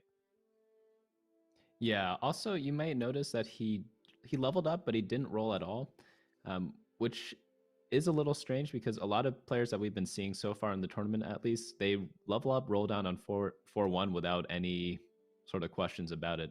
And he isn't really at that high of a gold amount, so maybe he's waiting a couple turns in order before he does his roll down, just because he must have been very poor in the early part of the game. All right. Camp still leading the charge. Ramblinnn did lose that last one, but still around a 15 HP advantage. Looking at the bottom of the leaderboard, a lot of damage being done at the top side is what you're seeing, right? So this really means that our top couple comps were destroying some of our bottom comps, but the evening out should happen right now. So you're seeing the people with 1-cost chosens are starting to fall off, right? The people who have transitioned into other chosens are starting to find their footing. Kagero right now with a Thief's Gloves Morgana chosen, in my opinion. I know Brian from last week or a couple weeks ago would share this too. One of the best chosens, in my opinion, just to pick up just because it's there, right? I think Kindred, another really good option when it comes to that, did get nerfed, and we're actually seeing a little bit of that nerf right now, but it is helping keep that Tristana in check, and honestly, without that Morgana, this Kalista isn't able to pop off. Yeah, so one rule I've seen a lot of high-level players use is if you see a 4-cost chosen at level 7, you just take it. Because it's pretty hard to hit a 4-cost chosen at level 7, so if you see one, it's generally going to be very, very strong. Even if it's not like an ideal carry such as Morgana, you could just play it as like a strong unit, and if you have a Thieves' Gloves, yeah, that makes perfect sense since it's just like a random unit in your team. And if it rolls well, say like it rolls you a not a frozen heart, that actually might be okay on Morgana in the front line. But if it rolls you Yeah, that's something not like horrible. damage or something like that, you're actually going to be Morgana is someone who can function both as utility, not as much as before in terms of damage, but can push a lot of it there. As Kalico, another one of our consistent Kale players, has perfect Kale items in the back line, but is just Kale 1. This Teemo and Tristana should be able to take care of it. Look at that poison damage, by the way. Insane. And the can't miss. Oh wait, no, RFC gets rid of that.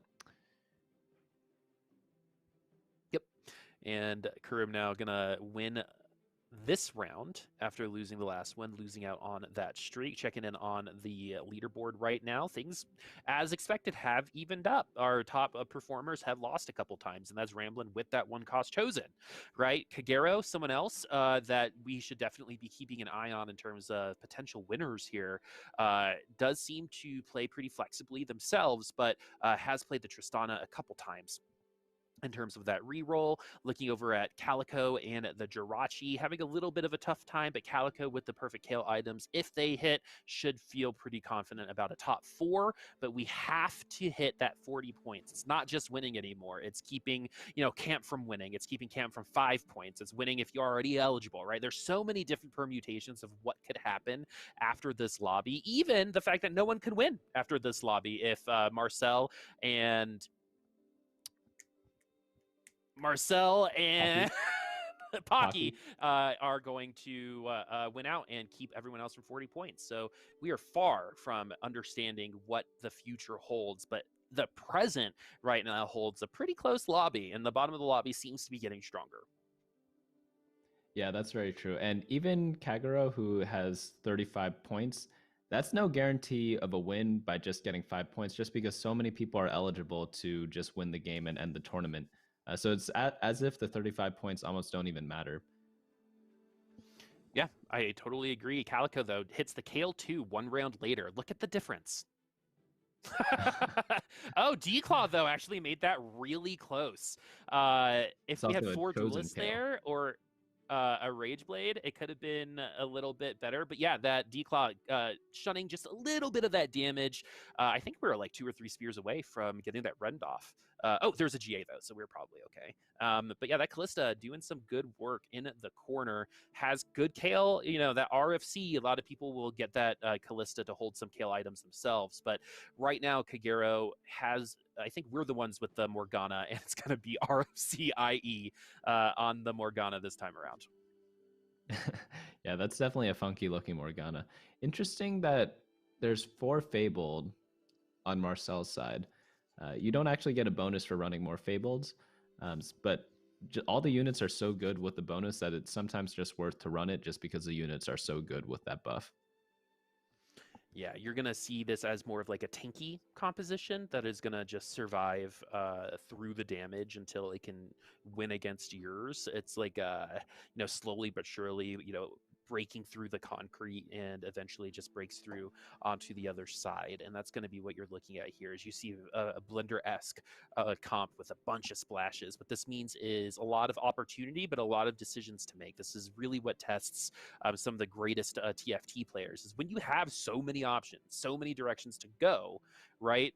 What choice do you actually make? It depends on the information that you have and what you're about to see here from these chickens. Yeah, that's very true. So we're looking at Kagero's board here on the roll down. Rolling down during the neutral round, again, don't be afraid to do that. If you don't feel confident in your roll down on the next turn, especially with all these items dropping. I really like seeing that here, even though it's theoretically suboptimal. And just one Olaf away from being very, very strong team right now. Yeah, but we might yeah, we might straight pivot. I think, Kale seems like an auto choose a lot of the time, and we have an RFC plus things like Giant Slayer, Thief's Gloves, GA, even just the D-Claw to maybe put some defensive stats onto the Kale if you don't want to put the GA on her. Deathblade even, tons of options. I wonder where definitely the RFC. What comes after that is going to be very interesting. I like the Giant Slayer because of all the beef in the game, right? Yeah. I wonder if Olaf is in Giant Slayer range. He might be just on the cusp, something like 1600 health, I believe.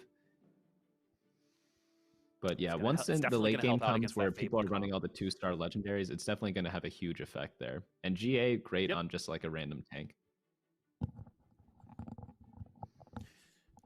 All right, we're going to pick up some more legendaries. Picking up that Shen was also a pretty big deal. It's pretty crazy how quickly a lot of these players are able to pivot after seeing things like this Kale. But ramblinnn starting to lose out. Kurumx just got a Swain 2. Kalico got their Xayah 2. So Kalico has a Kale 2 with perfect items, a Xayah 2. Kalico is looking pretty strong, stronger than a 36 HP team for sure. The Jirachy and Pocky on the brink of elimination, though. Definitely. And I wonder who this GA goes on. I would personally put it on the Sejuani, but opting for the Xayah instead.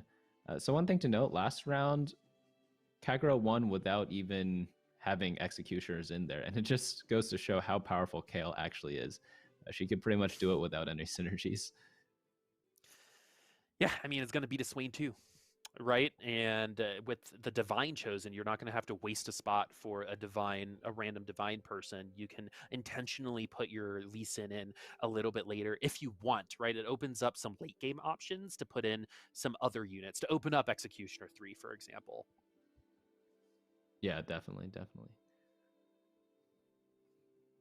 So Excuse Opsa me. put the So Yumi in over the Zillion for the spirit buff. Yeah, I think that makes a lot of sense. Kale is just an attack speed champ, so that's going to be the best Mystic unit to put in for her. we're going to put one person in the corner for the Sand Soldier just in case the Aatrox does pull us. And we have our first Talon. There is a bug. And so we'll see if we, hopefully it doesn't happen. It probably won't, especially if you're unable to move due to CC. That's the thing, man. Sometimes just like one Segil, one piece of CC is enough just to. I mean, I've seen it take down Talon 3s in the past. As imagine if the characters actually got dizzy. There's so much spinning. It'd be fun to have like a spinning origin, right? Like they just do Yeah, spin that clad definitely be Katarina, interesting. Garen, Tryndamere, right? That'd be sick. So this is guaranteed to be the last game now because both Marcel and Pocky got knocked out, which means whoever wins this wins the tournament. And all those points from before, they just do not matter at all now. And so, we get to a point where 6 people put themselves into eligibility, right? Camp had one whole lobby to themselves, right? If they won that lobby, they would have taken it all in lobby 4. But if you're unable to secure the win, this is a big thing in TFT, right? Are you first or eighth? Are you going to be top 4?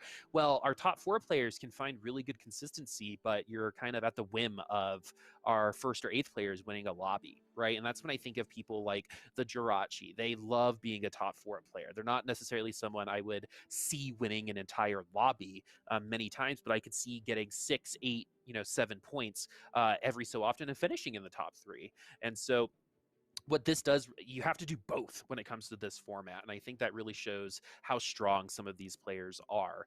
Kalico with the Kale, I mean, the Kales always look really good up until like this point, right, where some of the other units just seem to be able to have a little bit more access into the back line. And we're going to have no GA versus a Giant Slayer Hodge on the Kale. The Kale actually gets CC'd into the middle of the team, and it's going to be Kalico taking the L there at 6 HP. Marcel, like you said, did fall, so we're in our top 5 with Kurumx in that 5th place spot. Ramblinnn, though, wouldn't it be crazy to qualify yourself on the last round and then to get yourself set up through a tank Fiora and then potentially winning it out? They have almost a 20-point HP advantage. Yeah, that is kind of crazy. I think the last fight was pretty much decided by an Aatrox diff. Aatrox just pulled one Kale, and Kalico didn't even have an Aatrox of his own, and just based off of that, it's just Aurelias that you are gonna see ever. Just in general, you rarely see a fully item stacked Irelia, so I'm really excited to see if this is going to cause some more damage or some more utility. Hextech Gunblade for that Swain will be nice, and then we have a Giant Slayer. Unfortunately, both of our executioners are fully built. We might put it on someone like Kindred. We'll see if that's going to be where it ends up going in the end. Yeah, most likely Kindred. I don't think anyone else is dealing damage on this team. Lee Sin's dealing damage, but that's more for just kicking people off the board. Yeah, it's for the executes, right? And for the scream. Ha! Ha! That's like when I work out, that's what I feel like everyone else sounds like. I wouldn't know, as I literally haven't gone to the gym in like 2.5 years, so I don't even know why I'm bringing it up. But I'll forever remember one day I went to the gym and like I got up on the treadmill, and I live in Boulder, Colorado, which is like a pretty fit place. And I looked over to my right, and there was this very, very, very old person running on like 6.5, and I was like, oh, I'll warm up and I'll just go however long this person goes.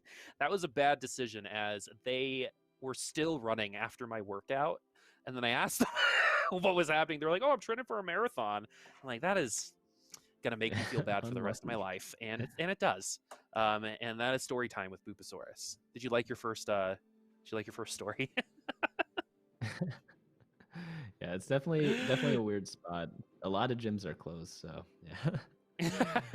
That's my excuse, at least, for not going to the gym. They actually might I be know, open now. right? I just wouldn't be able to tell. I'll still use the I same hope not. excuse. I mean, I hope so, but for me personally, one of my excuses would be away. But you know what? Consistency is key when it comes to life, and I've consistently not worked out over the last year. So, you know, I say that joke all the time, but I think it's true. The more I say it, hopefully, the more true it becomes. I don't know.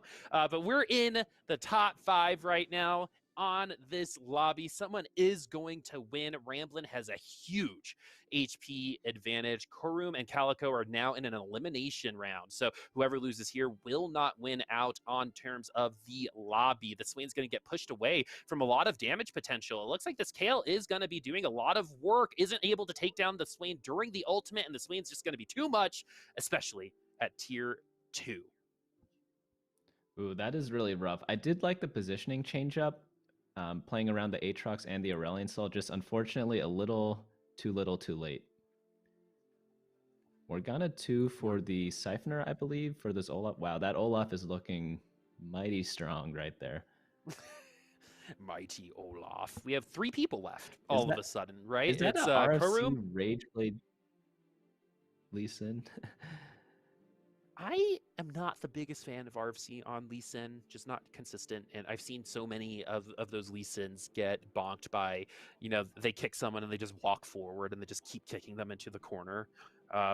I see that a little bit too often. Ramblin', though, is going to try to prove me wrong. I think Carry Tryndamere is going to be the next new thing, to be completely honest with you, based off of what I've seen today. So much damage, hits like a truck, and we'll see if it's going to be able to carry through this Olaf. And with the Slayer buffs, it's making it pretty close, especially after that ult. Those crits are going to give you a little bit more lifesteal, making that pretty interesting as Camp is going to take them down. The Tryndamere not going to be enough, as both people below Ramblin' are able to win out. So the top 3 are going to make it to 6-4. Yeah, it's super interesting that Tryndamere is getting more popular because you run it with the Olaf, and then you just have 2 extremely powerful 4-cost carries. I wonder if people would have discovered Tryndamere if Olaf was not in the meta, because it's definitely hitting like a truck, as we saw in the last game with the Tryndamere against the Annie 3-star, and those autos just take out like probably 500 to 1,000 health per auto. And we get a Swain 2 here, which is absolutely huge. Swain 2, probably one of the biggest power spike legendaries in the game, I feel like. And Swain also doesn't need that many items because Swain's got a built-in healing debuff, so he just can kill everything if he really wanted to. Whew, things are getting pretty crazy right now. We're going to put that Olaf into the corner, and that actually might help us get to that Asol a little bit quicker. The taunt, though, on the Shen might turn that Olaf around. Actually is going to help things out and help get that Olaf into the backline. The taunt not actually hitting that Olaf. Olaf is going to win out this lobby once again with the help of that Asol. That is just going to be a ghost win elimination game here. Swain 2 not enough. It's going to be Camp versus Ramblin'. Literally the person with the, I think, most points versus the person with the least amount of points who could still qualify. Is Ramblin' going to be able to steal this away? This is going to be nuts. 14 HP. Camp 1 loss away pretty much. Ooh, opting for the Sejuani over the Aatrox. Yeah, I don't think there's that much. I don't think there's a Trapclaw or QSS on the other team, so maybe this will work out. The only person with CC immunity is the Olaf, but that's always expected. Interesting positioning here. I don't know if this Olaf is going to get blocked off. He's going to do a kind of like a merry-go-round to start the fight. It's going to get him into that back line. The Jax actually ults. Perfect timing. And the Lee Sin falls right next to the Olaf, who was next to the border of the map. Another reason why this Tryndamere might be the saving grace is what we're seeing right now. Will Camp be able to finish things out? Ramblin' at 35 HP. Ramblin' not at the strongest point right now. It's really all up to that Tryndamere. Tryndamere 3, I think, is the win condition right now for Ramblin'. Shred of Stillness, great late game opportunity pickup, especially with another one already on the board. Yeah, I wonder if this Samira might see play for the Slayer buff. But we'll really have to see here. I guess you can't really replace too many things. It would just be Pyke. Maybe Pyke's just better than Samira since she would not have items. But Shroud of Stillness, insane late game item, as we were talking about before with the Zephyr. Any sort of disruptive team-oriented support item is going to be insane value in the late game when all your carries are already itemized. I wonder what We're getting down to our like what he's tertiary looking for carries right at this now. point. Yeah. Okay. We do not find the Zill 2 for ramblinnn. We're going to keep at the 14. It is about 15 hero damage, I believe, for 7-1. So Camp is going on 1 life right now. ramblinnn has 2. This will end before the next carousel. Who will reign supreme today? Camp and ramblinnn are both eligible. ramblinnn can do it right here and right now. Finally moves the Tryndamere. Is it going to be enough? Does not focus down on at first onto the Olaf, but does take down the utility in the back line. This is looking a lot better for ramblinnn. Definitely a lot better than it used to. The GA is going to be proc. So much damage coming in from the back line, and that Olaf is just so strong. But is it going to be strong enough? So much healing from that Slayer proc. I don't think this is all Camp. I do think that ramblinnn, with a nice Tryndamere pick, could potentially still win, but it's looking like Camp right now. Yeah, he did pick up the Zillion too, though, and that is a huge power spike because that buys a lot more time for the rest of your team. I wonder what other upgrades ramblinnn can get to really put this away and stop this huge loss streak in the 1v1. I don't know, man. Getting that, RFC in that Lee Sin in the back line might be a good way to push Swain away, but might not be a good way to actually eliminate them. We have a Tryndamere on this team as well. We're going to go ahead and switch off a couple units, and the Tryndamere is going to go and focus down the Asol immediately. That's a much higher priority target than we've gotten already, but it's really been this Olaf that's been the problem. We've been able to get through a lot of other units except for this Olaf, but things are going to be a little bit more even this time around as the Lee Sin is going to fall. The Swain will too, and it's going to be ramblinnn going down as Camp is going to qualify for the qualifiers this weekend as the last North American qualifier for the NA qualifiers coming up again on this channel this weekend, where Bryce, Wolfie, and Frodan will be casting. Bunny, I think we're here for the longest qualifier so far for us, and it's going to be the person who started off today as the winner will end the day as the winner by the end of it. Congratulations, Camp. We'll get an interview a little bit later, but final kind of takeaways from the gameplay that we saw through those 6 lobbies there, Bunny. What I like so far is the diversity between all the comps. We didn't see as much Fabled as I would have liked, but I think Camp won with different comps every time, except maybe one repeat of the Dragon Soul comp. And that just means the patch might be very far from being figured out, so to speak. Normally players figure it out within like a couple days, but since this was a huge patch, there's a lot more room for discovery. And I want to see how this leads into the meta for the tournament next week, because I'm sure a lot of these top players are going to be studying some of these games in order to figure out what tournament players are playing right now. Totally.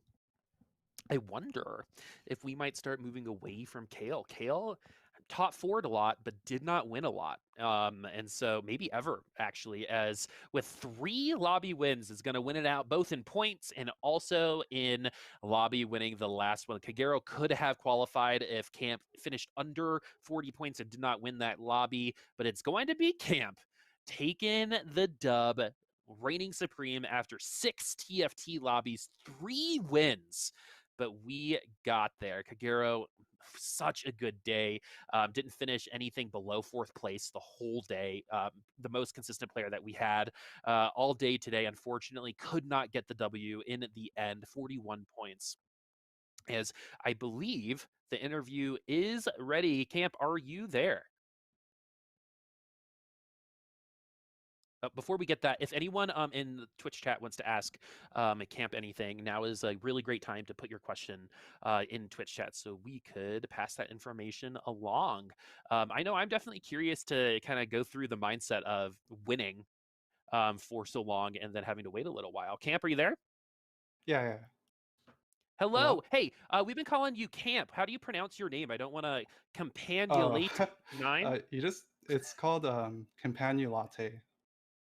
Okay, so latte like coffee. Okay, we've been calling you Camp this whole like time, coffee. just so you know. Okay, awesome. But congratulations. This was a long day of TFT. You've got to be exhausted. So tell me your thought process behind winning the first couple lobbies. Were you pretty confident? Would you consider yourself overconfident having qualified for the 24 points so quickly and then finally locking it up in the 6th lobby. How was kind of like that thought process the entire day? I was going into the tourney. I was mostly going to go just play for fun, but I didn't really come in thinking I'd win. But after like the first few games where I actually high rolled a lot, and I was able to You get sure did. first, second, Yeah. and I I felt like after that I was actually able to win it all. But then after went 6-8, I just got I got kind of tilted a little bit, but we brought it back in the last game. Yeah. Bunny, do you have any questions for our winner? Yeah, I was just curious. Did you change your play style at all after you reached the 24-point threshold? Were you kind of playing even more first or eighth? Because I did notice you did hit the eighth, unfortunately, in that other game. Was that part of the plan, or did you just kind of Uh, play the same as you were in the first couple of games? I played the same way actually. I feel like I played the same way every game, but it just so happens that the games I went 6 and 8, I went the items I got from drops were really they should have been illegal. Like I got so many belts. Like I actually just went past eighth when I couldn't get Runons on my Shyvana, and yeah, I couldn't get Shiv 3 either. And also that game when I had Sivir, I got 0 Sivers from loaded dice, and then just went Yep. 6. Yep, we even like looked up like percentages on how to get Sivir through loaded dice, and putting on Aatrox is the right play. So that was just a unfortunate situation for you. So the other thing I kind of wanted to piggyback off of is tell me about the moment where you were like, okay, I can win this thing. Was it like something that was apparent to you, or was it something that kind of slowly happened through that last lobby as people started getting eliminated and you started on top this time? Oh, okay. So last lobby, I was like, oh, if I could high roll a chosen Olaf at 7, maybe I could win this. And I got a chosen Dragon Soul Olaf at 7, which was the best thing I could have got because I had perfect items for him. Because no one took the chain off the last carousel, the 5 gold zillion chain. And I was able to just, I didn't even have to roll that much at level 8. And then I just went 9 afterwards. Cool. Any final question, bunnies, from your side? Um, are you gonna change your plan at all going into the next qualifier after winning this? How do you plan on preparing for that tournament? Um, I always just think just to I have to just play the game a lot to find out what's strong. Like I know Shyvana with Runons is like really strong in the mid game, and if you get Shiv 3, obviously it'll change as the patches go on into the next tournament. But I'll just try to figure out what's strong by playing a lot. And then one Awesome. last And question. yeah, go for it. Since you did, I'm sorry, go ahead. Oh, No, no, go for it, man. so one last question. Since you did say you were playing for fun for this tournament, after winning this one, do you plan to change that and go more serious in TFT, or are you still going to have that fun first approach going into the future? Actually, I had a goal to myself in this set. I really wanted to reach rank 1 at least once. I was really close. Like, I mean, I'm not really that close, but I was like rank 5 earlier this set. And then after this patch dropped, I actually went. I actually dropped 400 LP right when this patch dropped. And the last yesterday, I actually started picking it up, realizing what's strong. I was really down because I lost so much LP, but when I started playing again, I started getting top fours a lot more. So I just felt like even if I like lose a lot of LP, I should just keep trying. And going into the next tournament, uh, I'll just keep try to have the mentality that I'll be able to win it. I like that. I like Sounds that good. mindset. Mindset has a lot to do with performance. And so I have a really serious question for you. Are you ready? Are you ready for this? I Yeah, want everyone in the yeah. chat to think about this too. Okay. Which little legend tastes the best? That's Is your there final question. Which little legend is do you there think would taste the best? is there a right answer for this one or It depends on what you think is tasty. uh I used to use the KDA Pop Stars penguin, the really ugly one, a lot. So probably that one. Yeah, really I feel like ugly. penguin would probably taste like gamey chicken, right? I've always thought the Yeah. fury horn would taste pretty good, like buffalo burgers, right? Or or like the Macian silver ring. But yeah, last things last. And I think the dumpling's a pretty good answer as well. But last Oh thing, shoot. where can we find you on Twitch? Where can we find you on socials? And if there's anything you'd like to say to your fans or your competitors coming up this weekend, now is the time. My Twitch is twitch.tv/camptft. It's just a short abbreviation of my name. So, uh, what was the other question? I Oh, forgot. like Sorry. anything that you want to say to your fans, anything that you want to like advertise, your socials and stuff like that. Uh, oh, thanks everyone for watching. It was a really fun tourney. All of the other players are really good. Honestly, I was really scared in the last few games, but I got really lucky at the end, so I was actually able to win it. Awesome. Congratulations, and we'll see you this weekend. You played very, very well from beginning, and then at the end, we had a little bit of a hard time in the middle, but we overcame, and we ended up becoming Challenger Series qualification, and we're going to win the night tonight with 42 points. I believe it's one of the higher scores we've had, too, so congratulations. No, thank you. Awesome, and good luck at the qualifiers.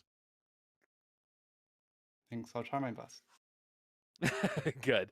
All right, folks. So that is it for us. Long day today, but I love watching TFT, a good amount of TFT and a lot of really different TFT. So, bunnies, you know, something that I like to ask everyone, especially post interview, is what did you take from that in terms of what's next for our friend Camp? I think he's definitely looking forward to the next qualifier next weekend.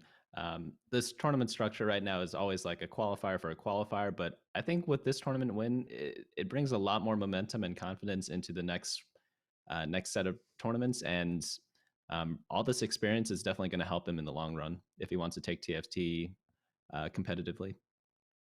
This is definitely one of the best jumping off points for a lot of players that you know and love that started right here on Giant Slayer about a year ago. And so this is one of the best opportunities for a player to make a name for themselves on the qualifiers. Coming up this weekend right here is going to be another opportunity for those players to really show off how good they are and represent North America at the World Championships. But that's going to be it for us today. 6 lobbies later, Camp is going to be our victory. Bunnies, by the way, before we go, this was a good casting day for you. How'd you feel? It felt great. I'm a little tired now. That was a lot of TFT. But I'm glad I came on, and thank you to Giant Slayer for inviting me on. Yeah, wonderful company, Giant Slayer. I always say this. I love saying this. Probably one of the best production houses I've ever worked for. And I love everyone here from behind the camera, the TOs, the organizers, the talent managers, and the head honchos are all really great and really supportive. So thank you, Giant Slayer, for everything that you do. And that's going to be it for the Challenger Series for set 4.5. We're going to have the big head honcho this weekend. I've been Boop here with Bunnies, and we'll see you for the next one.